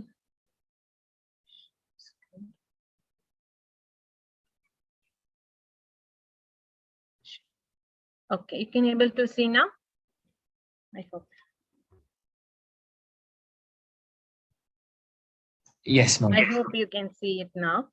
How we are managing. This is the asset list, which I said once the equipment comes, you have the you are tagging the equipment with the asset number, and you will be 1 minute. I can go this way. Which model and which manufacturer and who added in the inventory and which department you are adding it. currently the status is active or not. All the information will be here. And also you need to add all the installation documents here. This installation document, which will show how much the equipment warranty and PPM schedule and all the detail, you can add it here. This is the inventory. All the hospital will manage. Either it is as a software or it is a manual. Then I said to you the PPM task generated. Every month you will be having some number of PPM tasks will be generated. You need to complete it. For example, this is annual PPM. You can see quarterly or annual means it will be we are doing PPM for this equipment annually, quarterly or monthly. Some equipment based on the manufacturer you are defining, and you can see when it is due and when it is scheduled. Here you can see it is generated or not, and who will be doing annually, or it will be assigned to some engineer. They should complete on time this PPM.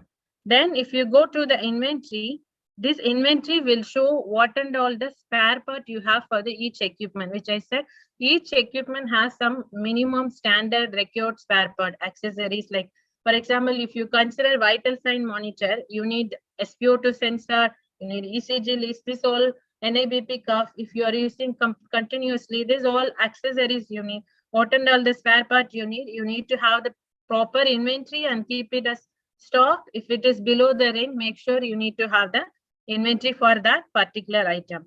This is the workflow for the clinical engineering in hospital, how they are working it. And hopefully, if any doubt, you can ask me in between also.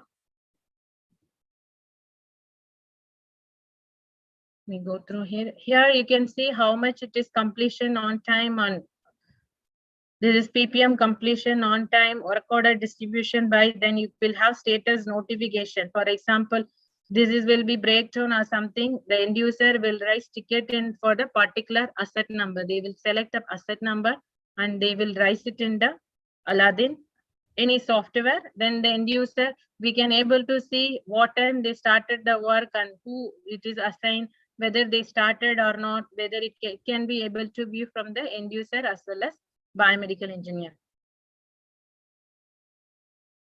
The main thing what as a clinical engineer and student, what they need to do currently is to make sure they have enough strong technical knowledge background in what they are studying currently to have the bright future in the clinical engineering field. I think that's it.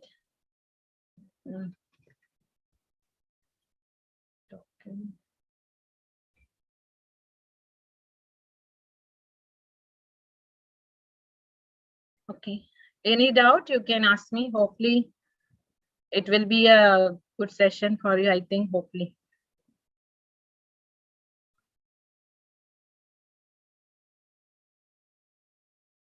Do you have any doubts or you need to know something about clinical engineering, which I presented today? I'm ready to explain.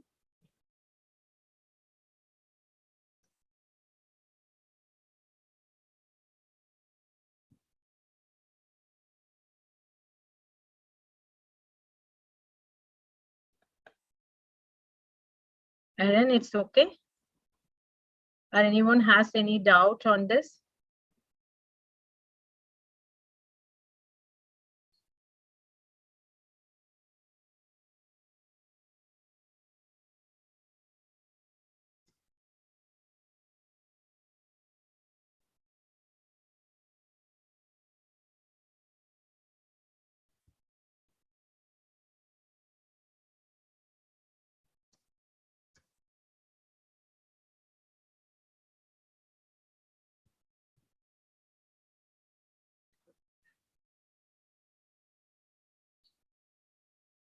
Ma'am, we'll wait for 2 minutes. Sure, no problem.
I think everyone is clear about your topic, ma'am. So thank you for giving us an insight on the working of a clinical engineer. This gave us all a new information and an idea about the future prospects. Thank you. Sure. In case any future, any doubt or any support, you can contact me through my mail or WhatsApp number. Sure, Thank you. Thank you, Thank you everyone. so much.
Okay, guys, we'll move forward with the event.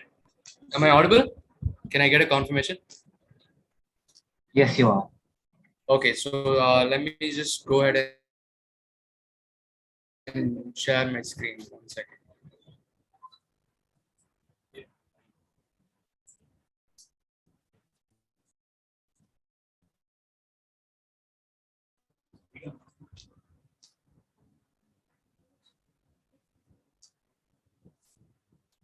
Is my screen visible? Yeah, it's visible. Can you go to slideshow mode? Yeah, 1 second.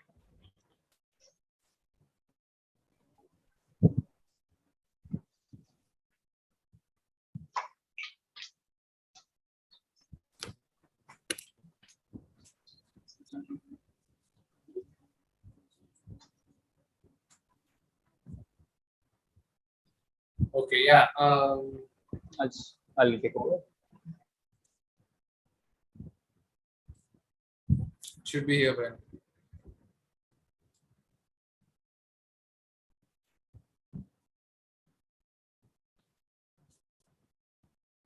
Is it in the?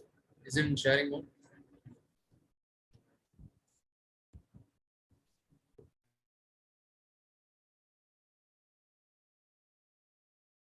Yes, you are in sharing mode. You can start the presentation.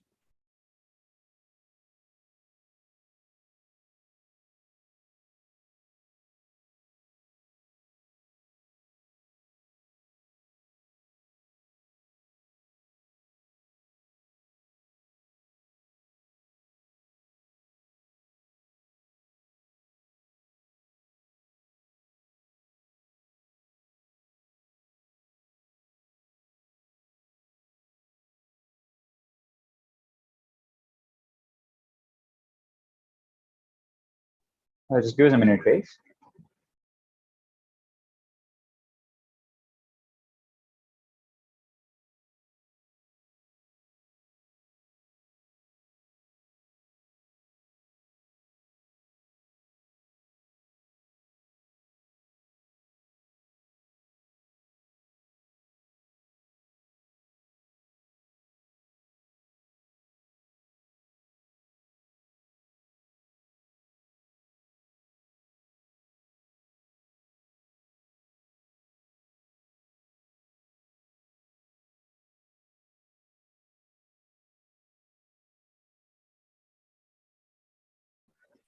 So yeah, hello guys. As you can see,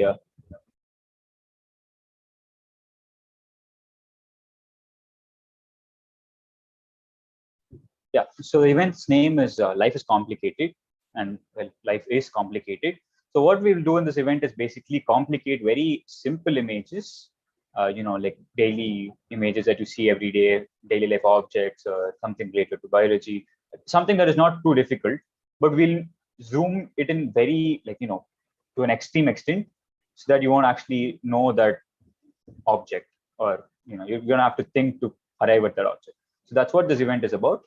And yeah, we'll get started. So yeah, these are the rules. Like I already mentioned, you'll be shown different images, which are close-up shots of everyday objects, and your goal is to identify the object correctly. And some questions are start, so obviously, they're basically harder questions, and we don't blame you if it takes longer. Let's go.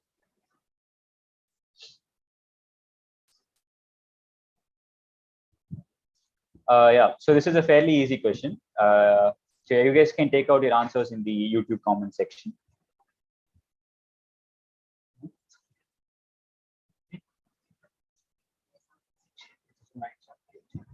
Uh,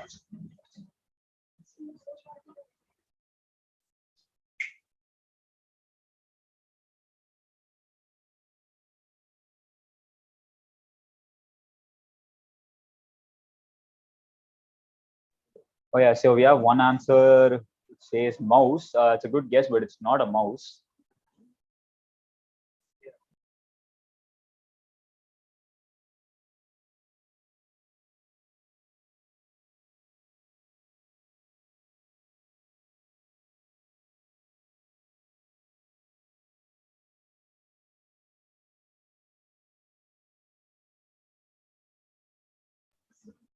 We'll just wait. We'll just wait for a couple more seconds and move on to the next question. If you have any guesses, you can put up on the chat box.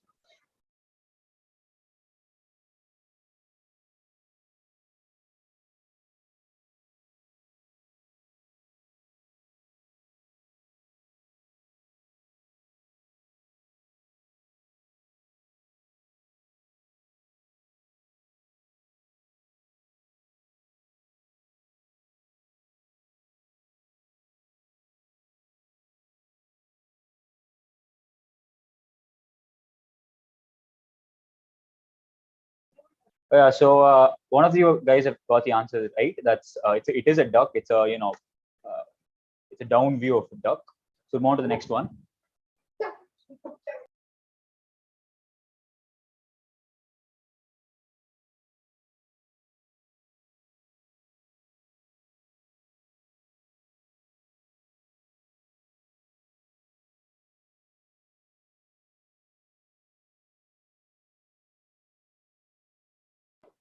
Yeah, so ID the common phenomenon. This is a fairly easy one again.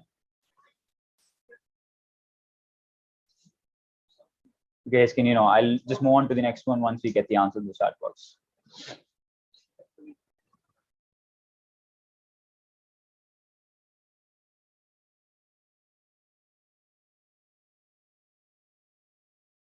Oh yeah, it is pollination. Good guess. We'll move on to the third question. So yeah, as you can see, it's well, I think this is fairly easy as well. Dandelion, that is the right answer. So we'll move on to the next one. That's a quick guess. Good one, guys.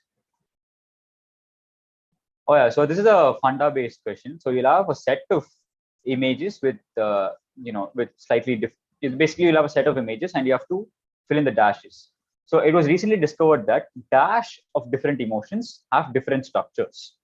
Okay, so ID dash, and we'll give you like a set of images in the following slides. So you can see that first one is dash of laughter, second one is dash of change, and then we have dash of grief and dash of remembrance.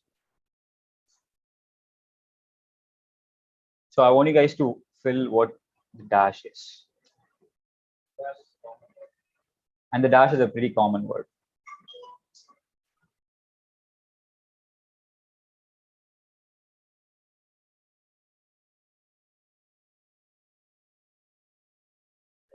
Oh yeah, we got the answer. It is tears. It's tears of grief, tears of remembrance, tears of happiness. Apparently, it turns out that they all have different structures, and based on your emotion, tears have different structures under the microscope. So we'll move to the next one. Yeah, ID is common item.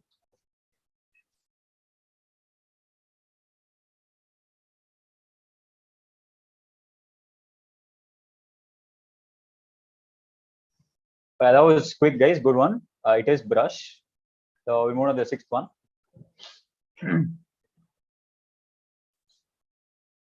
Oh yeah, ID. This is very. This is definitely something that all of us see every day.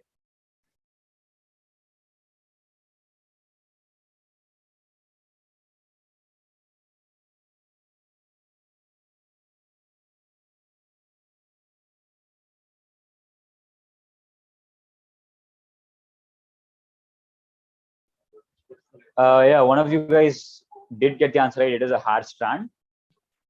So yeah, we'll move on to the next one.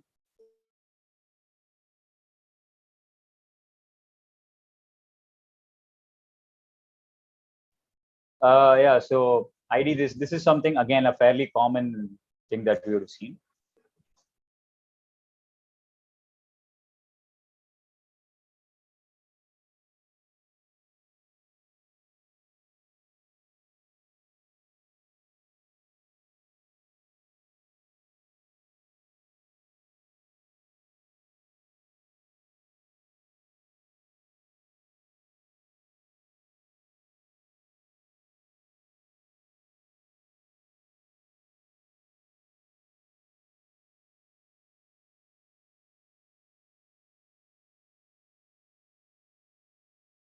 That's close. Prime is close. We'll have a couple of more guesses, and then we'll move to the next one. Just prime is kind of close. I mean, because it's an edible item, whatever is on the picture. Cornflakes, yeah, it is cornflakes or cereal. So that is the right answer. We'll move on to the next one. Oh yeah, identify this image again.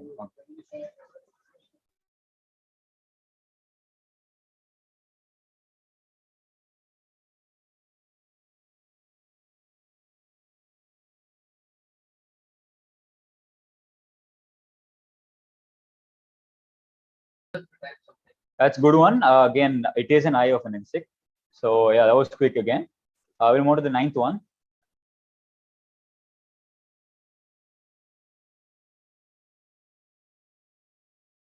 Again, this is a part of an entire image. I mean, it's a zoomed in part of a part of an image.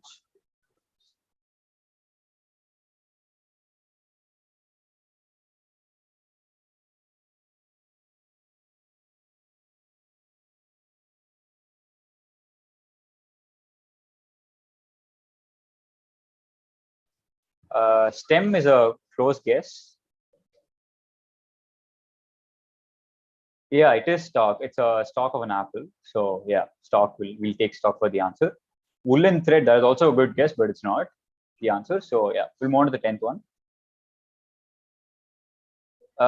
Yeah, so this is again, well, an extremely zoomed in picture. No wonder.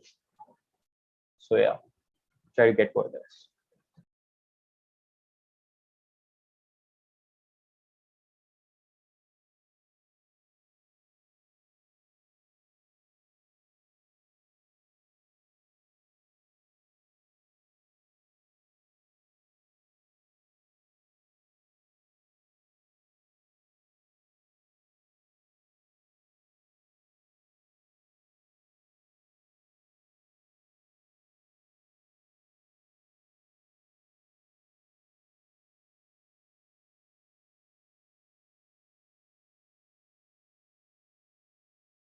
Burnt chocolate, that's a good guess, but it's not burnt chocolate. Trunk of a tree, no again.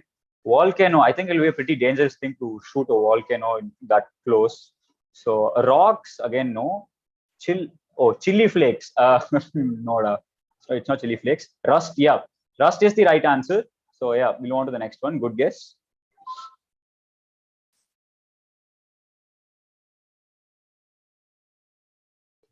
So you can see that this is a star question, and I mean, to be fair, I'll be fine if you guys, none of you get the answer, but try, just shoot your shot. Jello, that's a good guess, but it's not Jello.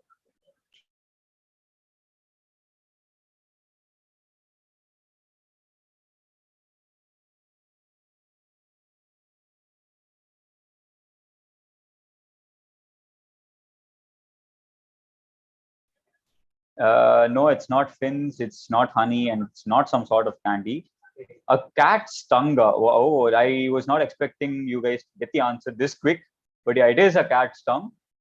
So yeah, that's the right answer. I'm surprised someone got it. So we'll move on to the next one. Yeah, again, this is a start question, so you take your time. Shoot your shot.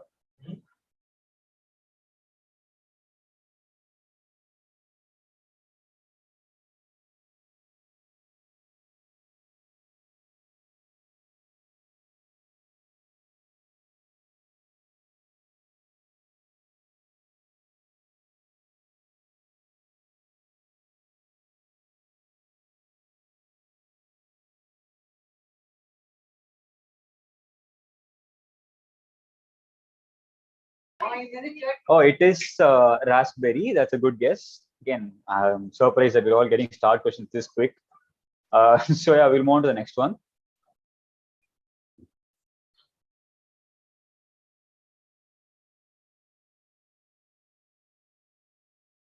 Okay. So yeah, again, this should be fairly easy if you guys got the previous two that quick.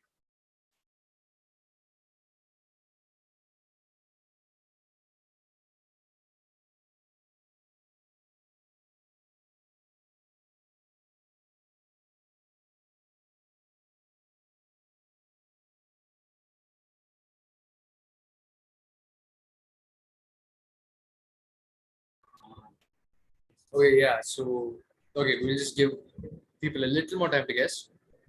Wasp head and antenna. It's pretty close. Yeah. Keep going. Centipede. That's peculiar. Okay.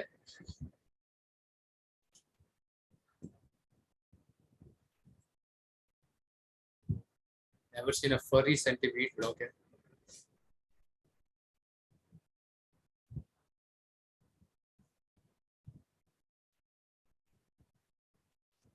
Okay. Proboscis. Okay, that in fact is the answer. That's the proboscis, particularly of a butterfly. So yeah, that concludes our fun event for this event, which is life is complicated. And yeah, basically the takeaway is life is complicated in fact.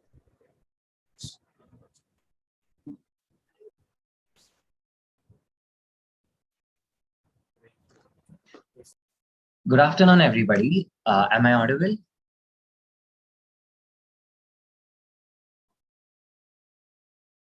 Can you guys hear me? Yes, nice. Yeah. Good afternoon, everyone. So it's time for having our next speaker. I take immense pleasure in welcoming our next speaker, Dr. Kyle Willy, MD. She's currently a researcher at Shastra University, and she's completed a BSMS and MD in Government Siddha Medical College, Tirunelveli, where she has worked in clinical trial to validate the external therapy of the treatment of arthritis. She has also worked as a lecturer in RVS Siddha Medical College and has handled 2 classes. And she has also worked as a medical officer in Atma Siddha Care hospitals in Tirupur. Her expertise in the field of neuroscience, behavioral, and cognitive studies has reflected in the past in the research articles that she's published over the last 5 years. And she has numerous certifications in human molecular genetics, psychiatry, and advanced neurobiology. She has presented her work on Alzheimer's at Alzheimer's Association's International Conference in Amsterdam and CSRS, Center Council of Research in Siddha. I take this opportunity in welcoming our next distinguished speaker, Dr. Kyle Willy, to share her knowledge with us. Welcome, ma'am.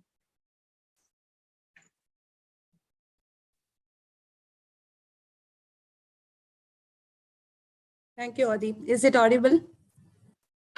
Yes. Yes. Yeah, thank you very much. And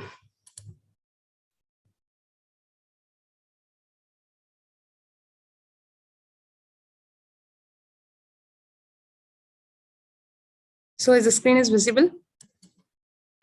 Yes, ma'am. Yeah, okay. So good afternoon to all. So I'm going to talk about the treatment strategies in Alzheimer's and what are the research employed here in Shastra University related to neurobehavioral science and also the therapeutic strategies employed in Alzheimer's here. Okay. So before going on to the therapeutic strategies, we can see the introduction in Alzheimer's and dementia. So you all know about both Alzheimer's and dementia as the same one, but it is two different entities. So here the dementia is a general term. It leads to the decline in memory, reasoning, and other thinking skill, while Alzheimer's is specific disorders under the dementia. Not only the Alzheimer's, the other disorders like Lewy body dementia, vascular dementia, and frontotemporal dementia, and Parkinson's and Huntington's also comes under this broad term. So it is a different entity. And in this, among the dementia patients, 60 to 80% contributes because of the Alzheimer's. And other dementia like Lewy body dementia, in this, the neurodegenerative is because of the deposition of Lewy's bodies, and vascular dementia is due to neurovascular changes, that is any ischemia changes in the brain, and because of this neurodegeneration will happen, and as a consequence of this the dementia will occur. And in the case of frontotemporal dementia, the neurodegenerations occurs in the frontal and the temporal region, and because of the frontotemporal region there would be symptoms like behavioral changes and emotional problems and trouble communication, and also difficulty in work and walking. Since the frontal area is mainly responsible for the motor and sensory skills, due to the frontal and temporal dementia, there would be a motor and sensory impairment will also occur along with the dementia. And other dementia like Parkinson's and Huntington, there would be a neurodegeneration along with dementia will occur. So among this, so many types, the Alzheimer plays an important role because 60 to 80% of the dementia peoples, the causative risk factor will be Alzheimer.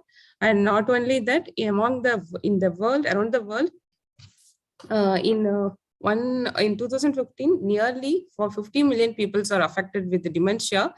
And in 2050, around 131.5 million are expected to have dementia.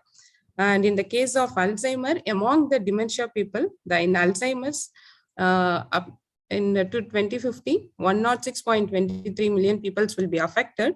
So in Alzheimer's, both the early stage of Alzheimer's and late stage of Alzheimer will play an equal role. So not only the genetic cause, but also the age and the environmental risk factors also plays an important role in bringing down this pathology. So why this Alzheimer is so important means in mortality also it plays an important thing, because compared to other serious illness like breast cancer and prostate cancer and heart disease and stroke, the mortality rate is very high in Alzheimer. So you all know that cancer and other disease like heart disease, stroke will give a serious consequence. Not only that, the Alzheimer also end up in serious consequence like mortality. And compared to other diseases like breast cancer, the mortality rate is very high. So the therapeutic strategies and the modality is very important in the case of Alzheimer's disease to stop this prevalence. So what is the pathology behind the Alzheimer? So you all know that pathology is that is the decline in memory. So how it causes mean due to the single culprit, that is the amyloid precursor protein. So it is the APP protein is present in normal brain also, but what happens in the Alzheimer brain is the two enzymes, that is the beta secretase and the gamma secretase. These two enzymes cleave this protein, APP protein, into the two different insoluble peptide, that is amyloid beta peptide. So this amyloid beta peptide, due to the repeated cleavage of this APP by these two enzymes, there would be accumulation of this peptide, and this leads to the aggregation of this amyloid beta peptide and leads to the plaque formation. So after that, what happens at the molecular and gene level means, due to the accumulation of this insoluble A beta peptide in the synaptic region, this amyloid beta will act in the receptors, that is NMDA and the AMPA receptors, and result in the changes in the pathways like ROS pathway, and also the other proteins like tau hyperphosphorylation will also occur. So due to this accumulation of A beta in the synaptic cleft, that ROS formation will occur, that is the oxidative stress will occur, and this leads to the tau hyperphosphorylation, and that is another hallmark changes in the brain in Alzheimer patients. So this tau hyperphosphorylation and this amyloid beta accumulation will lead to the neurodegeneration in the Alzheimer people. So this what happened means this results in the inflammatory changes, and also the synaptic transmission will get affected, and neuronal apoptosis will also get affected, and also the ROS changes. So the mitochondrial dysfunction also occurs.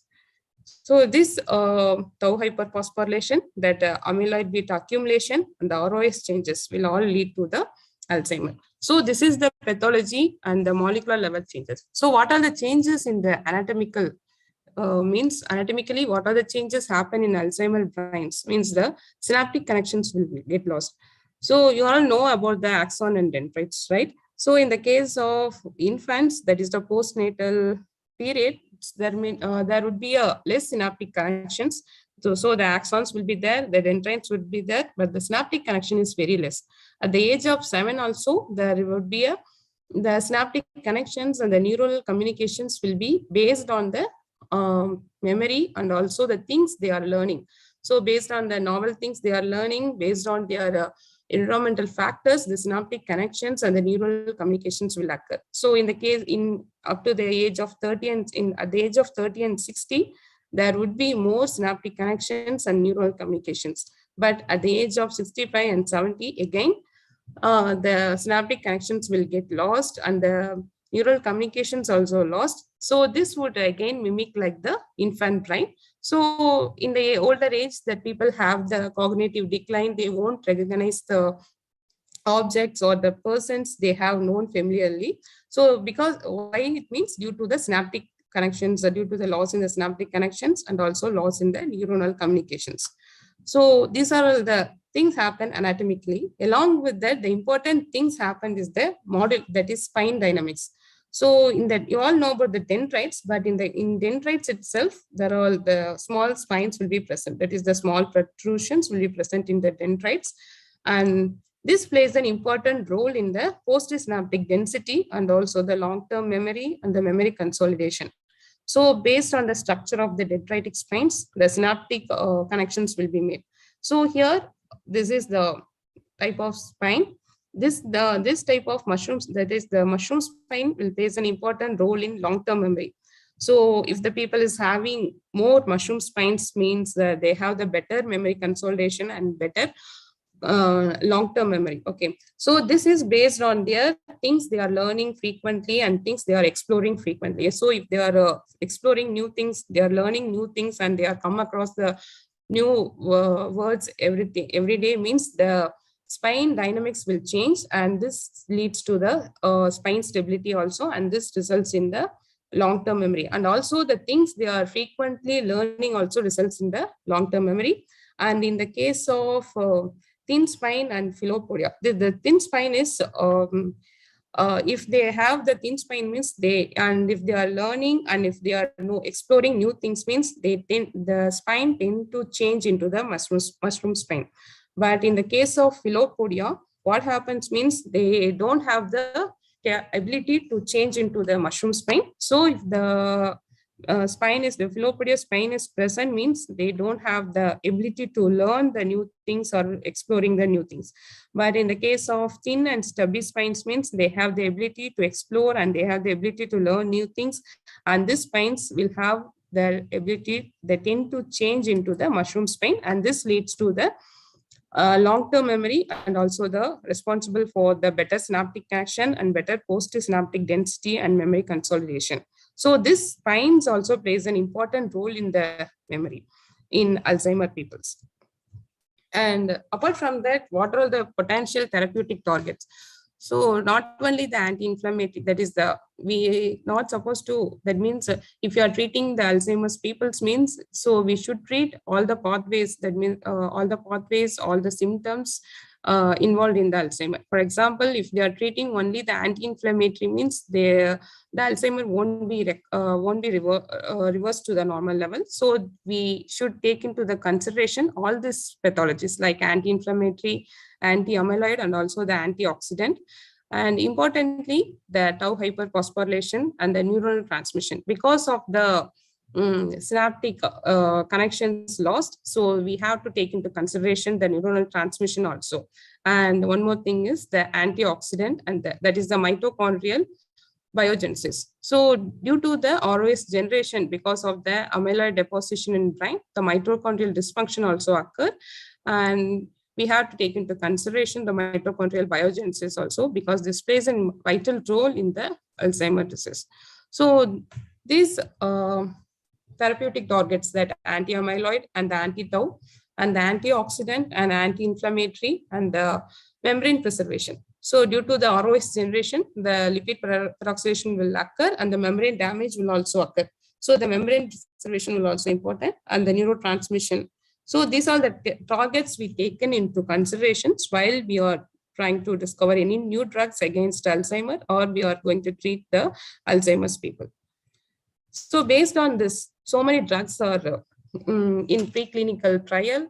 So this much drugs enters into the preclinical trial based on that therapeutic strategies till now. So among that, among these drugs in the preclinical, this much of drugs enters into the phase 1 clinical trial and the phase 2. So from this, only 4 drugs reaches the phase 4 clinical trial. The drug which reaches the phase 4 only approved by the FDA, and based on that, there are 4 drugs for Alzheimer, that is donepezil, rivastigmine, and galantamine, and memantine. So the demerits among this is these 4 drugs are monosymptomatic. That is, this target, that is these 4 drugs targets only one pathology in the Alzheimer. So many pathologies involved in Alzheimer, but these drugs target only one pathology.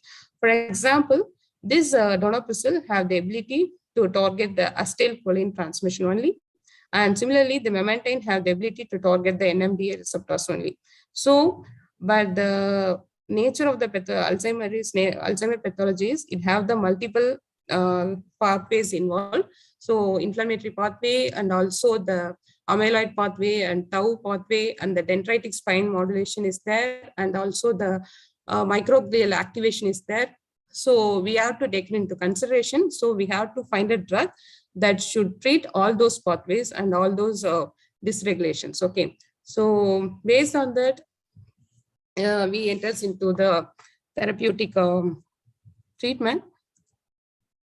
So initially we have found the one phyto formulation.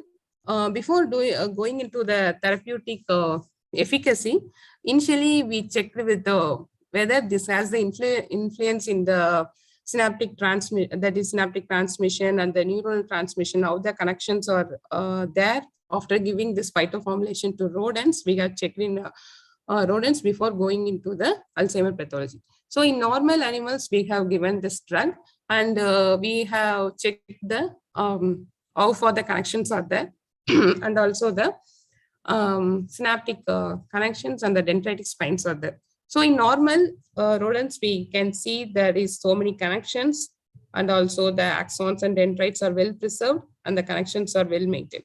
In the case of compound that we found, we treated with rat, we also found the connections are well preserved compared to normal, and there is so many axons and dendritic connections are there. There is so many neurogenesis also occurred compared to the normal animals. And what about the spine modulation? We checked and we found that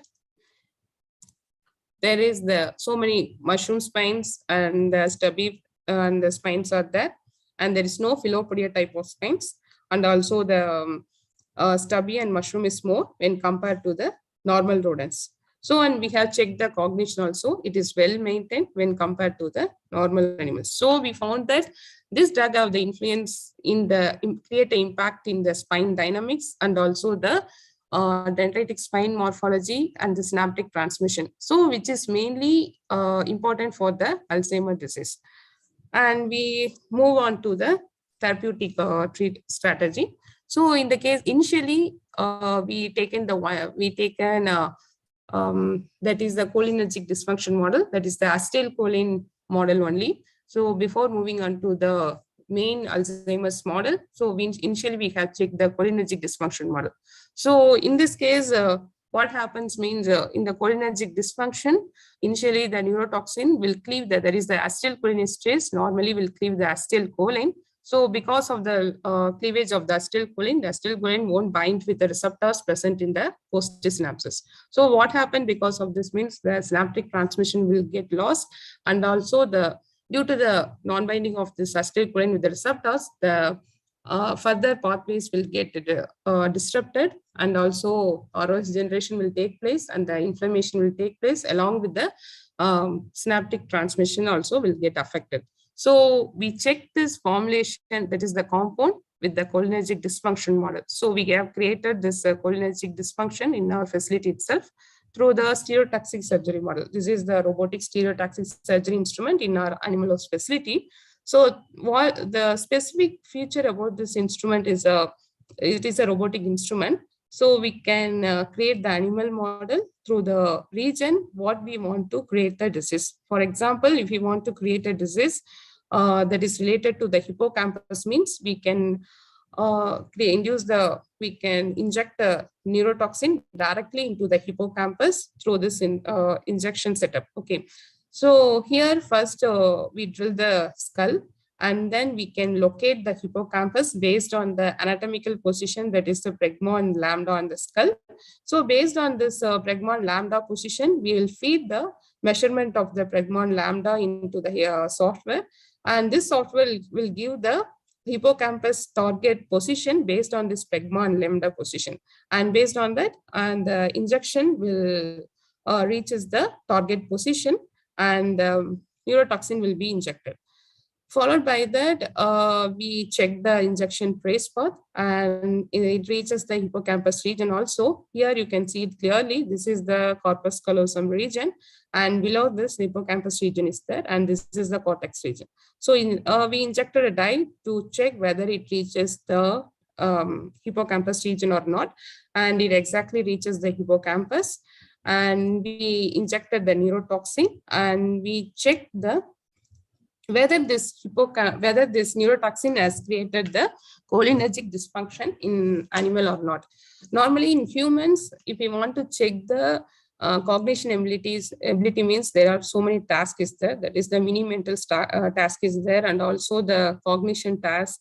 So many tasks. Based on this, we can evaluate whether the person is affected with cognition or not, or memory is affected or not. But in the case of rodent, similarly, there are so many cognition tasks there. So we can evaluate through this task whether the animal is affected with memory or not. So initially, we checked with the water maze task. This is the one of the famous cognition ability task for animals. So in this, the circular tank is there. It is filled with water, and one platform will be kept in that tank. So imaginary lines, the 4 imaginary lines will be run into. Four imaginary lines will be placed, and in that, animal is placed in any one of the quadrant. So the platform is placed just opposite to the animal.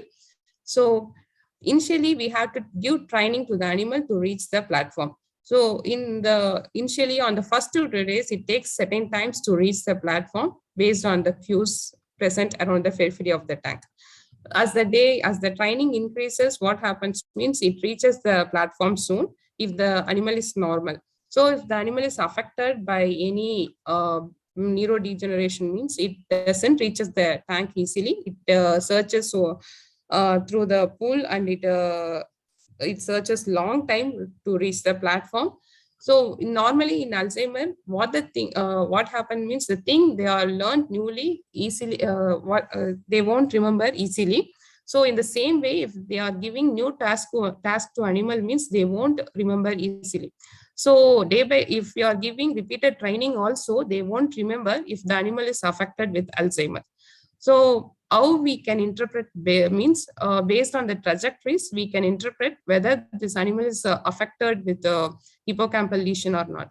So in the trajectories, if the animal is swimming around the periphery of the tank, means it is the hippocampal is affected.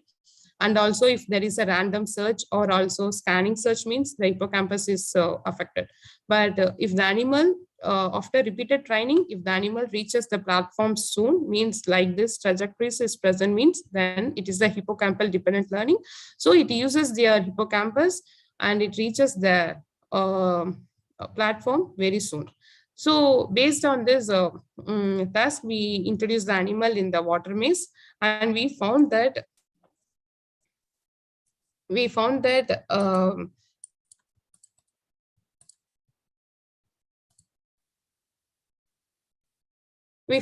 the cholinergic dysfunction, the animal takes after so many repeated trials also, it takes us so much long time to reach the platform. But in the case of treated one, after the same repeated trials, it reaches the platform soon. But in the case of the disease model, you can see the animal takes after so many time to reach the platform, but at the end of the trial also it doesn't reaches the platform because of the lesion in the hippocampus region due to the injection of the neurotoxin. So we have evaluated the trajectories also. You can see in the trajectories on the first day, all the animals behave similarly, but after repeated trials, here you can see the normal animal reaches the platform soon. Similarly, the treated ones reaches the platform soon. But in the case of disease control, it searches around the platform for a longer time. And on the first day, it shows the trajectory same as that of the first day. Okay. And based on that, we have calculated the latency time also. On the first day, it takes 80 seconds to reach the platform. On day 4, it's 4 onwards, the disease control, that is the diseased animal, it maintains the same interval time to reach the platform, that is 90 seconds. But what happens to the normal means it reaches, it takes only 10 seconds at the end of the end of the trial. That is on 4th day, it takes only 20 seconds to reach the platform. And the treated one also, it takes us the similar time to reach the platform. And the time spent in the target quadrant. So at the end of the trial, we have introduced the animal again into the water maze, and we kept the platform out of the tank, and we place the animal in the tank. So it keep on searches in the target regions whether the platform is there or not. If the hippocampus is well preserved means it keep on searches in the same region without the platform itself. And we found that the treated one searches in the platform region more time when compared to the disease group. So here the disease group searches everywhere, but in the case of treated one, it searches in the target region so much time when compared to the disease group. So in the case of dendritic spines and the neural architecture, we found that in the cholinergic dysfunctional model, there's a disruption of the neuron, the synaptic connections also lost, and the neural communications also lost. But in the case of treatment groups, you can see that neural architecture is well maintained and the synaptic connections are also well preserved. It is more better when compared to the normal group also. So with this, and also the spine modulation. So here you can see the treatment groups show the spine shapes when compared to the disease group. So in the cholinergic dysfunction group, there is the spines are lost, and also the connections are also lost when compared to the normal group. And here the connections, there are so many connections, the spine shapes are well maintained when compared to the disease group. So with this, we have concluded that the formulation that we have found have the very effective in the cognition, and also the spine dendritic spine modulation, and also and they have the better anti-inflammatory activity. So with this, we have moved on to the next step, that is the bilateral injection of the amyloid beta. So initially we have created we have targeted the single pathway involved in the Alzheimer. So followed by this, we plan to target the multiple pathways in amyloid. So in this, we have created the animal model that should exactly mimic the human pathology. Here, so what we have done means we have injected the amyloid beta sequence itself, peptide sequence directly into the brain. So because of this, the amyloid beta get accumulated in the hippocampus region, and due to that accumulation, the other pathways like tau hyperphosphorylation and the mitochondrial dysgenesis and the ROS inflammation, that microglial activations all get dysregulated, and the in the pathology, what all happened in the human brain will occur in the rodent brain also. So we have created this model successfully, and we have injected this amyloid beta sequence bilaterally into the hippocampus region on both either side of the hippocampus. And we have checked what happened to the cognition and also the how far the disease progression is there. So we have checked the initially with the water maze. So here you can see in the Alzheimer induced rat keeps on swimming around the periphery of the tank. But in the case of the treated one, it reaches the platform soon when compared to the disease animal. And also the disease severity is more when compared to the cholinergic dysfunction model. Here the animal, as the severity of the disease increases, the mobility of animal also affected. So you can see the severity of the disease also. So along with the cognition and also along with the other functions like motor impairment and sensory impairment also affected in this model.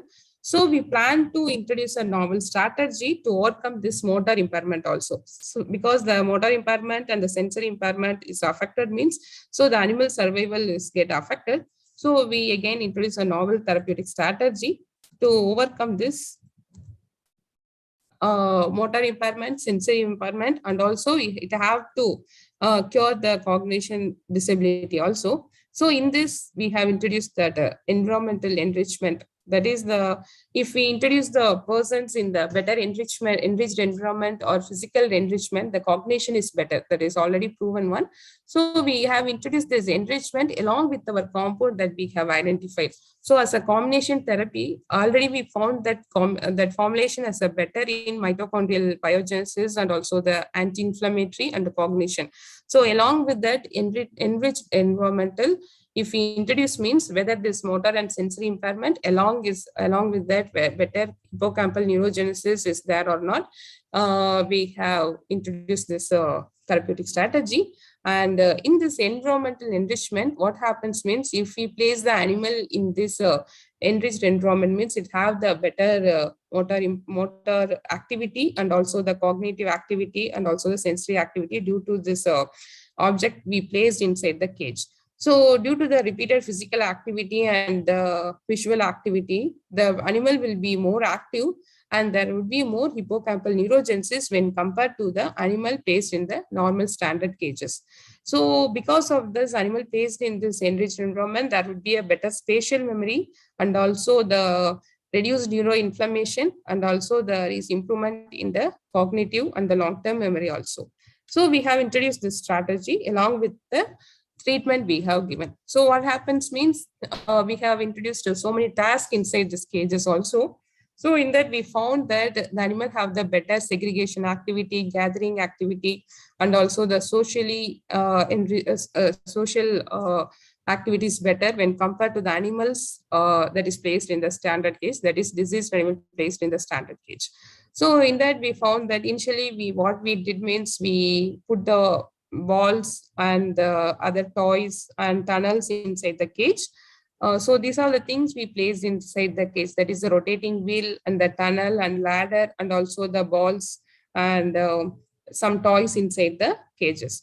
So what happens means the animal which is placed in these cages uses these activities well.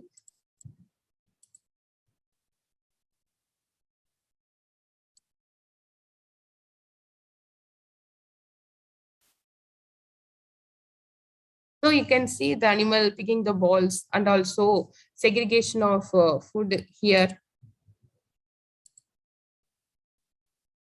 So here we place in the bowl, we have placed the ball and also the feed and some papers and cotton balls together in this bowl.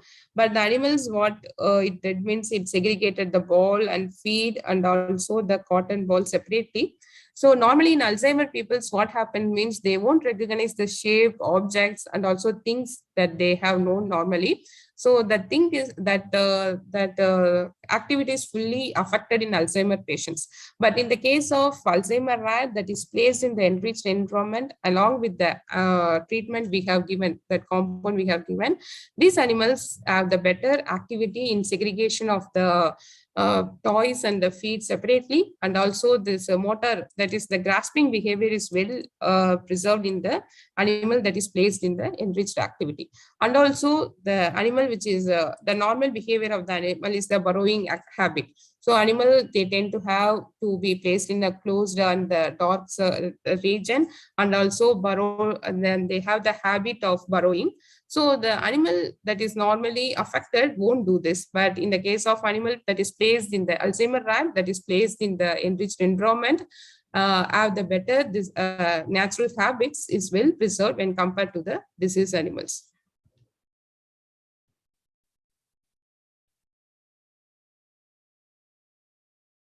So the another important behavior of the animal is nesting behavior.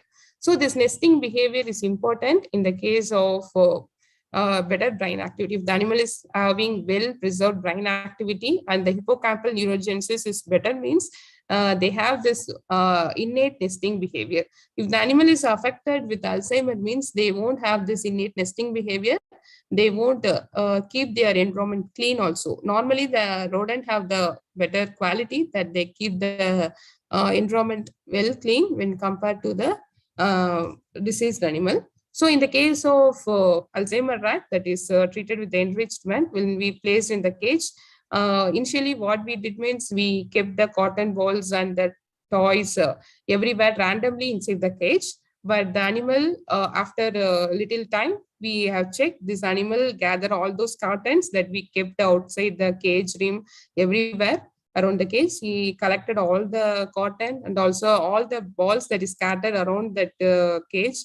It collected all the toys also, and he gathered all those things and it placed at one end of the cage neatly, and it tried to make the nesting behavior also using this nesting habit, also using this toys and cottons and balls.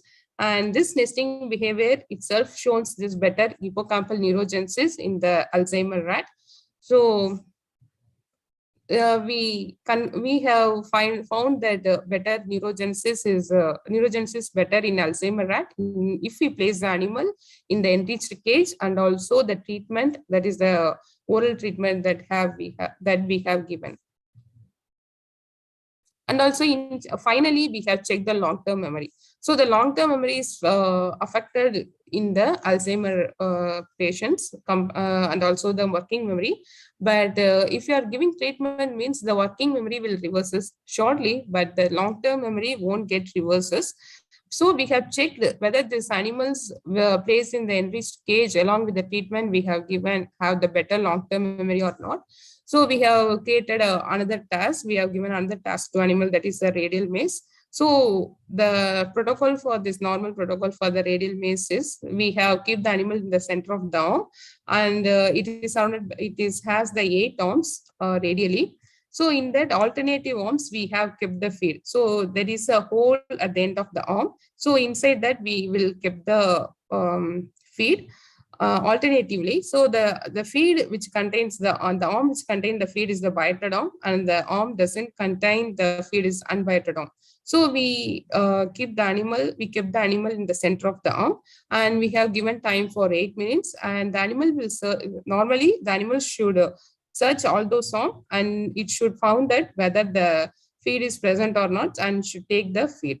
So in the case of Alzheimer, what happened means on repeated trials, it doesn't recognize that the arm contains feed. So it won't searches the arm, and it doesn't explore the arm whether the feed is present or not. But in the case of along with the enriched environment, along with the treatment we have given, it explored well and took all the 4 feeds correctly when compared to the disease control. So these are the videos.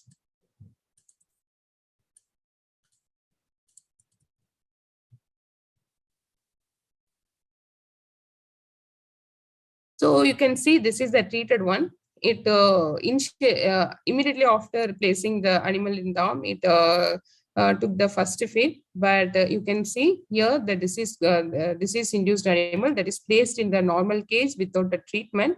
It doesn't explore or it doesn't move at that from that place itself.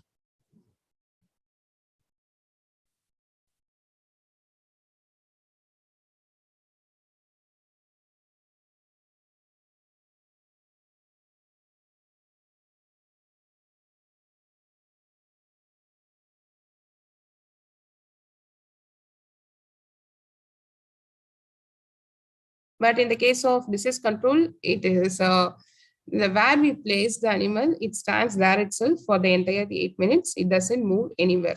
So from this, it is clear that the hippocampal is well affected. The neurogenesis is not present. Neurogenesis not happened in the disease group.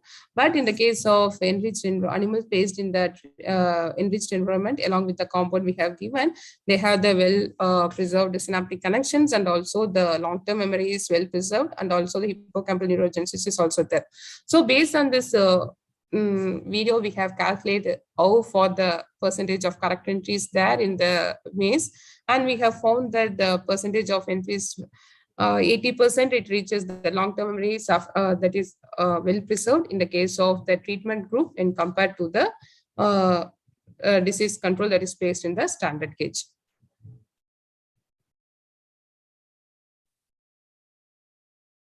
So and also we found that the repetitive behavior. So initially one set of animals, we did the experiments. Again, we want to check whether this habit is repeated or not.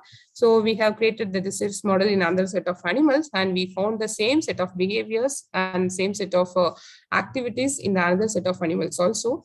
So we have kept the cotton balls everywhere in the cage, and we found that in the enriched and along with the treatment we have given, the nesting behavior is there, and also in the case of enrichment alone, the nesting behavior is there, but it is not as such that of the treatment along with the enrichment. So here also it tried to do this nesting behavior, but it is not as such of the enrichment along with the treatment.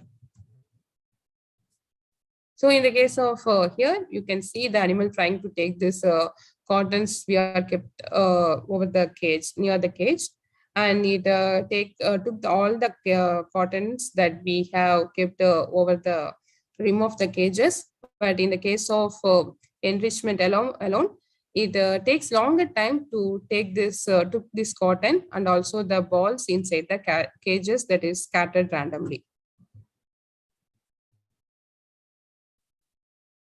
So with this, we have found that along with the enrichment and also the treatment we have given, that the animal is having better hippocampal neurogenesis and also the long-term memory, and they have the better synaptic connections, and the neural communication is better when compared to the disease group that is placed in the standard cage. So we have so with this I have concluded.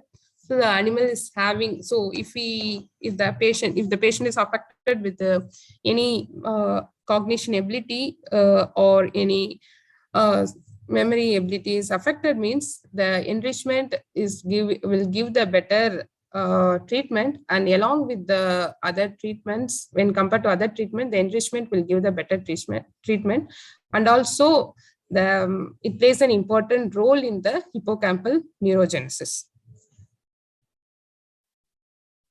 So I must say that thanks to my supervisor who gave opportunity to explain this Alzheimer's and also the treatments that we are giving, and also the things we have established in our animal house, that is the behavioral studies and the surgeries and also this enrichment setups. So I thank my guide, Dr. K. Maheshwari, and also the other two persons who helped me in those studies. That is, one is Aditya, you all know, I think, and another is the pharmacologist, that is Dr. C. David. So those two people who helped me in this work. Okay, thank you. If you have any questions, you can ask me now.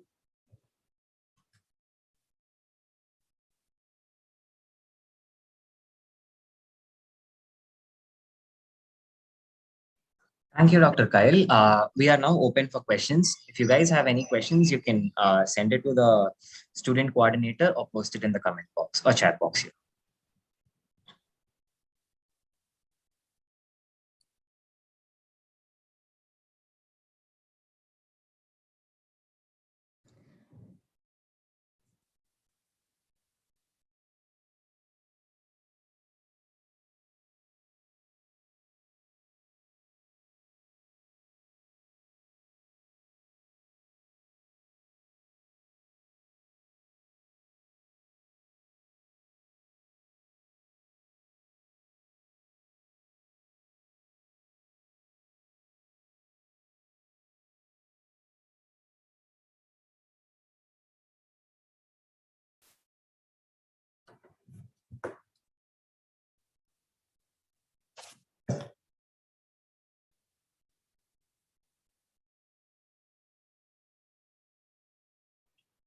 I don't think we have any questions here.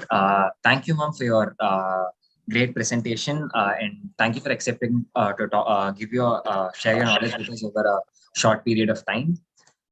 Thank you so much. We can I think we have one question here. Ma'am, can I read the question?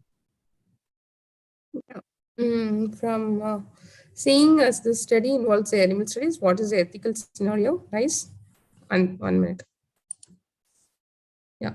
Scenario like, what is the procedure to carry out the studies? Yeah, we got the ethical permission. So in our animal house itself, we got the ethical permission. There is the institutional animal ethical committee. We got the permission from the institutional animal ethical committee, and we have conducted this studies.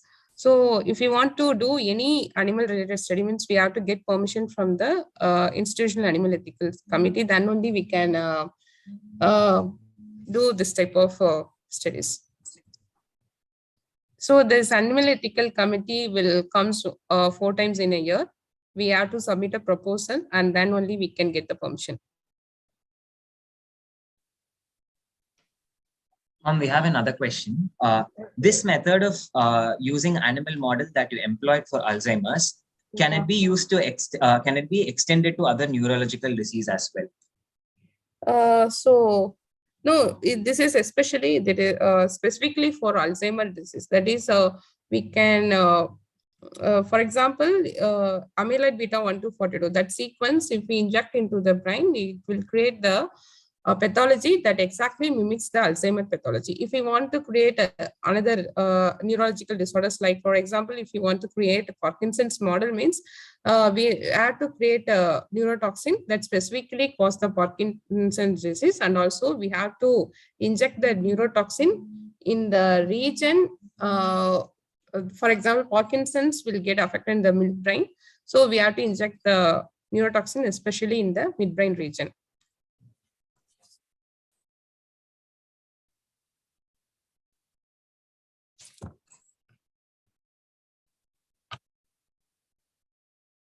Is it clear? Yes, ma'am. Thank you so much for answering the questions. Yeah. I hope we can move forward with the valediction. Hand it over to Tanushree.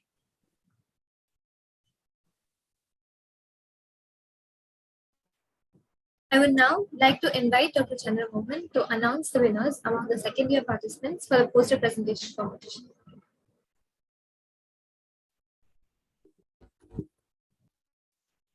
Thank you again. Am I clear? Am I audible? Yes, sir. You. Yes. I think it is fantastic. It's I'm only going to announce the winners for the second years for the poster presentation. The third prize goes to Amrita and Rajashri. They have made a presentation on fungi and algae flocculation for biofuel. And the second prize goes to Sneha and Kritik. They wrote on, the poster is on human digital twin. And the first prize goes to Harshini and Shakti. The topic was on tattoo sensor for glucose monitoring. Fantastic work. and I would congratulate all the second years, all the participants of the second years again. It is at a very young and stage of your scientific careers when you started presenting. It builds a lot of confidence, and all the participants are winners in a way, and I hope you will carry on this. And congratulations to all the winners, and I hope you will be able to accomplish more for yourselves and make us all proud. Thank you very much, and I'm hoping to hear to the valediction. Thank you.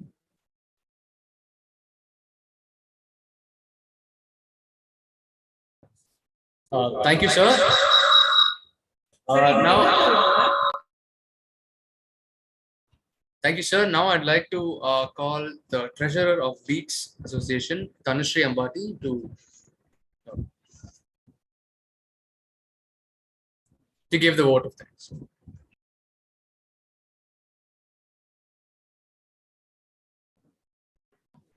A very good evening to our respected Vice Chancellor, Deans, Head of the Department, Honorable Speakers of the Day, distinguished faculty members, and my dear fellow students.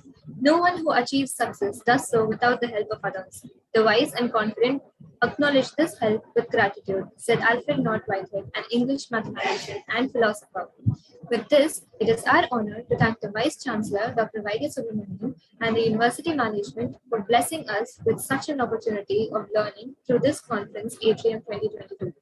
We would take up this opportunity to express our gratitude to our beloved head of the department, Dr. K. Uma Maheshwari, for providing us with her wisdom, guidance, and support in setting up this stage of knowledge and learning. We would fail in our duty if we do not express our heartfelt thank you to today's distinguished speakers. It is our privilege to have heard your talks, and I believe that this knowledge will ignite the ardent minds present here for working towards their goals and the benefit of our society. We thank you again for having shared your valuable knowledge and experience on this platform today. We are indebted to our mentors and coordinators, Dr. Divya Prakash and Dr. Dakshinamurthy, for being our backbone and encouraging us throughout in the organization of this conference. We would also like to take this opportunity to specially thank Dr. Hemlata Karni for her timely help and guidance in shaping today's event. We mention our sincere thanks to all the staff coordinators, technicians, and every single contributor who made this event a grand success. Finally, I express my gratitude to the fellow organizers and participants without whom today could not have been a successful and valuable learning experience. Thank you. I now request Dr. Divya Prakash to conclude the event. Yeah, very good evening, everyone. So it was a wonderful day, and I personally I wanted to thank all the student volunteers with their busy schedule, and you have done an amazing job, and the talks and the question and answer session. So some interesting questions were also there. So I really thank all the speakers for their valuable time, and from Vice Chancellor, Deans, all the faculty, as well as the students. So I thank everything. And finally, I'm happy to conclude this successful event. And with the national anthem, we can conclude the event. Thank you all again. Thank you.